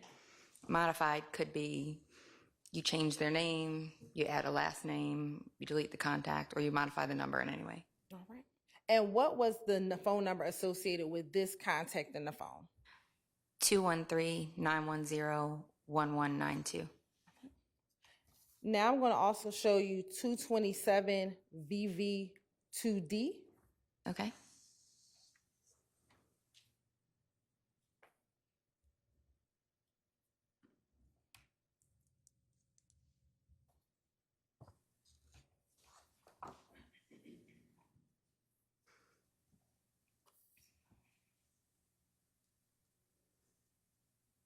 First, I want to start with the other. What is the phone number associated with this contact?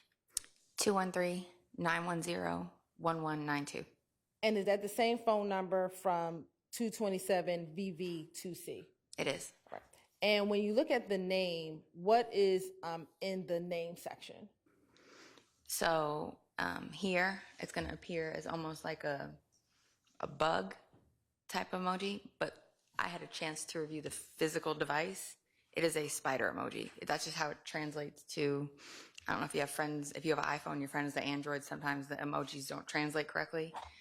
When you extract the phone, that's what happens here. So when you look at the physical device, it's going to be a spider. And then what was the created and modified date on 227 VV2D? March 1st of 2019 is created and modified November 22nd of 2020. And through your investigation, did you associate this contact with an individual? I did. And who was that? Jeffery Williams. All right. Now I'm going to publish 227 VV2A.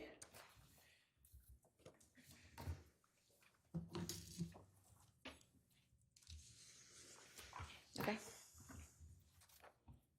And I want to go to slide 2.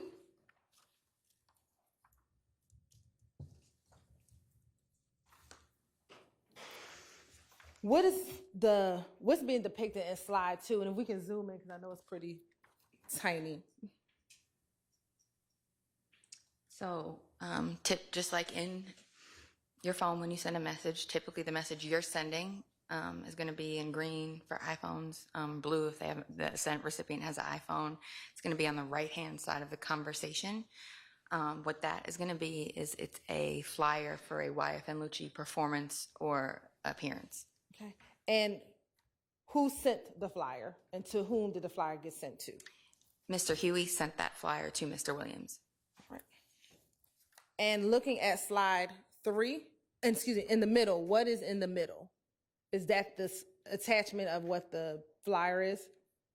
Yes. Now looking at slide number 3, is that the attachment? It is. All right. And for the record, what does the attachment say? It is a flyer. I think it was a performance or an appearance. It was a mixtape release for Mr. Bennett at the Diamond Club, which, from my experience with other investigations, is a YFN stronghold.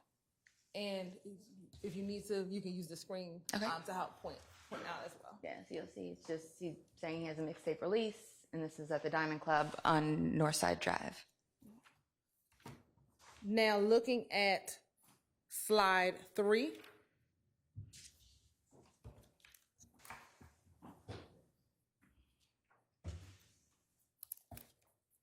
Okay.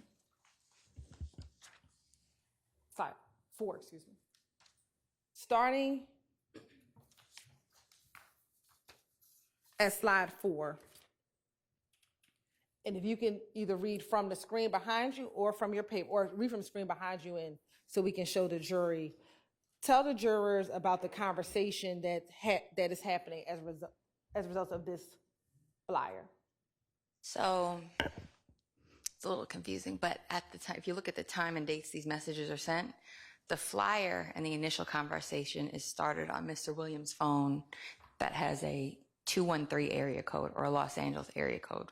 Once the flyer is sent by Mr. Huey, Mr. Williams switches to his Atlanta phone number and they engage in conversation to where Mr. Williams tells him, handle that tonight, and follows it up with slat. And then Mr. Huey responds, slat. And you said that this was Mr. Williams' Atlanta number. On the left-hand side, it says slime. Would that be the contact, how the contact is saved in Mr. Huey's phone? Yes, that's how it would appear in the phone. Okay. And what is the Atlanta phone number? It is 404-789-1371. And what is the date, roughly the date and times of these text messages? January 19th, 2020.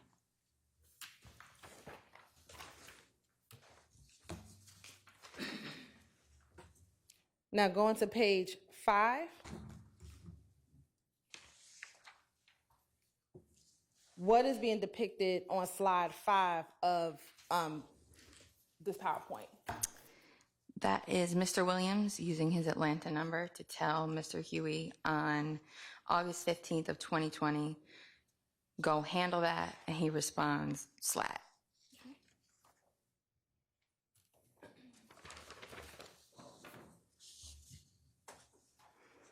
Now, looking at page 6, or slide 6, excuse me. Now, is this September 2nd, 2020? It is. Okay. And what is occurring in this text message conversation beginning on September 2nd, 2020? Okay, so several months later, Mr. Huey is going to send another flyer for a YFN Lucci appearance or performance. And Mr. Williams responds, where's that at? Mr. Huey tells him, Claremont. Mr. Williams responds and says, slatty handle, stay very low. And Mr. Huey says, slat, for sure, I've been out the way. And looking at the next slide, is this a copy of that flyer? Yes, it is. And when is the date of the appearance that Mr. Bennett is advertising? September 6th. Right.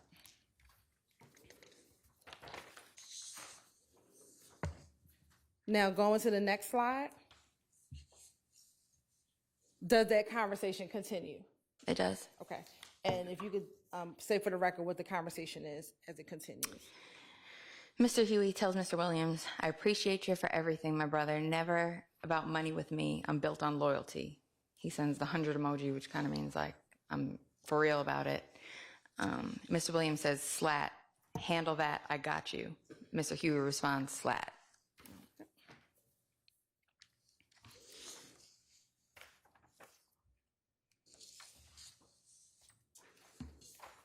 Now, going to the next slide, is there some additional conversation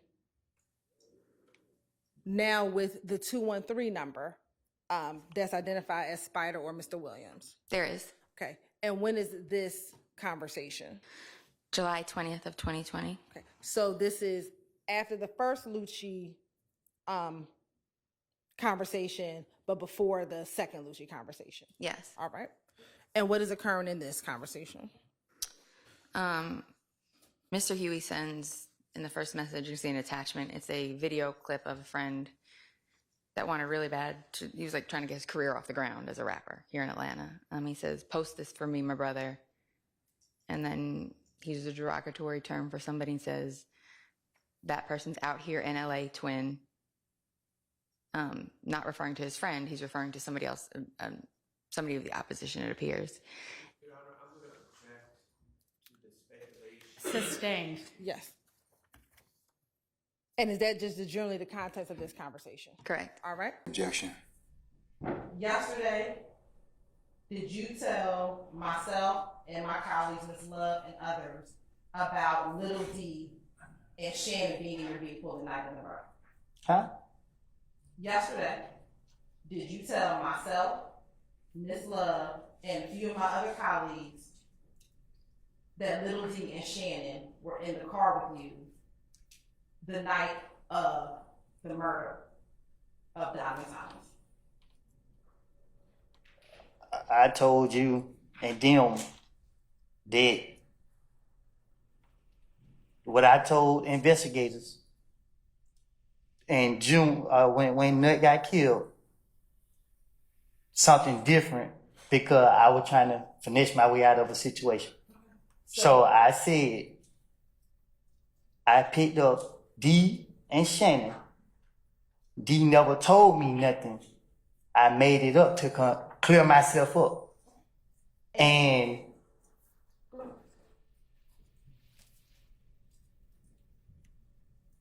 that's it. And was that yesterday that you said that? Did you tell us that yesterday, what you just said? You asked me to be truthful. And I didn't, and I told you. What I told the investigator back then wasn't me being truthful. So I'm telling you something that I didn't tell them because I ain't trying to go back to jail. I got it. But I asked you was yesterday, the first time you said this part, and now what you're saying today is what is truthful. What you're saying right now, what you're trying to tell the jury right now, is what you are now saying is truthful. What I'm trying to tell you is our conversation was about something that I said in the past. I understand. I'm asking you. I asked that Mr. Copeland allowed to finish his. Okay, all right. Oh, I thought he was done. Mr. Copeland, do you need to finish your answer? No, sir? I need a break, Your Honor. Say again? I need a break.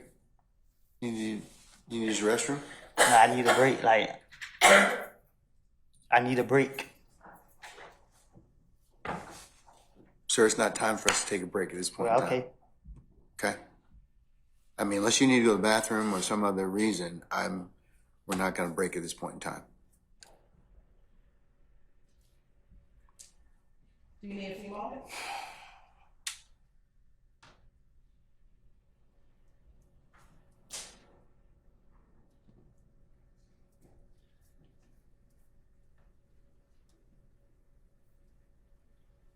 Was yesterday the first time that you told? Your Honor, I asked Mr. Copeland to finish his answer if he was still. I don't think he's finished. I think he's finished, Mr. Steele. So I'll overrule that objection.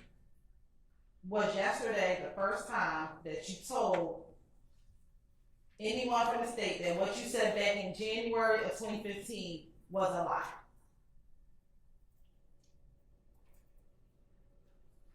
And that you were trying to finesse your way out of what you told them back in January of 2015? I told that to the investigators when they was questioning me at a certain point. What investigators? Y'all questioned me so many times, I don't know. Back in 2015, did you go to the police again on January 11, 2015? I'll sustain the objection. Did you also go to the police on January 28, 2015? I don't know no dates, but if you know that if I went to the, you could just see it. Did you also go and speak with the police on February 20th, 2015? If that's what it say. And what about on February 21st, 2015? If that's what it say. And then what about on June 10th, 2015? If that's what it say. Let me ask you this. In your interview on January 11th, 2015, do you recall your girlfriend's mother's home being shot up? Was it? Do you recall it?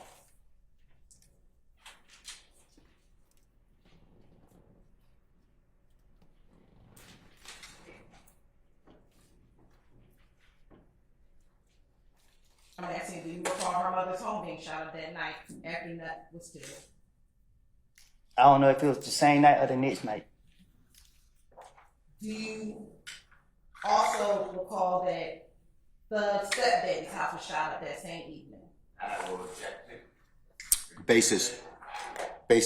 Leading hearsay. I'll sustain this to form. You can rephrase me. When Young Thug's stepdad's house shot up the night that Nut I don't know. got killed. When you went to the police station on January 11, 2015, did you go there on your own? Nope. Did the police come and get you to go to the police station, or did someone drop you off? Lonesome. They, I'm gonna overrule the objection. Did you voluntarily go down to the police station that night? no, I didn't volunteer. He called me. And did he tell you you had to come down there, or did you decide to go down there yourself? Well, he told me to come down there, and people told me to go down there because You're on. Is there an objection, sir? And just state what it is. Still talking. Okay, let me see if he's finished his response. Mr. Copeland, are you finished? Or do you need to say something else to complete that last question you were asked? yeah, I was just gonna say that I was told to go down there and speak with the police. Okay, all right. Do you recall in 2015 telling law enforcement officers that you were calling to get advice on whether or not you should go down and speak to the police because your name was coming up in the murder? Can you say the first part again? Sure. Do you recall telling Detective Thorpe in his January 11, 2015 interview that you were calling around getting advice to decide whether or not you should come down to the police department because people were putting your name in the murder? I don't know. I know when he called me, didn't know what to do, so that's why I was told to go down there. Are we finished? Yeah, I'm finished. Do you recall telling Detective Thorpe in that same January 11, 2015 interview that people told you not to go down there and to wait till the police called you, but you wanted to come down so you could clear your name? You said, did I tell him that? Yeah.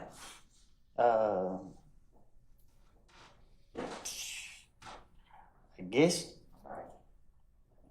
In that January 11, 2015 interview, was Thug in that interview with you? Huh? When you went to go speak with Detective Thorpe on January 11, 2015, was Thug in that interview with you? What you? Basis. Okay. Mr. Copeland, can you step outside for just a second? Ladies and gentlemen, jury, can I get you to step in your headquarters just for a minute, please?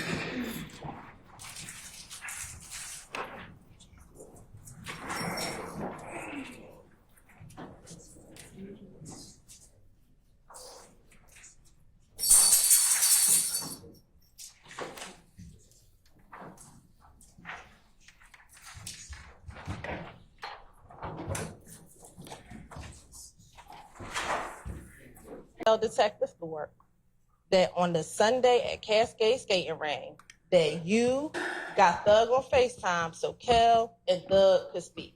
Yes or no? If Detective Thorpe said I told him that, I told him that. Okay. Do you remember that happening? No. Okay. I don't remember. Me and Shea Kel ain't gonna talk. All right. And then, do you remember telling Detective Thorpe, so him and Thug talked, and whatever was said with that, I don't know? I probably told Detective Thorpe that. Okay. And again, that was in your January 11, 2015 interview. I guess.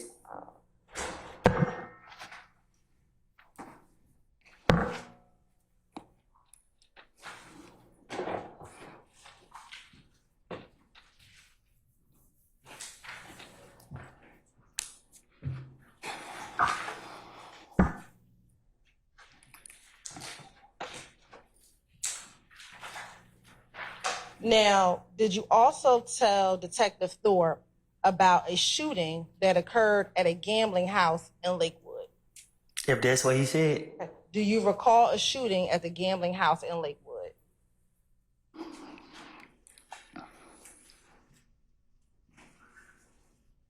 Do you recall a shooting at a gambling house in Lakewood? No, You do not? I don't. Okay. Do you recall telling Detective Thorpe in that same January 11, 2015 interview that there was a shooting over in Lakewood and that it was Kel and he was standing on top of a roof and shooting inside? I probably did. I need to know, do you remember telling him that or you don't remember telling him that? When Detective Thorpe questioned me about what happened, I thought I was in there about 5 minutes. I thought I walked in and walked back out. So I don't know what I don't told him. I can't remember what I don't told him. So you say you don't remember telling him about what happened at? But if he said that I told him that, I'm telling you right now, I told him that. So can you start asking me what I supposed to told Detective Thorpe? Because I'm telling you now, if he said that I said anything about anything, I'm telling you, more likely I probably did. Great. Well, I'm going to ask you about all the things that you talked to Detective Thorpe about.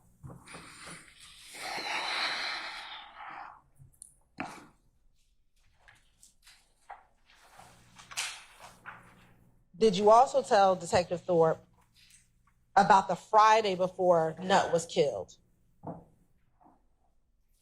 I guess. Okay. On the Friday that Nut was killed, were you with Thug the Friday evening before Nut was killed? No, you just said it earlier. Was I at the house? I said yes. I'm talking about the Friday evening before Nut was killed. I can't recall. Okay. I don't know what I don't told Detective Thorpe. I'm asking you, what do you remember yourself? No, when I think back about 2015, all I remember was getting a call saying that Nut was killed and I was responsible for it. And the only thing besides that is people showing up at my folks' houses. Details about what happened, all this stuff been blanked out my mind. Like, it been blanked out my mind. In that same January 11, 2000 interview, you recall telling Detective Thorpe that you were with Thug and you were at DJ Drama's studio. I probably did. Okay. Do you remember telling him or you don't recall telling him? I need to have it. If Detective Thorpe said I said it, I said it.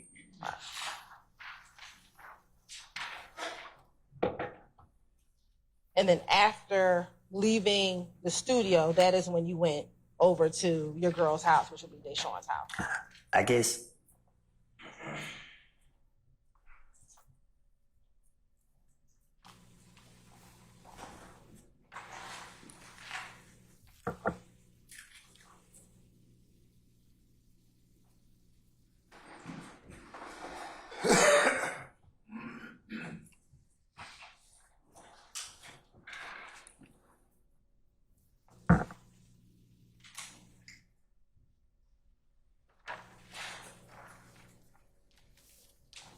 Now, earlier I asked you about what time you left Deshawn's home to go to your brother's house. Do you recall telling Detective Thorpe that you left Deshawn's home around 5:00 p.m.? I guess. When you say you guess, I need to know, do you recall telling him that or you don't recall telling him that? If he said I said it, I said it. And is that true or that not true that you left her home around 5:00? If you notice something about me, I don't keep up with the time or the days. I just go with the flow. So do you remember it being around 5:00 p.m. that you left Deshawn's house? I don't know what time I left her house.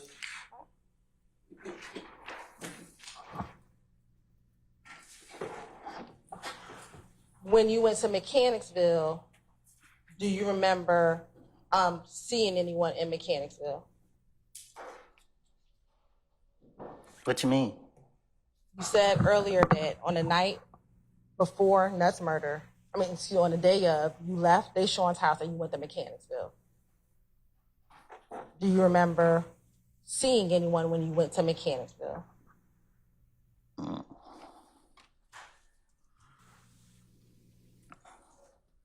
I don't remember if I seen anyone. Okay. Do you remember telling Detective Thorpe that you went to the green store? I guess. I need to know, do you remember telling him or you don't remember telling him? Or was that a lie? Basis. Saying he's allowed to answer, and they can't force him to answer in the binary one or two ways. Your Honor, his response are non-responsive to my question. I'm going to overrule your objection, sir. Thank you. So do you remember telling him, you don't remember telling him Do I remember telling him what? that you went to the green store? I probably did. When you say you probably, I need to know yes, no, or I don't recall. Whatever Thorpe said I told him, I told him. Okay. Do you remember telling him that you met with Little Rick at the green store? I probably did. Yes, no, I don't recall. You want me to? Yes, sir, you may. Yes, no, I don't recall. If Thorpe said I said it, I said it. Do you recall telling Detective Thorpe that while you were at the green store, you called Little D? I guess. Did you tell him? Did you not tell him, or you don't recall telling him that? If Thorpe said I said it, I said it. Do you recall telling him that he told you he was on Cleveland Avenue? I guess. Yes, no, or I don't recall. If Thorpe said I said it, I said it.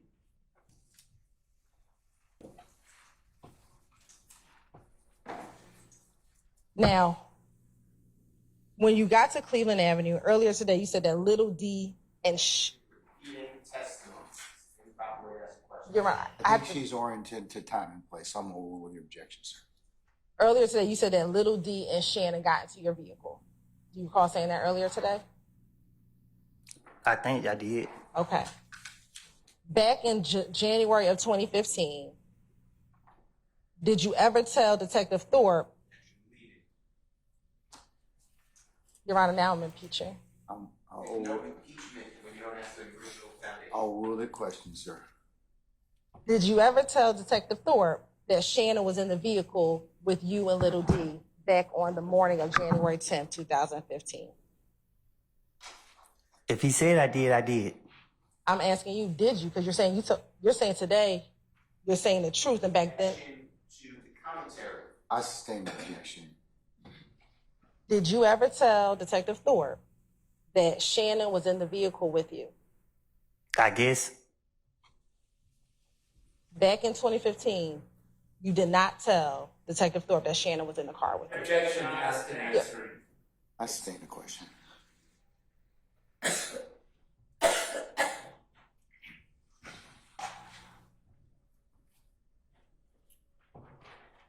In 2015, did you tell Detective Thorpe that only Little D got into the car with you? I guess. Did you say that to Detective Thorpe? If he said I did.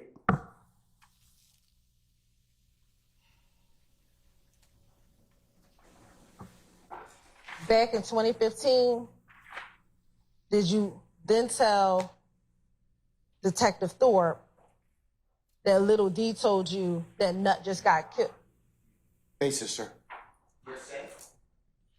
Your Honor, do we address this? I'm going to overrule the objection, sir. Confrontation clause as well. Your Honor, we... Overrule, sir. Today, you said that you and Little D never talked about the murder, correct? Today I said whatever I told Thorpe in 2015, I was trying to get him out my face So I do not know exactly what I have told him. Today, do you have an independent memory of what happened on January 10th, 2015? What you mean? Do you have a memory outside of what you told Detective Thorpe about what happened on January 10th, 2015? Basis, sir. I did tell me the basis for your objection. I'm gonna overrule the objection, sir. I'm going to object as to the answer, Your Honor. Overrule, sir. Wait. So today, do you have an independent knowledge of what happened on January 10th when you picked up Little D?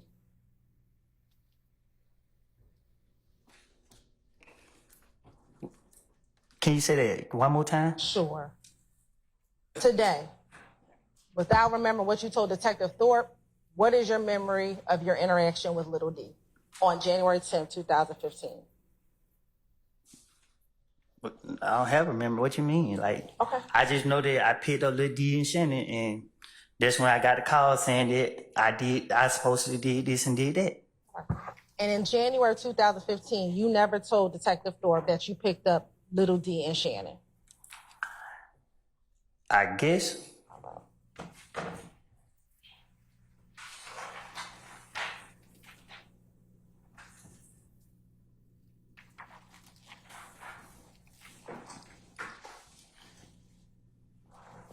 Earlier, I asked you if Moontook FaceTimed you. And did you say you did not recall if Moontook FaceTimed you? I know he called me. I don't know if it was FaceTime regular. All I know was I remember what came out of his mouth. And in 2015, in January of 2015, you told Detective Thorpe that he FaceTimed you. I guess.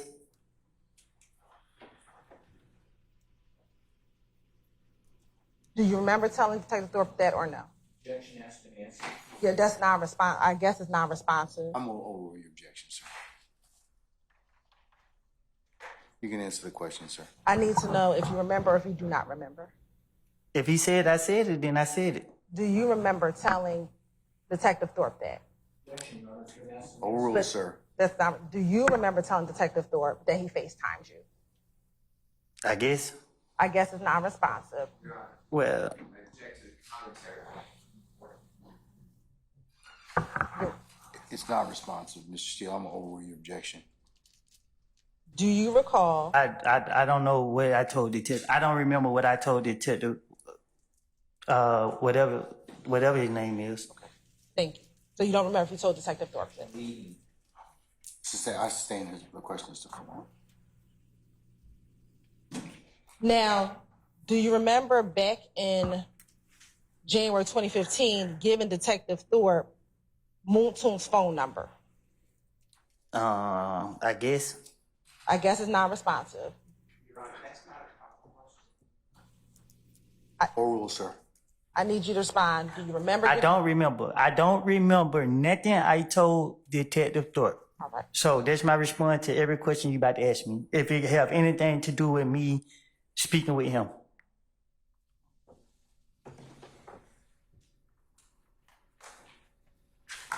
It wasn't in my right state of mind. I don't have a clue. Well, you have to bear because I'm going to have to ask you the question specific. You can just Okay, say, you I can don't ask. remember. I just said. Prosecutor, is it not? Mr. Steele, overruled. Do you remember today what Moontoon's number was back then? Back then when? Back in 2015. No, I better know my phone number now. All right. Do you remember giving him the number 404-662-8935? I guess. I need to know, do you remember or you do not remember? Yeah, I did.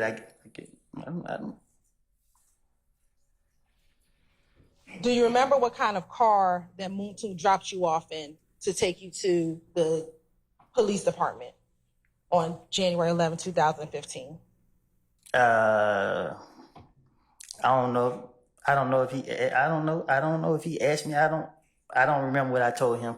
Okay. Do you remember saying it was either bluish, grayish Malibu and it was rented? Yeah. Yeah, you remember telling him that? Yes, I guess. Yes.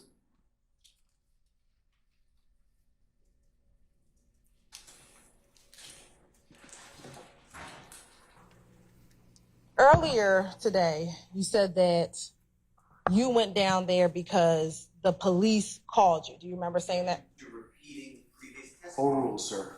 Do you remember saying that earlier today? That's the only way I went down there. Okay. Do you remember telling Detective Thorpe, I was asking everybody, should I go down there, bro? Because I didn't do it. I didn't do it. You can look at my phone records, but I didn't do it. Yes. All right. Yes, you remember telling him that? If he said I said it, yes, I said it. I need to know if you remember telling him that. I Yes, and I don't know why there's further questions. I'm gonna overrule the objection, Mr. Sharp.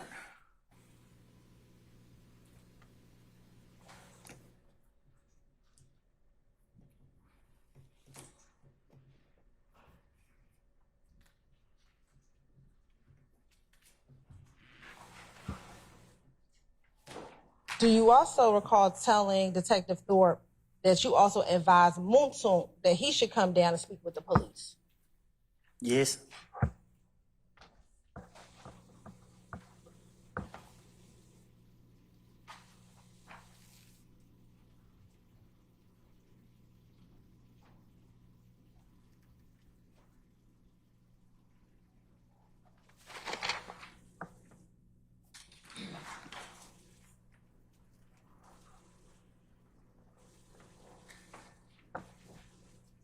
When you just said yes, you kind of shrugged your shoulders. Why did you do that? Overruled, sir. Because you asked me questions. Hold on, Mr. Overruled, sir. Why did you just shrug your shoulder? Because they my shoulders. Okay.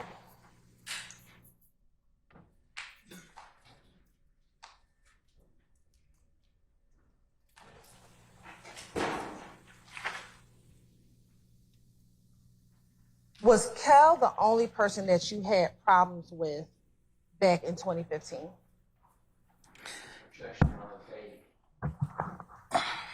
I'll stand this form. Let me ask you, did you have any issues with Nut in 2015?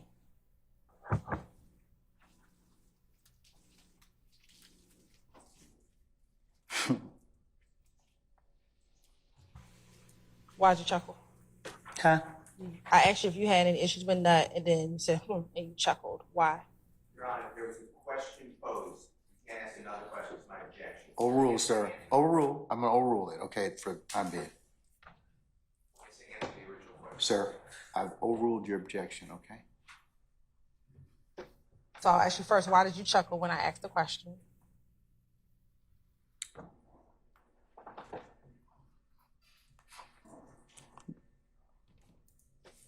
I don't know. Okay. So did you have an issue with Nut back in 2015? I don't think I did. All right. And did you tell the police that the only person you had a problem with was Kel? Yes.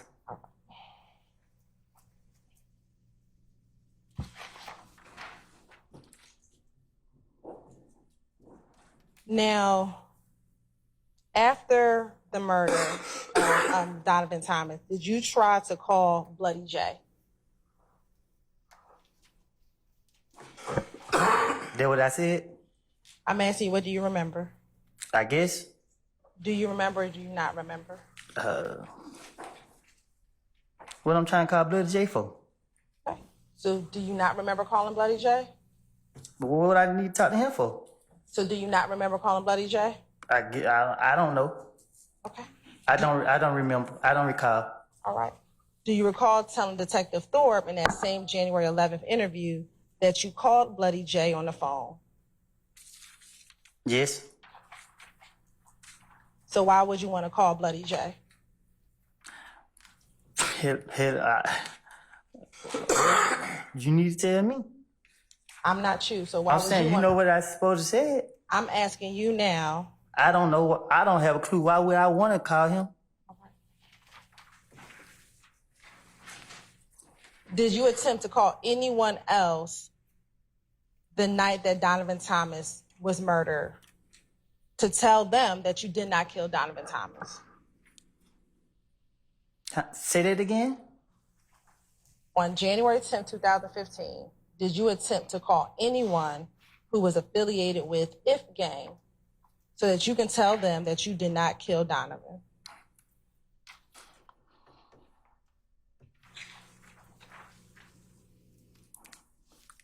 I ain't doing no calling nobody.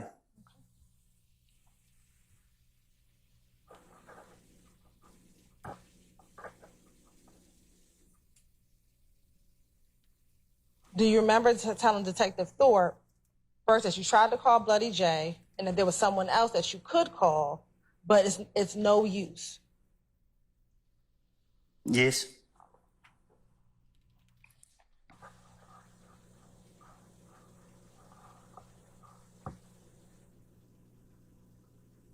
Now,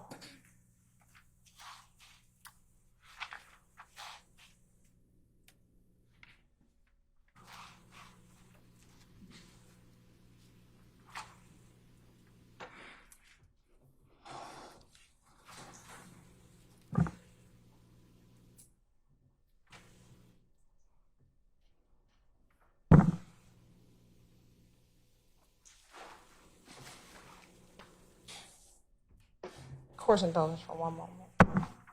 I didn't hear you. I said course indulgence for one moment. Huh? You done me?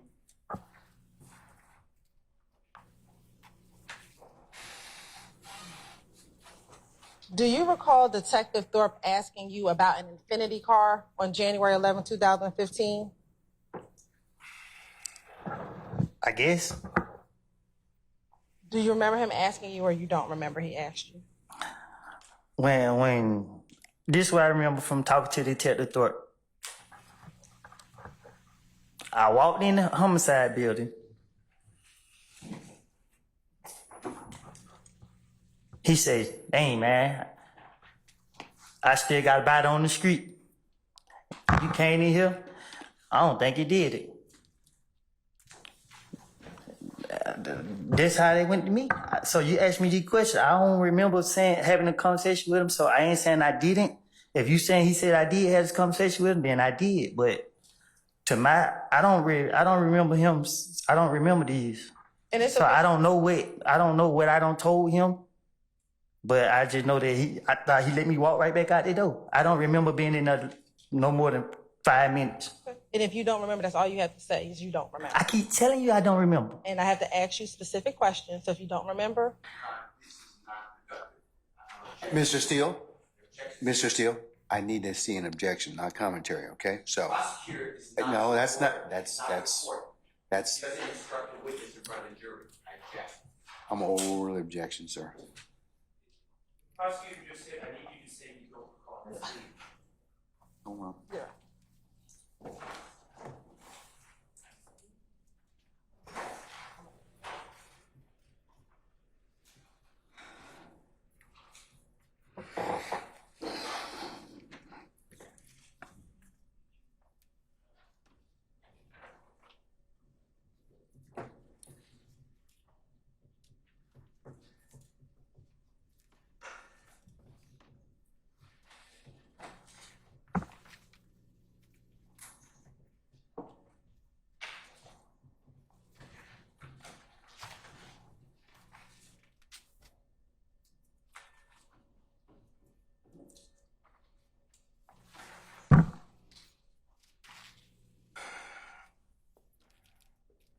Mr. Short, I'm over the objection. That's not what the prosecutor asked, okay? So, all right. You can continue, madam. Do you remember or do you not remember if Detective Thorpe asked you? I don't remember. All right.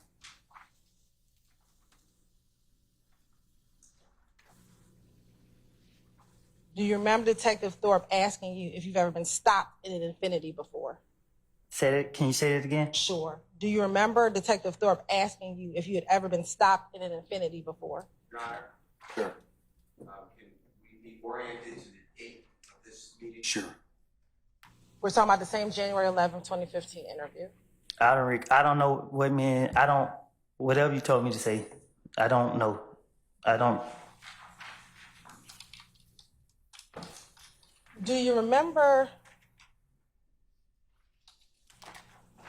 back on January 10th, 2015, any cars following you home the night that Donovan Thomas was killed?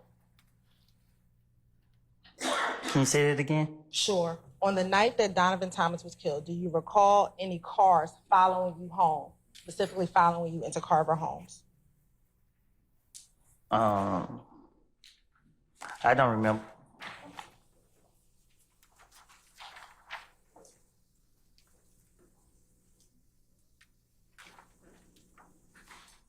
Do you remember telling Detective Thorpe that you were heading into Carver Home and you saw a little red Camaro following you inside of the apartment complex? I probably did. I need to know, do you remember or do you not remember? I told you already. I don't remember. You keep asking me. So if you don't remember, just say you do not remember. I object to this. You can't delegate the court to do that. I object to this type of question. Well, Your Honor, I'll ask. I'll sustain the question. I'll sustain you. Your Honor, then I'll ask, you can instruct Mr. Copeland if he does not remember, just to say he does not remember. Mr. Copeland, just answer the question to the best of your ability, okay? I thought I did, Judge. You're I told her I don't remember no conversation I had with. She trying to cross me up. She trying to say this and that. When I don't told her I don't told the police anything they wanted to hear for them to. And she keep asking me over and over. You're gonna have to answer the question, sir, okay? So is your entire interview with Detective Thorpe a lie? Huh? Was your entire interview with Detective Thorpe a lie? I don't know. I can't tell you what I told him. You got to tell me what I told him. Okay. So we're going to keep on going.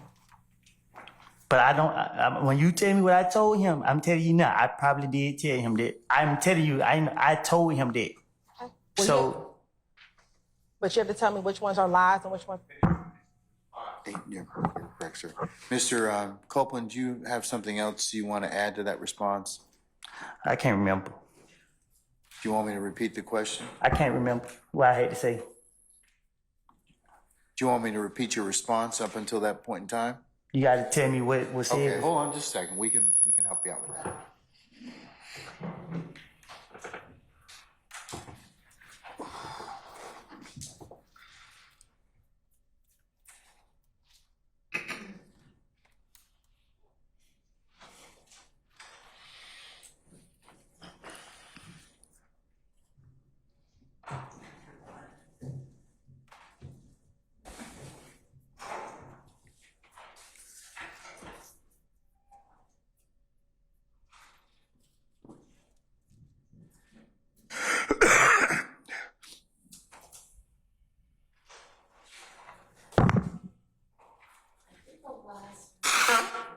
I'm sorry.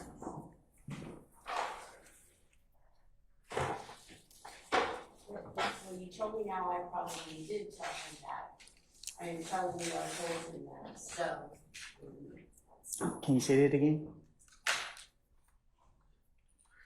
She said, was your entire interview with Thorpe a lie? He said, I can't tell you what I told him. You gotta tell me what I told him. Right. And so we'll keep going. He's weighing. And then he said, well, you told me now, I probably did tell him that. I am telling you I told him that, so. And then the sentence said, but you have to tell me which ones are lies. And then they interrupted, so. So how I supposed to tell you which one is a lie if I don't know, if I can't remember what I told him? I can't say this is a lie and then you try to say, well, you said this right here. I don't know. I don't know what I told him.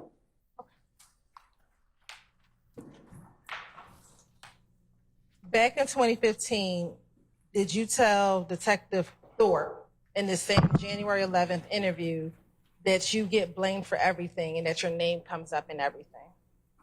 Yes, sir.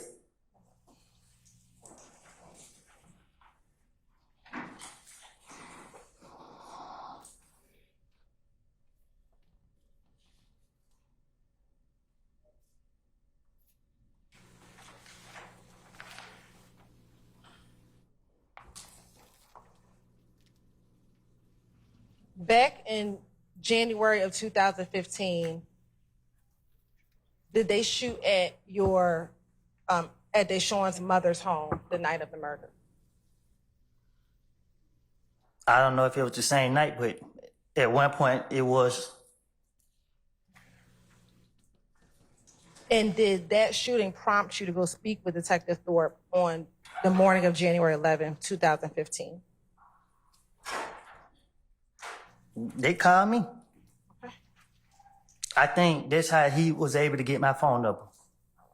But I can't recall if it was or not.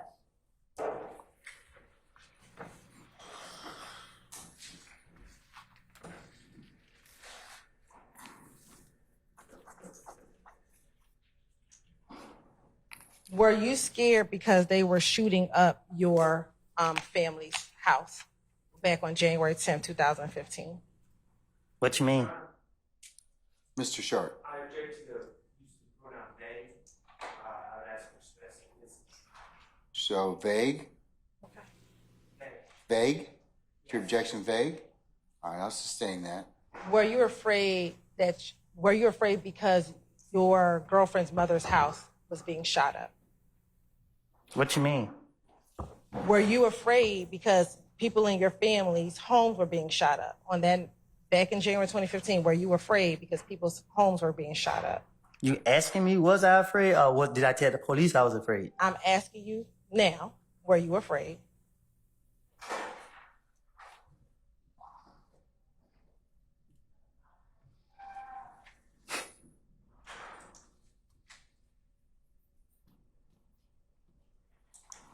I was afraid for the people who was in the house.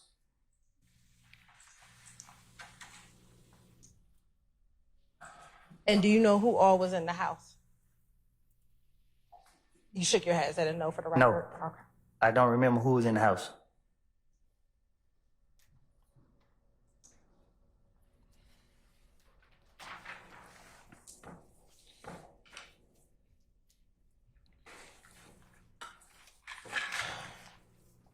Now, in that interview, did you give Detective Thorpe the reason why you thought Kel was beefing with you? I probably did. I don't remember. Which one I was supposed to say it? Okay. Do you recall telling Detective Thorpe that this is all about you not being down with it no more and being down with the gang anymore? Yes.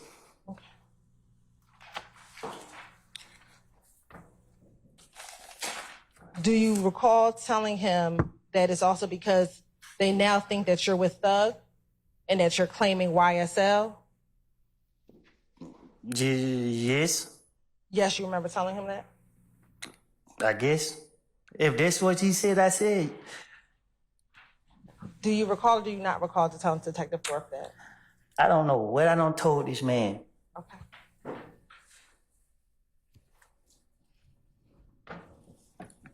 So, sitting here now, was the beef because you were no longer down with them and you were down with YSL?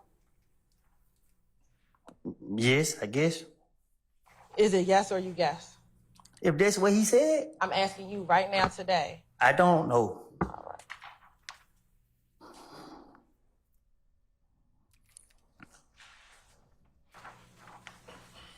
Now, during this interview, do you recall giving Detective Thorpe your Instagram page? Yes. Okay. And what was the Instagram page that you gave him? I don't know. Okay. Was it Woody372? Yes. Okay. And 372, does that refer to, I'll sustain the question. what is 372? Numbers.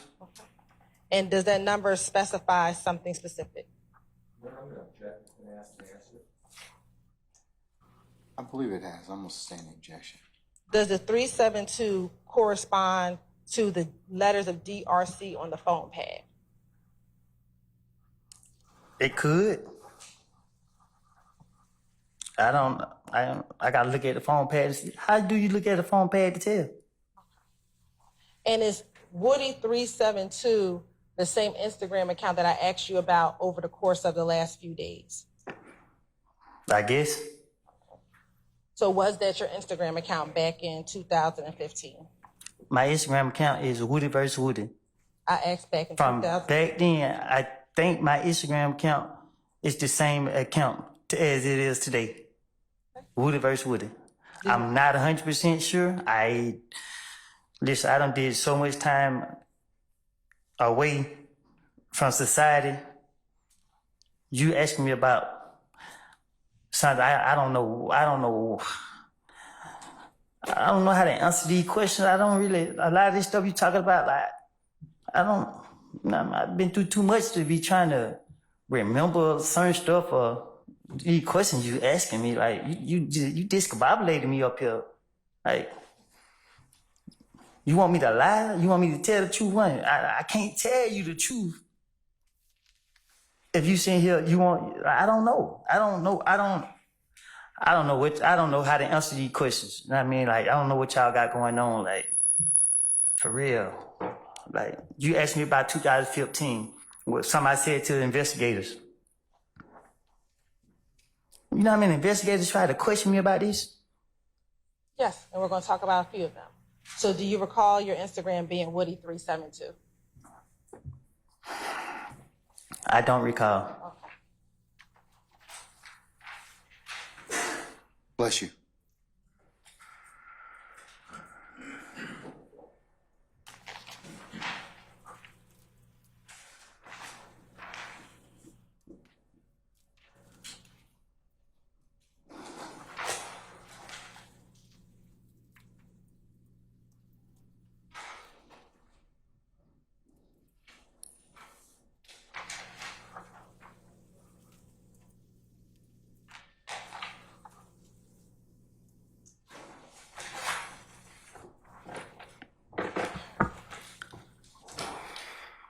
Course indulgence.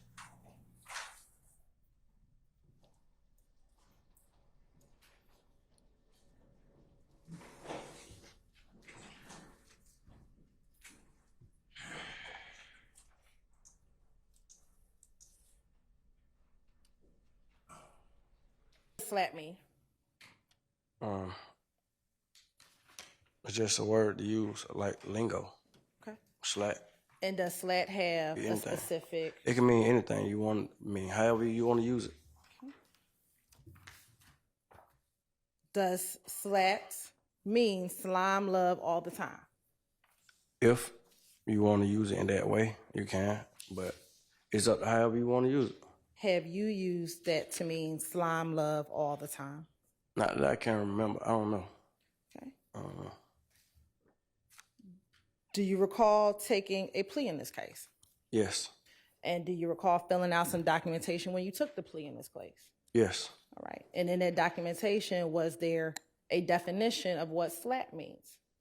I don't remember by heart. Okay. Will taking a look at a copy of your plea agreement help refresh your memory as to whether or not there was a definition of what slime love all the time means? No, I didn't say that wasn't a definition. I'm just saying, like, you asked me what do it mean. I'm telling you, it can mean whatever you want it to mean, however you want to use it. Okay. So just so I'm clear, though, is that one of the ways you can use it? Yeah. All right.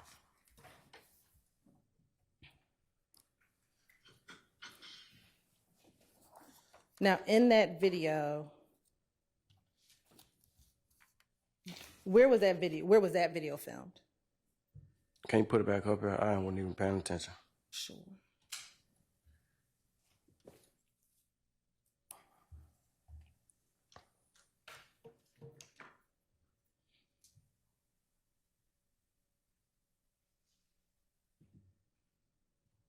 In looking at that freeze frame, are you able to tell where that video was filmed?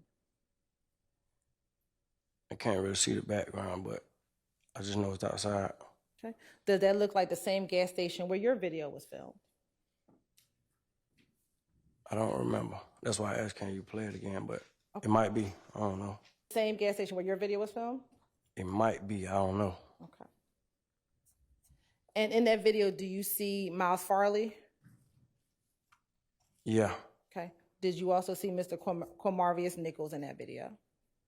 I don't know. I don't know. If he was, I wasn't paying attention.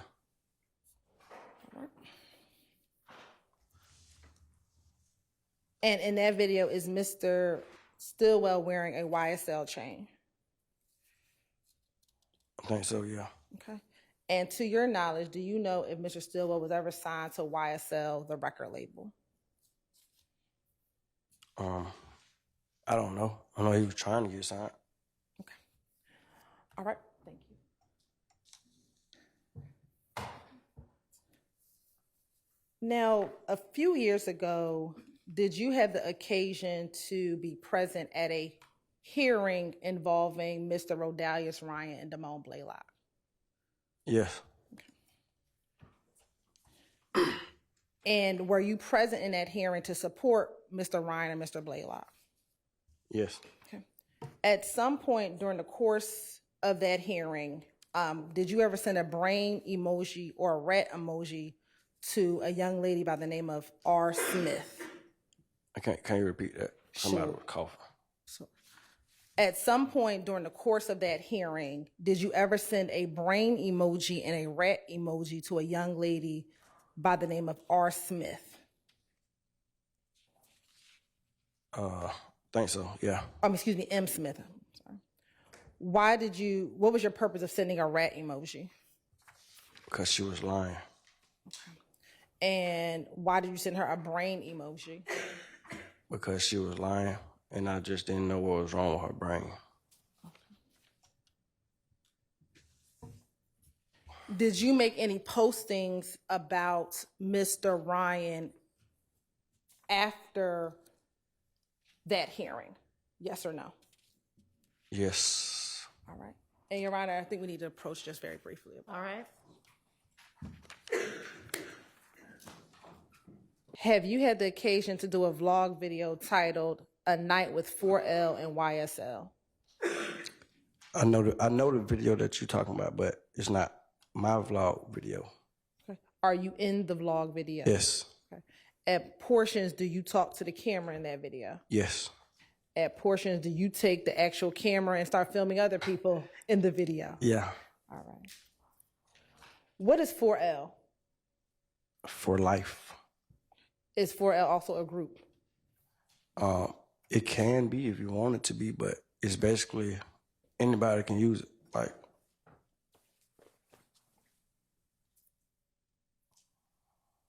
have you had an opportunity to look at that video prior to your testimony today? Can you say that again? Have you had the opportunity to look at that video prior to your testimony today? I think, yeah.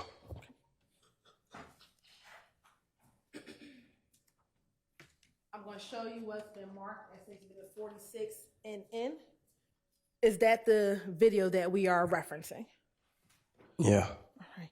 That's the title of it, I think. Okay. Your Honor, this time the state would like to admit 46 and publish the relevant portions. All right, that's admitted.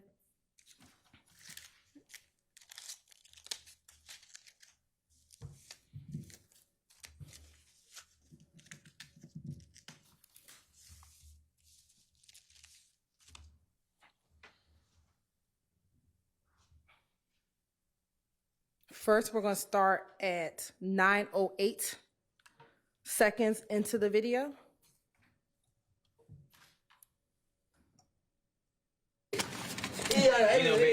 Crazy, man. And we're going to pause. The individual with the white shirt with the cup in his hand, who is that? You said with the what in his hand? The white shirt and the cup in his hand. Look like Big. Okay. Do you know Big's real name? Darius. All right. And the person with the pink hat, who is that? I can't see their face that good. Okay. It look like R5. R5? Yeah. Right. Do you know his real name? No. Okay. All right. Now I want to show you,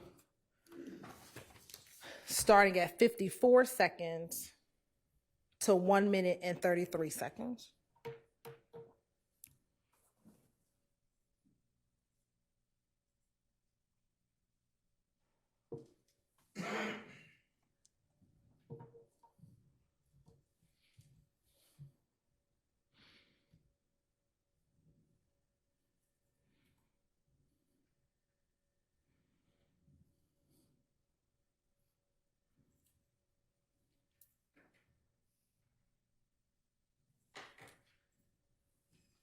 Y'all know we gonna tour. You better keep your distance. Don't come to no club. Don't come outside. Don't do shit. Stay your ass in your mama house. You better be in your mama basement. Making beats and shit. And bring your ass. Now, first things first, is that you? Right there, yeah. Okay. And that's you speaking, correct? Yeah. All right. Out the house. Hey, look though. You niggas soft as fuck. You niggas pussy. I got more money than you nigga. More you nigga. More brr than you nigga. Right. More whatever. Right. Only thing y'all nigga got more than us is dead niggas. This in your video? Yeah. You niggas got more dead niggas than us. That's all. Hey, only thing these niggas got more than us is dead niggas. And we'll pause right there. Is that you when you said the only thing that they have more of us is dead in words? You said, was that me? Yes. Yeah. Okay. And now lastly, I'm going to show you 3 minutes and 18 seconds to 3 minutes and 48 seconds.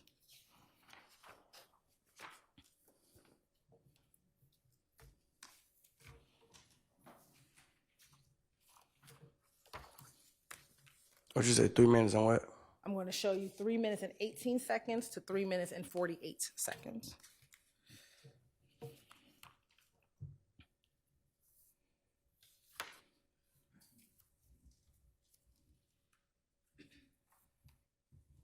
What that was it on? What that was it on top? God. Good luck, boy. I say good luck. Good Oh luck. shit, what's my God? Zion Road on that. Mount Zion Road, you nigga was not at the bottom. Shit been telling on me. That ESPN got bomb on me because we blowing nigga down. Tattoo too. A long child with heart, you know what I'm saying, heartbroken kid shit. I got ill out in 13. Also, get what? I refer young nigga with And I'm going to pause right here for a quick second.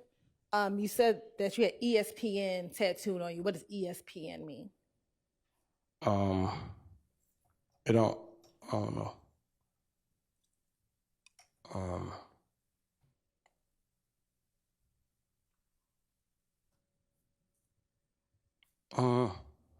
Have you ever heard every slime play nasty?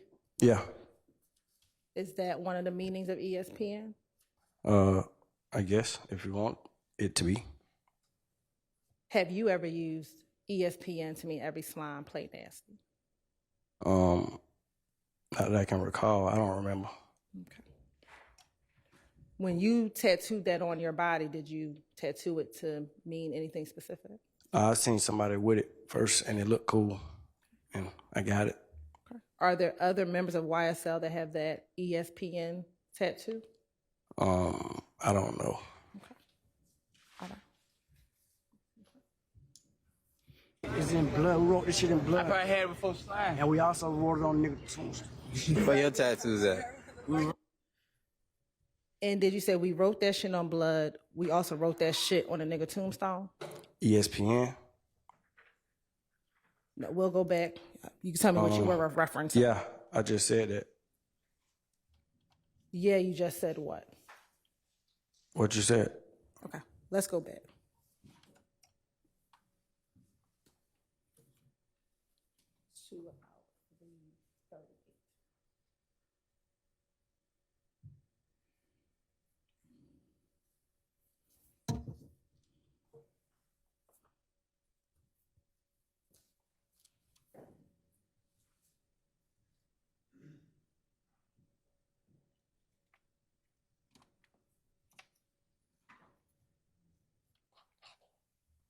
Shit. I got ill out in 13. Get what? I refer young nigga with slime. This shit is in blood. We wrote this shit in blood. I probably had it before slime. And we also wrote it on nigga tombstone. Where your tattoos at? You said we wrote that shit in blood, and we also wrote that shit on a nigga's tombstone and went like this. Shh. That would it sound like I said. All right. I want to show you what's already been admitted as State's Exhibit 4Y.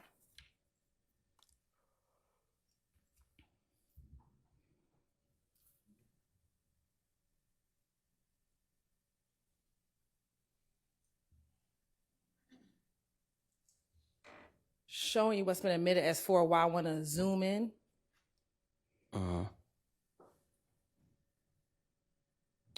Is that a tombstone? It looked like it. Okay. Are you able to see the name of the tombstone? The name on the tombstone? It say Don. I don't know what the rest of it say, but Thomas Jr. All right. And do you see the word SLAT graffitied over his tombstone? Yes.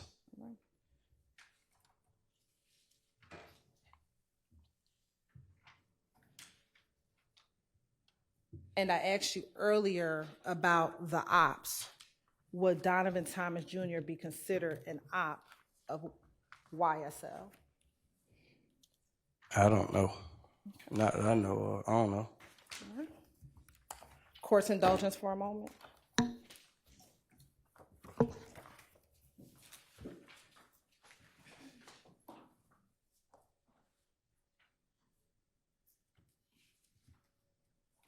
Good morning, Investigator Dennis. How are you? Good morning. When you were here previously, you testified about your involvement in the investigation of the shootings that occurred after the death of Donovan Thomas. Do you recall testifying to that? Yes. All right. And again, during that period in 2015, did you work with your partner, retired Sergeant Gaither, to assist in solving some of those shootings that occurred after the death of Donovan Thomas Jr.? Yes. As a member of the gang unit, when you first learned of the shootings that occurred after Donovan Thomas Jr. passed away, did the gang unit or yourself immediately begin investigating those cases as retaliatory shootings? Yes. How did the gang unit recognize or realize that some of these shootings were in retaliation of the murder of Donovan Thomas? Usually it was based on the victims of the shooting. Okay. In the first days between January 11th and January 19th, were there homes that were shot at that were either family members or friends of Kenneth Copeland? Yes. Excuse me, I'm sorry. I believe the microphone may not be working. Not yours, Ms. Hill. The witness mic? The witness mic. You just Thank you. pull it closer to you. No, it wasn't on. Miss Hill. I didn't know I had to hit the button. Thank you. Can y'all hear it all right now? Can you hear me? Okay. All right. Where were those homes primarily situated? Throughout the city. We had them popping up all throughout Atlanta. Okay. Were there homes on Hendricks Avenue that were targeted in the days immediately following Donovan Thomas's murder? Yes. And the addresses that were associated with those homes was that 193 and 197 Hendricks Avenue? Yes. Also, was there a home of Mr. Copeland's sister, 878 Oakland Drive, that was targeted as well? Yes. How did the fact that homes that were of the family members of Kenneth Copeland factor at all in your investigation after the investigation of those shootings after Donovan Thomas's murder? Your Honor, I'm going to object as irrelevant at this point unless more foundation is laid. Overruled. You may answer. Can you repeat the question? Sure. The fact that the homes of Kenneth Copeland family members were targeted, how did that factor into your investigation as you began investigating these retaliatory shootings? We basically would be notified by the patrol officer of the shooting. Usually they happened at night, and usually once they would give the name or they would provide us information indicating that it was a family member of. Objection, confrontation clause. Can you rephrase? Sure. Without saying what any of the officers told you, just how did it factor into your investigation? We basically gathered information as they came in, and pretty much every night we had a different shooting, and we were tasked with investigating it. Okay. Outside of Kenneth Copeland, did you learn of other homes of individuals that you all associated with YSL members their family's home being shot or targeted. Yes. What was one of those addresses? Ruby Harper. Okay. And whose home did you identify that home belonging to? A family member related to Mr. Williams. And were you ever able to associate Mr. Williams with that home specifically? Yes. How did you do that? I pulled his driver license picture. You have permission to approach? You may. I'm going to show you what's been marked as State's Exhibit 540 Yankee. Do you recognize 540 Yankee? Yes. And how do you recognize 540 Yankee? It's Mr. Williams' driver license picture. And is that, I'm sorry. From 2015, I believe. Okay. And is that what you pulled as a part of your investigation? Yes. And is that a fair and accurate copy of the license information that you pulled regarding Mr. Williams back in 2015? Yes. Your Honor, this time the state would like to tender State's Exhibit 540Y into evidence. I'd object to the admission of that evidence as hearsay. Overruled, admitted. Your Honor? Understanding the court's ruling, there's some personal information on a driver's license. We'd like it redacted. Okay. And we're not going to publish. We're just going to ask him to cite the address, Your Honor. But we'll redact it for later. Okay. What is the address on Mr. Williams' license? 3424 Ruby H. Harper Boulevard, Southeast Atlanta, Georgia. And was that the target of one of the shootings between January 11th and January 19th, 2015? Yes.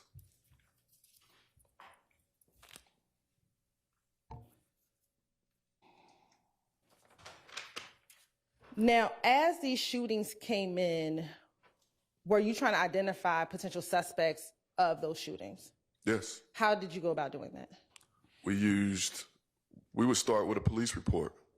And with that police report, we would try to find whatever evidence we could with that, reaching out to the victims or witnesses, any car descriptions, suspect descriptions, and we would go from there. We would also reach out to our crime lab to see what shell casings was recovered.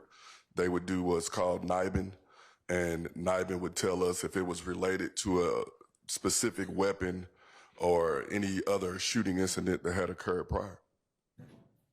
At any point in time, did you all go to social media in order to see if you can get any intel on what may be happening out in the community? Yes. Okay.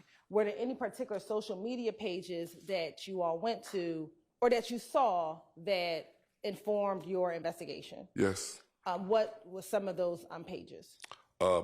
Immediately after the death of Donovan Thomas, there was a fake Instagram, I believe, page created, Death to Snake N-words. And from that, it was almost like a play-by-play of what was going on, or those associated with Mr. Thomas. They basically were sending threats and telling what they... Yep. Overruled. Best evidence rule. That's, Evidence rule. Best evidence rule. oh, sorry, best evidence. Do you have? I do. All right. Did Go you ahead.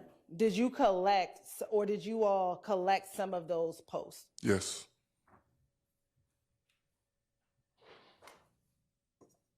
Thank you. Permission to approach? You may. I'm going to show you what's been marked as State's Exhibit 546Y.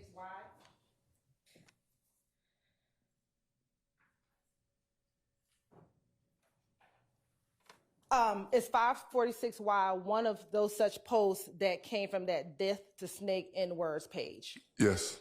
And is that a fair and accurate depiction of one of the posts that you saw in the early days after Mr. Thompson was killed? Yes. At this time, the state would like to tender State's Exhibit 546Y into evidence. Object to any hearsay in it. It's being used for the truth of the matter.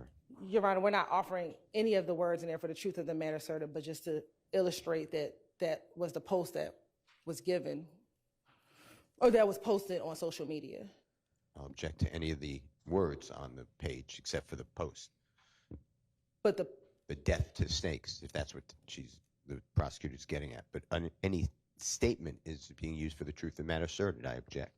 Your Honor, may we approach? I think it might be on longer.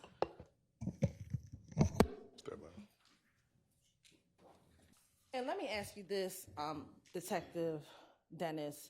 The post that you were seeing on this Death to Snake N-words page, did they have threats on those pages?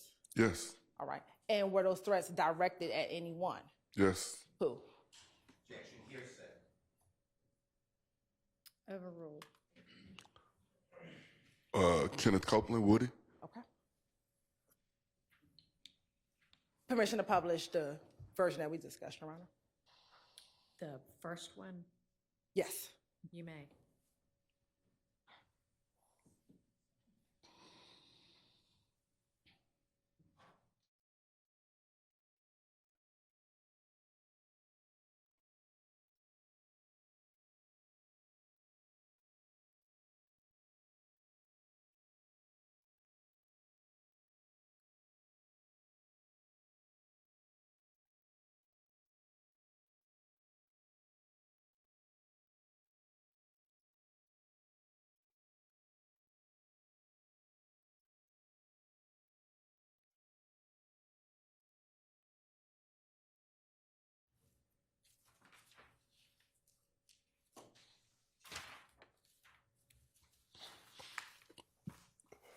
Now, as a part of your investigation, and court's indulgence for a moment.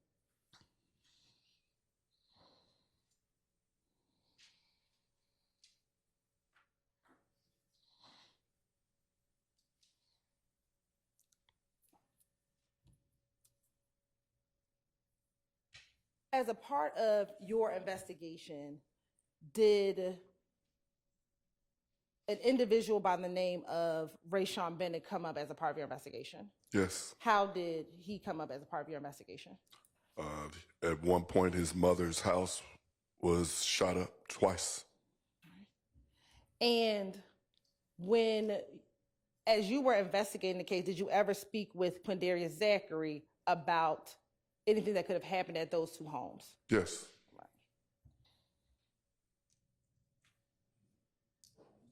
And did you know anything about those shootings prior to speaking to Mr. Zachary? Yes.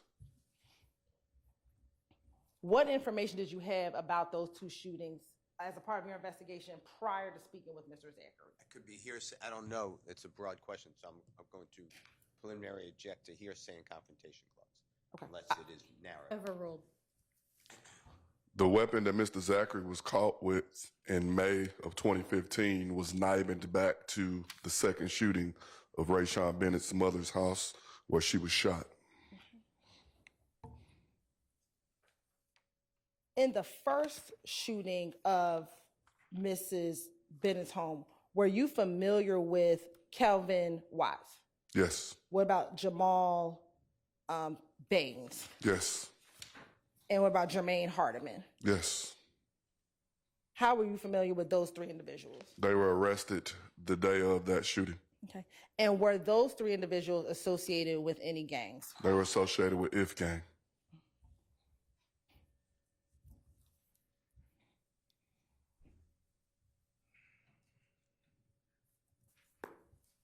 At the time, was Mr. Bennett associated with any gangs? IF Gang.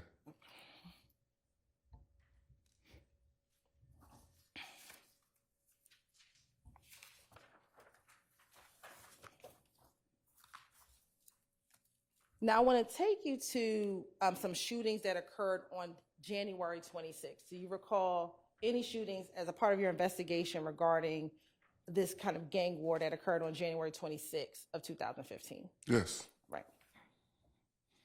To your knowledge, how many shootings occurred on January 26, 2015? Several. Okay. Were you familiar with, as a part of your investigation, Mr. Copeland being shot on the highway on January 26, 2015? Yes. And do you remember if that case number was 15-026-0124? I don't remember the case number off the top of my head. No problem. Also on that same day, was Lucci Mama's house shot on 1/26/2015? Yes. And then on that same day was Trevante Turner shot on 1/26/2015. Yes. And Trevante Turner back in 2015, did he associate with YSL? Yes. And the shooting of Trevante Turner, was that on 198 Stanhope? Yes.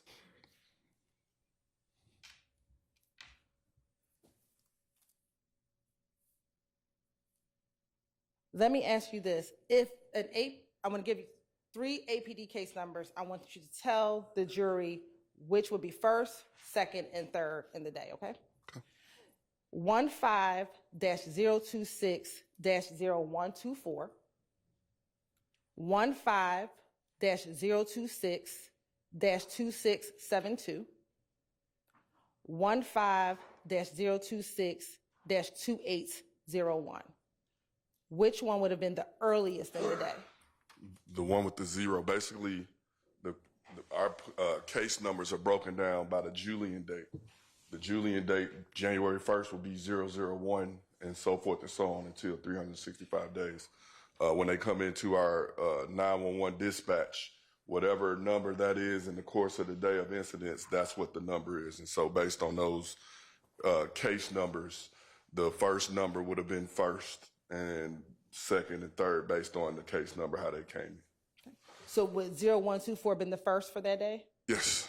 Then 2672? Yes. And then 2801? Correct. And would 2672 and 2801, depending on the activity of that day, be pretty close in time to each other? That's correct. And it basically resets at midnight. So, for example, if something, like today was the 16th, if an incident happened overnight on the 15th at midnight, it would become the 16th, even though it's pretty much close in proximity, it's the same time.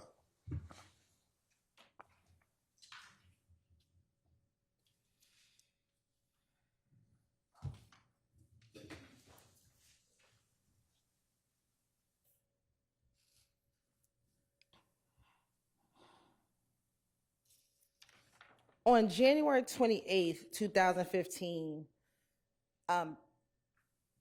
did you ever interview a woman by the name of Antrevia Smith? Yes. And what was your reason for interviewing with Ms. Smith? Her apartment was shot up on Springdale Road. And did that shooting happen on January 28th, 2015? Yes. And was that 2 days after the last incident we just discussed? Yes.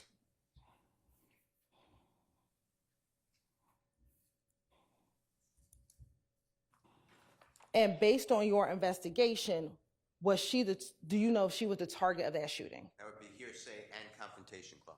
Overruled. Her residence was the target. I don't think necessarily her, but her residence was.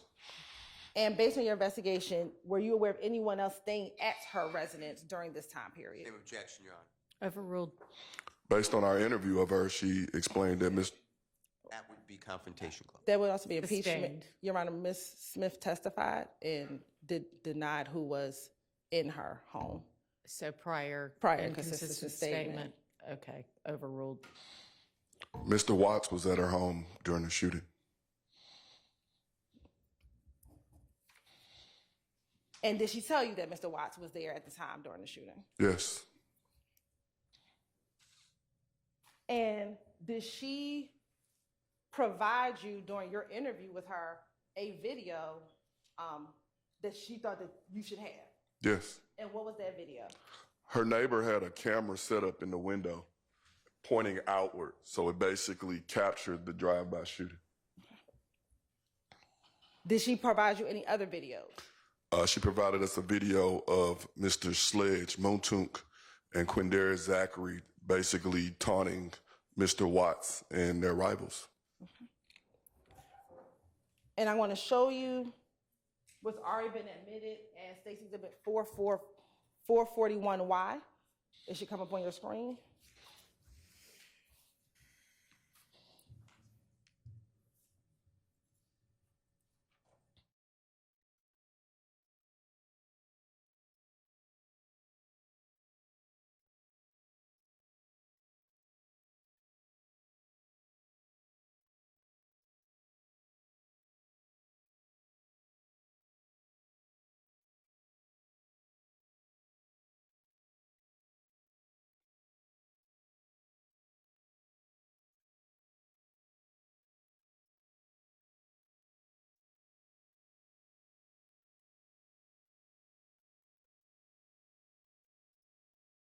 provided to you after she told you that Mr. Watts was in her home when her home was shot up? Yes.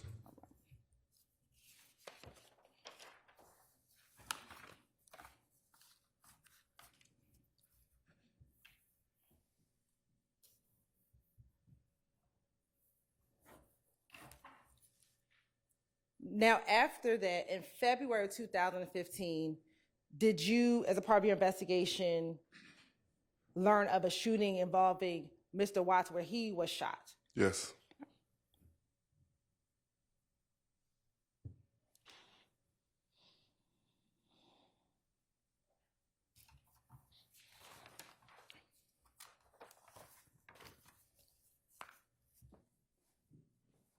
And then on that same day, on February 10, 2015, did you learn of 193 Hendricks Avenue being shot at again after Mr. Watts was shot? Yes. Hendricks was basically, after most incidents, they would go shoot up Hendricks almost as a retaliation immediately or sometime thereafter. And as a part of your investigation, who resided on Hendricks? I believe Kenny Boo. And do you know what, if any, relationship that did Kenny Boo have with Mr. Copeland or his family? I don't.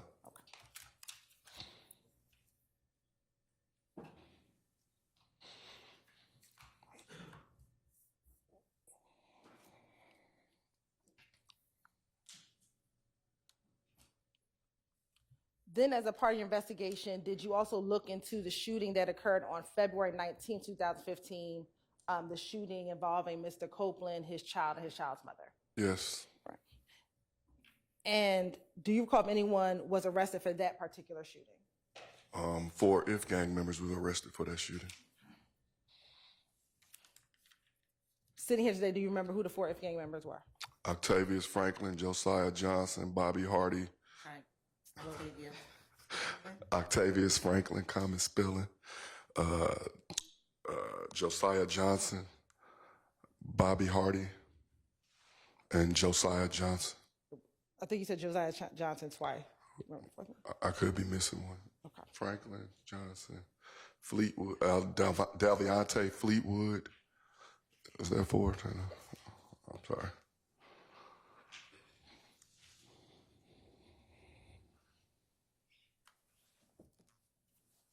Now, did there ever come a point in between January and February, that some of the shootings, I'm going to say for lack of a better term, died down in the earlier parts of 2015? Repeat that? Sure. I'm going to ask between January and June, so I'll ask a different question. Between January and June of 2015, did there ever come a period of time where the shootings slowed down between January and June? March.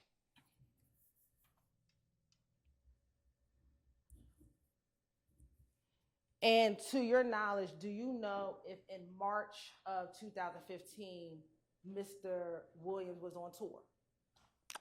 I was told of that, but yes. And to your knowledge, do you know if any of the YSL members were on tour with Mr. Williams during that time? I'm going to object to any hearsay. Overruled. To your knowledge, do you know if any other YSL members were on tour with Mr. Williams during that time? Yes. Okay. Do you know who? Not everybody, no. Do you know some? Yes. Who?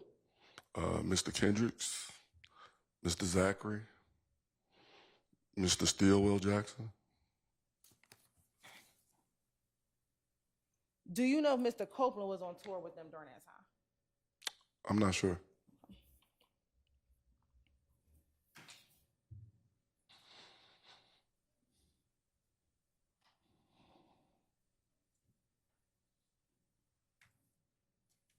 Now, I want to take you to April 2nd of 2015. Was there a homicide that occurred on April 2nd, 2015 that was a part of your investigation? Yes. Okay. Who was the victim in that homicide? Mr. Rivers. Okay. And based on your investigation and working up these shootings, do you know if he was a member of a gang? He was documented as a 30 deep gang member. Objection, confrontation clause. Overruled. And I believe previously you talked about the relationship between 30 Deep and YSL. Correct. Correct.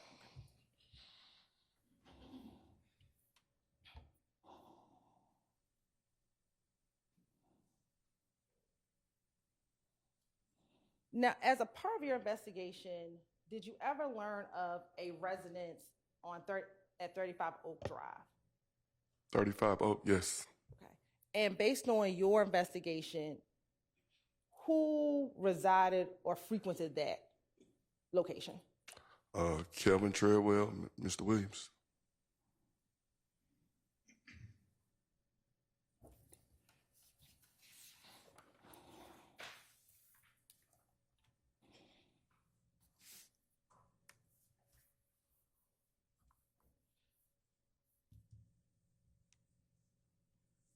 Now, take you to April 12th of 2015. Did you, Sergeant Gaither,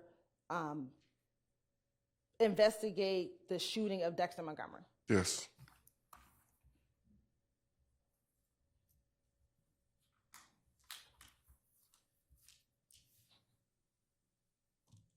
And during the course of that investigation, did you also meet with Walter Murphy? Yes.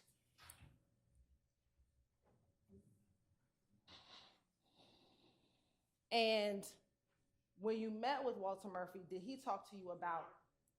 May we approach? Yes.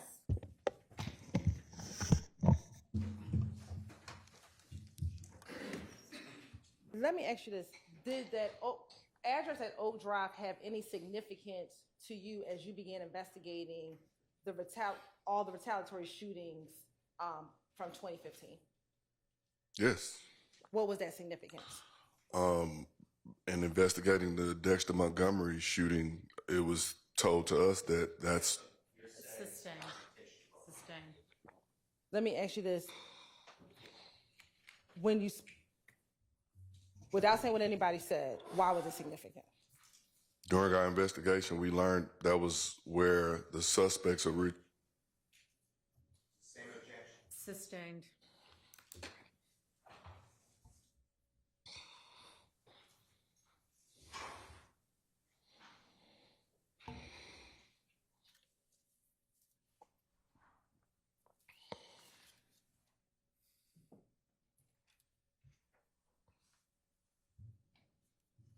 Were you part of the interview with Quindarius Zachary? Yes. And in your interview with Quindarius Zachary, did he talk about where the guns in the car was taken after the murder of Donovan Thomas? Yes. Okay. Where was that location? Oak Drive, or whatever it is. And was that your understanding of Calvin Treadwell's home? Yes. All right.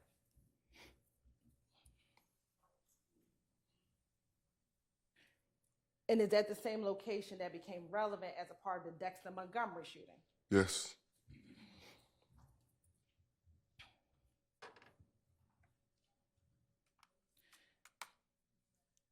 And with the Dexter Montgomery shooting, was there a suspect and later someone arrested by the name of Demise McMullen? Yes, Nard. Okay.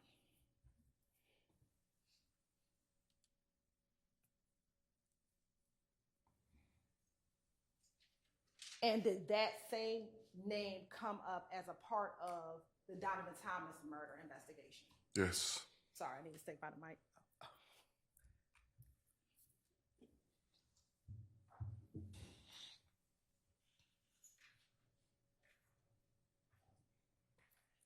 And in both the Dexter Montgomery shooting and the Donovan Thomas murder, was Mr. Nard suspected to be a shooter? Yes.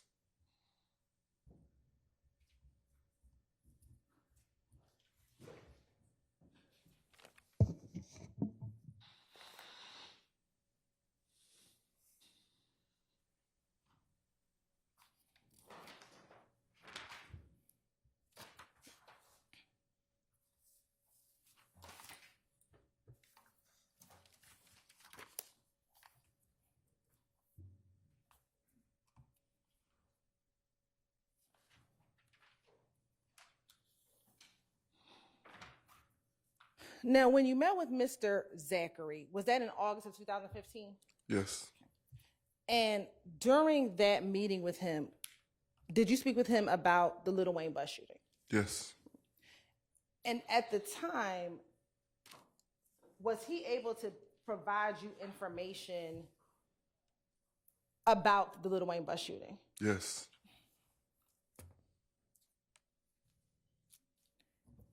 And was Mr. Zachary one of the people that you saw that night at the compound back in April of 2015? Question asked and answered previously. This is fine.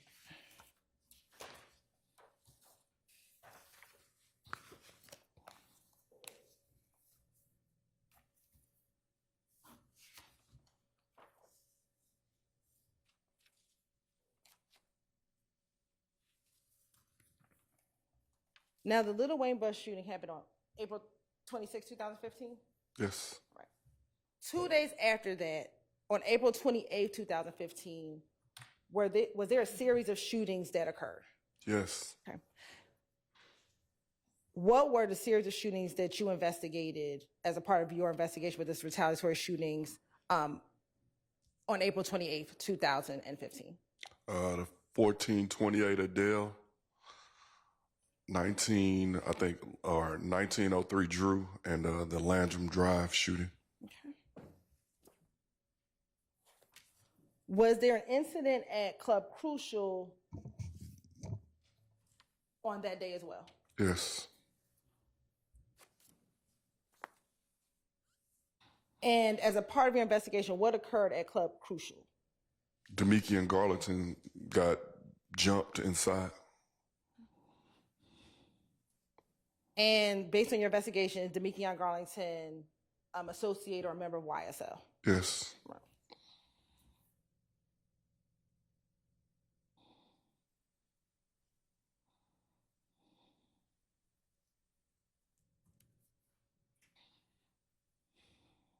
Did you investigate? You said you don't remember case numbers. No. Let me ask you about a series of numbers again. 15-118-0288. Okay. 15-118-0462. Okay. 15-118-0531. And 15-118-0588. Okay. Would the 0288 be the first incident of that sequence? Yes. If I can, I don't know if you write it down or something. That's a lot of numbers to keep in your head. Here's a pad.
Excuse my Oh, that 8 was.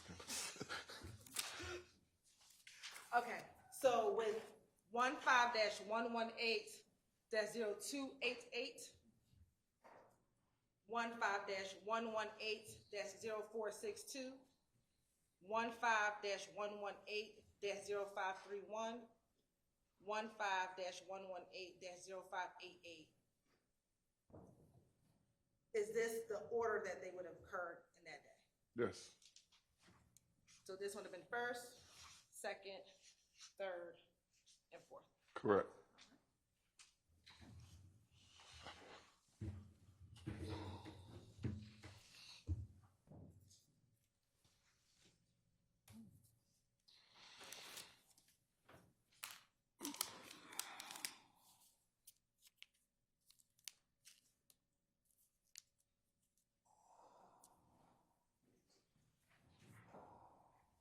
Of course, those for one.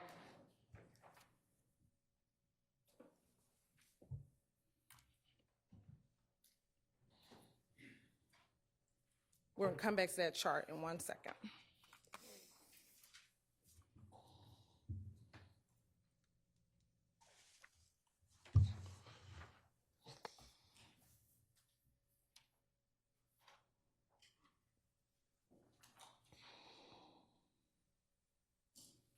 When you met with Quindarius Zachary,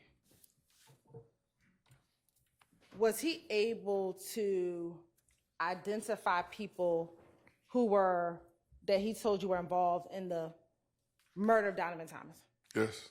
And did you show him pictures to confirm who he was speaking of when you talked to him? Yes.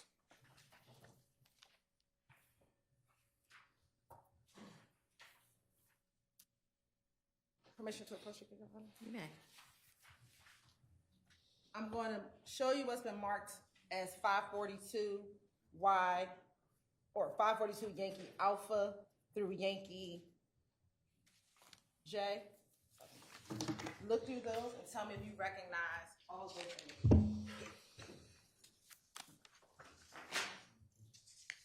While he's looking, can we approach this? Yes.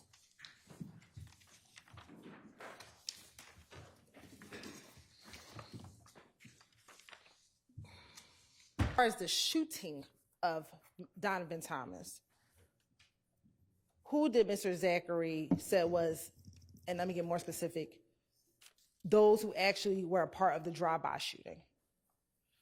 Diamante Kendricks, a.k.a. Yak, Demise McMullen, a.k.a. Nard, Justin Cobb, a.k.a. Doo-Wop, and Shannon Stillwell Jackson, a.k.a. SB.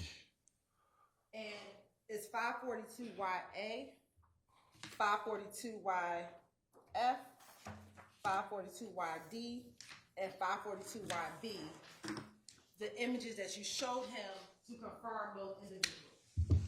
Yes. Your Honor, at this time, state would like to admit 542YA,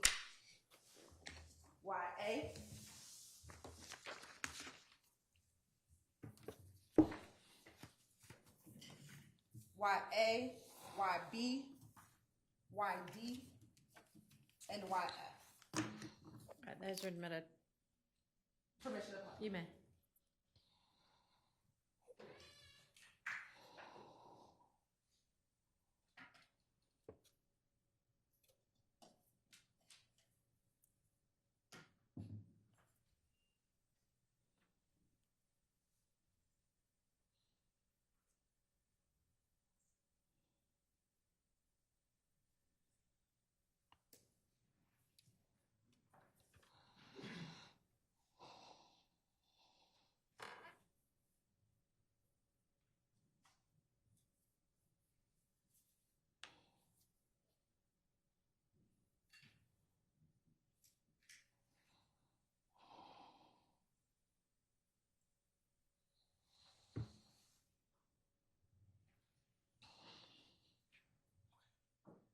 Looking at 542YA, who did Mr. Zachary identify that as? Diamante Kendricks, Okay. 542YB, Demise McMullen, 542YF. Shannon Stillwell Jackson. 542YD. Justin Cobb. And did he have a nickname? Doo-wop.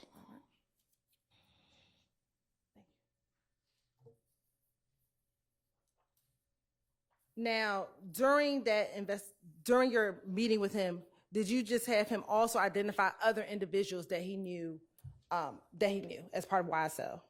Yes. All right. Now showing you 542YE, 542YC, 542YG, YH, and YI. Tell me if those are the other pictures that you showed him during that interview. Yes, they are. And are those fair and accurate depictions of the picture that you showed him during his August interview? Yes. This time the state would like to admit State's Exhibit 542YE, 542YC, 542YG, 542YH, and 542YI into evidence. No objection on behalf of Mr. Williams. All right, that's your minute. And permission to publish, Sharon. You may.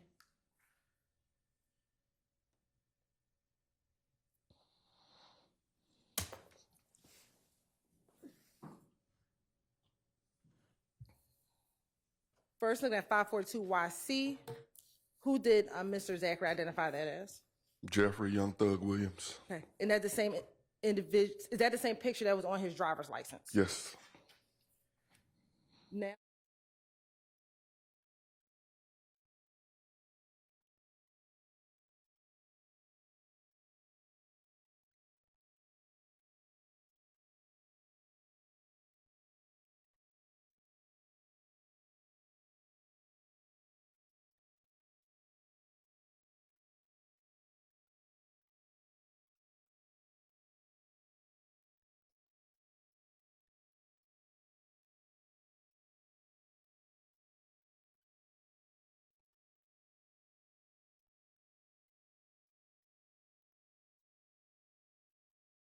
I'm going to show you what's already been admitted as State's Exhibit 1JJ.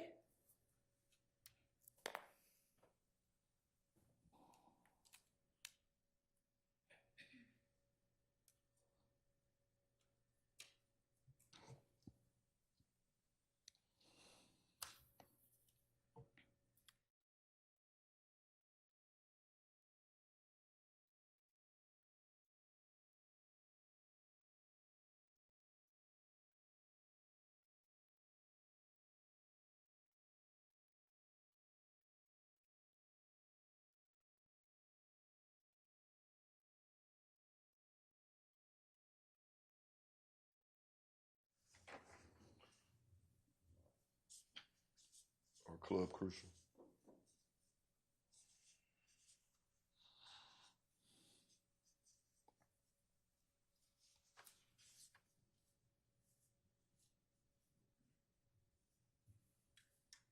Now I'm going to also show you now what's been admitted as State's Exhibit 4KK.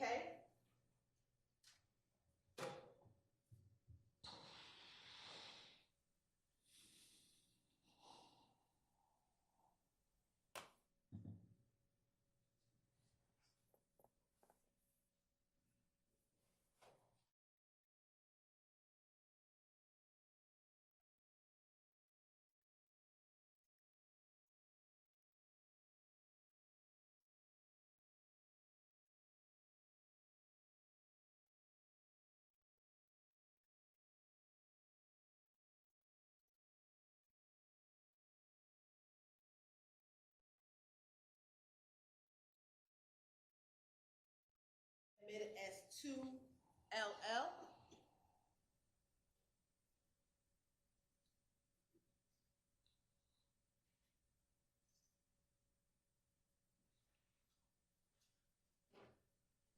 Oh, sorry, 1LL.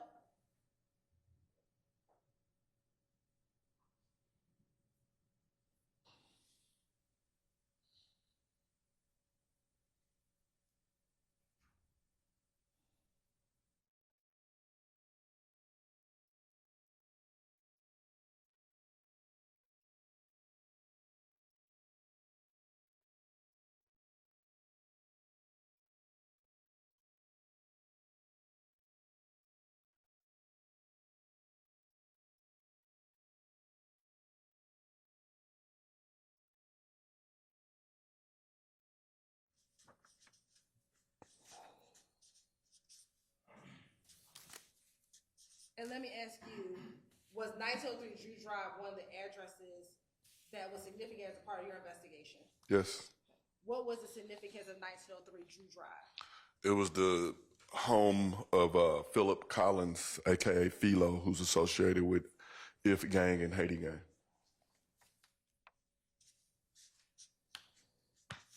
And what about 1428 Adele Avenue?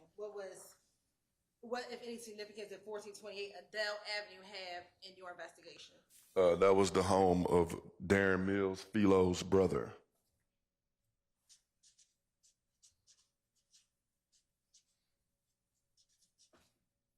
Now, on April 28th, did you learn of another shooting that happened at 2900 Landrum?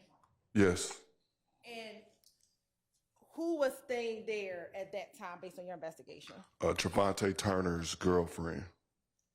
And to your knowledge here, do you know when in the line of events that shooting occurred? It's going to be either 3 or 4. Either the 3 or the 4, okay.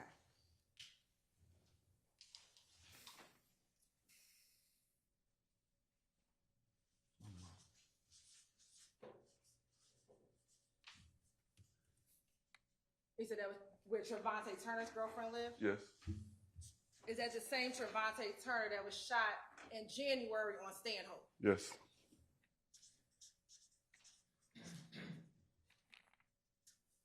And Club Crucial, that's where Demekion got beat up? Yes. And did you say earlier jumped on by If Gang members? Yes.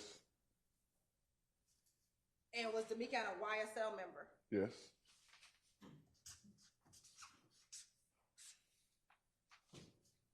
And so after Demekion gets beat up, then you have the call for the shooting at Adele? Yes. And Overruled. is Darren Mills an If Gang member? Yes.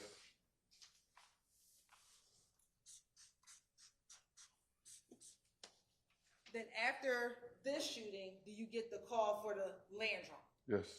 And Trevante is associated with YSL? Yes. And then after the shooting at Landrum, then you get the call for the 1903 drill. Yes. And Philo, what gang is he associated with? If Gang.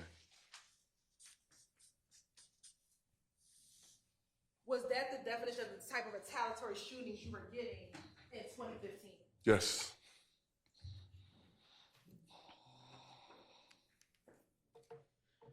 And was that the nature of the back and forth from January of 2015 to about September, October of 2015? Yes.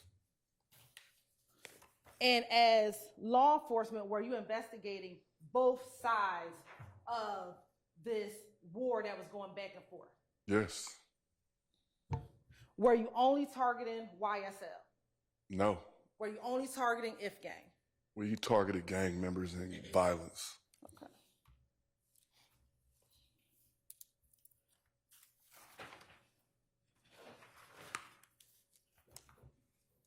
Now, did there come a time in October of 2015 that you had the occasion to interview Mr. Diamante Kendrick? Yes. Do you recall when you interviewed Mr. Kendrick? I don't know the exact date, but it was a short time after he was arrested. Okay. And what was he arrested for? Martinez Arnold, aka Duke, was jumped in Magic City Strip Club. We were made aware of it, and we were able to obtain video of the actual assault. A short time after the assault, Mr. Kendricks and Mr. Arnold went to retaliate at Trestle Tree, which is a known hangout for Mr. Kelvin Watts and other If Gang members. When they arrived at the location, there was police already out there. And when they attempted to speed off or whatever, they got into a chase, subsequently crashing and subsequently being arrested. Okay. And were there guns inside the vehicle when they were arrested? Yes. Now, as a part of your investigation, did you go and try to pull or see if there was an actual fight at Magic City? Yes. And have you had the opportunity to review that video as in preparation for your testimony today? Yes. Your Honor, may we approach?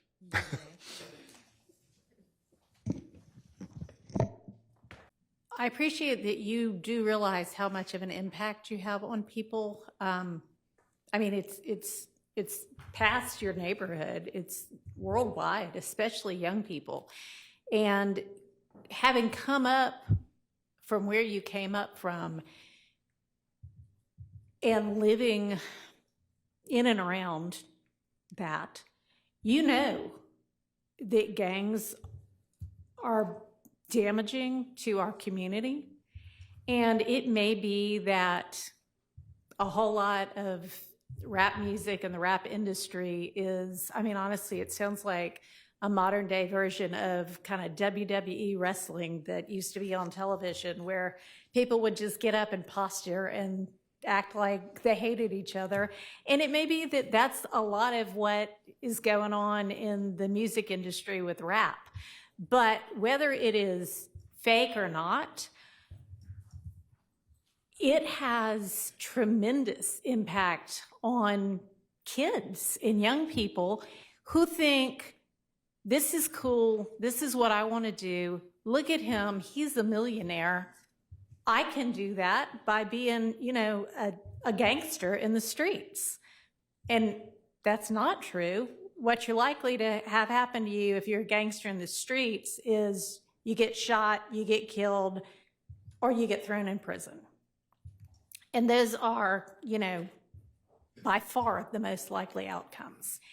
And, you know, you've been in here watching the trial, and you've seen the pictures of Mr. Ryan posing with a gun as big as he is at 15 years old and going out and shooting and killing another teenager. And that's what gangs do, and that's unfortunately a lot of what rap music does. And if you are a modern day John Lennon, you know, I mean, he might have rapped too in this day and age. I don't know, but I know you're talented, and even if you choose to continue to rap, you need to try to use your influence to let kids know that that is not the way to go, and that there are ways out of poverty besides hooking up with the powerful guy at the end of the street selling drugs. And, you know, I know that happens for protection sometimes, but a much better way would be getting an education and setting, you know, hanging around with people who set a good example. And you be one of those people that sets a good example. I mean, all right, so that's my high horse on that. I could also go on. But I want you to try to be more of the solution and less of the problem. All right? All right, so it is not lost on the court that the state, had they been able to come to agreement on certain special conditions, was willing to entirely dismiss the RICO count, was willing to entirely dismiss one of the gang counts, and was willing to entirely dismiss this, you know, machine gun count.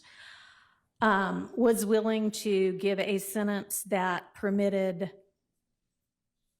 Mr. Williams to walk out of the door today, and therefore does not seem to be particularly worried that Mr. Williams, if on the streets, would be a danger to society. I'm taking that into consideration and crafting my sentence. And in permitting a NOLO plea to the RICO count and one of the two gang counts, I would not be permitting the NOLO to the one if you were not pleading guilty to at least one of them. But you are, and y'all admit a factual basis for the counts that you are pleading guilty to. I find there to be a factual basis for those counts, and for the remaining counts with which you are charged, I am going to impose a sentence, and I've taken a little bit of the suggested special conditions from the defense and a little bit of the special conditions suggested by the prosecution. On count 1, the court sentence is 20 years to serve 5 years, commuted to time served, the balance of 15 years to be probated, and a $25,000 fine. On count 2, the sentence is 5 years to serve, commuted to time served. That's the minimum sentence that's permitted on that count. It is required to be run consecutively. I'm going to run it consecutive to count 1, but I am going to backload.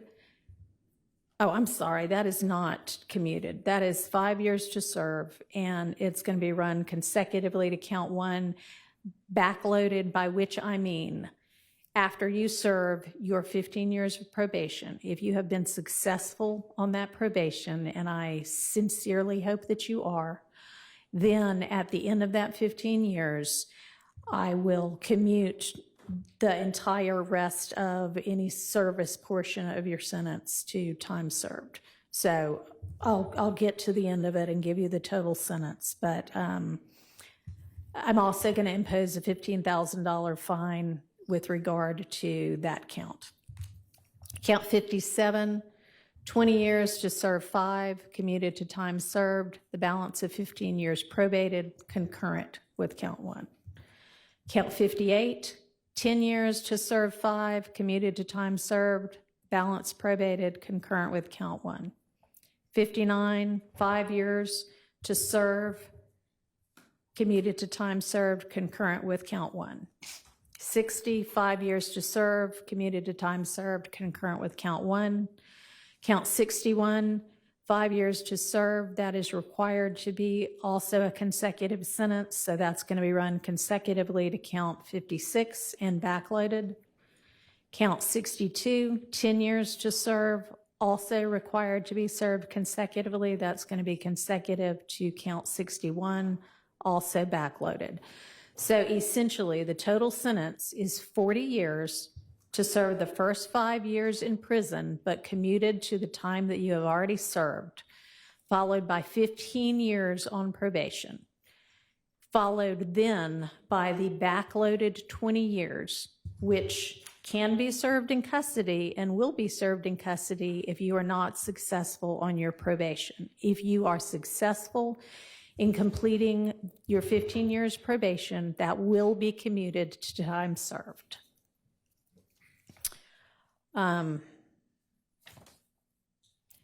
You are to remain on reporting status for the first half of your probation, active reporting for the first 7.5 years of your probation, and that is pursuant to OCGA 17-10-1, subsection 2, A2A. And Mr. Steele and Mr. Adams, in order to keep him on reporting status, there needs to be good cause shown. We all concede that good cause is shown here? Stipulate. All right, I appreciate that. Special conditions of your probation. What good cause? What do they mean? Can I have a second, Your Honor? Sure. Let the judge. Thank you, Your Honor. All right. You had enough time to talk with your attorneys? Yes, sir. Okay. All right, special conditions of your probation. After 48 hours from your release, you are to stay away from the metro Atlanta area, and that's defined by the U.S. Census Bureau. It may change, but you can look that up anytime to figure out what that is. For the first 10 years of your probation, subject to the following exceptions, you are permitted to be in the metro Atlanta area to attend any wedding, funeral, or graduation from high school, college, or graduate school of any of your immediate family members. And immediate family members is defined the same way that you all were contemplating it when you were negotiating.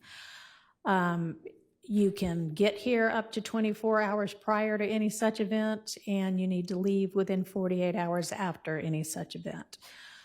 In addition, during each year of your probation, I'm going to require that you come to the metro Atlanta area and make a live anti-gang and anti-gun violence presentation 4 times a year, each year of your probation, at a grade school, a middle school, a boys or girls club, anything like that, that type of group. And if you want to, that presentation can include a benefit concert, and these presentations may count towards your required community service hours, which I'm going to impose, that during each year of your probation, you perform 100 hours of community service. You are, and this is required by the fact that there's a gang conviction. You shall not knowingly have contact of any kind or character with any other member or associate of any criminal street gang. Exception to that, if your brother is a member of any street gang, I hope you talk him into getting out of it. Quantavious Greer, and then also Sergio Kitchens, as long as you are contractually obligated to him. That is going to include anybody who is named in this indictment, except as absolutely necessary to conduct the lawful business of your musical career, and to any extent that the state is not agreeing to the exception for Mr. Kitchens.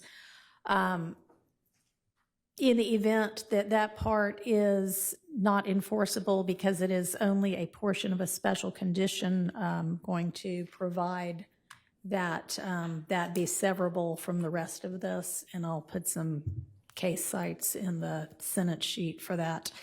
You are in no way to promote any criminal street gang or any criminal street gang activity, including on any social media platform. You are not to utilize any hand signs, terminology, or language that promotes any criminal street gang. You are not to participate in any criminal street gang activity. You are not to knowingly engage in any contact with any of the victims that are listed in this indictment or with any of their family members. And you may not have in your possession or with arm's reach any kind of a firearm because you're going to be a convicted felon. And that is, except I know that you have security and you need security. You can be within arm's reach of a firearm that is in the possession of either licensed law enforcement or licensed security personnel that are in your security detail or anybody that you're performing with.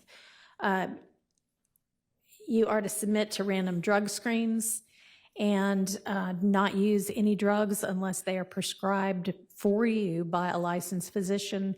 You are to execute a Fourth Amendment waiver that will permit the search of your person, residence, vehicles, and electronics for any firearms, any criminal street gang paraphernalia, or any illicit drugs. And as I mentioned with regard to one of the first of your co-defendants from this trial, at least since I've been involved, to plead guilty, our Uniform Superior Court rules instruct and provide that it is absolutely proper for a judge to grant leniency in sentencing when, quote, the interest of the public in the effective administration of criminal justice are served, unquote. And I think that this plea is in the interest of the public and in the interest of effective administration of justice. Have been trying to ensure that to the extent I can, this trial also abides by that. It's been challenging at certain times. I find your plea to be freely, knowingly, intelligently, and voluntarily entered with an understanding of the consequences, and I accept it as such. I also need to inform you that your attorneys were going to represent you through either the last day of this term of court or 30 days from now, whichever is later, and any of the filings that were mentioned that need to be filed within that time, they would file on your behalf unless they are permitted to withdraw from representing you before that time. I am not going to impose the conditions suggested by your counsel about the benefit concerts and the donations to the sheriff's office, but I certainly strongly encourage you to do those things. and to do and continue to do things that benefit your community and especially help young people to stay out of criminal trouble. And unless there is anything from council other than that, I have one matter, Your Honor. okay. And does the state as well? Your Honor, with regards to Mr. Williams being permitted to come to the Metro Atlanta area or Cleveland Avenue area for funeral or the other items, Right. can you also consider, God forbid, there's a serious medical condition of a person that In is his immediate family, yeah. certainly, we can add that. And I also meant to mention, because I know you do travel all over in order to pursue your career, that it's permissible for your probation to be transferred to out of state, and that has to be done through probation, but that is fine with the court.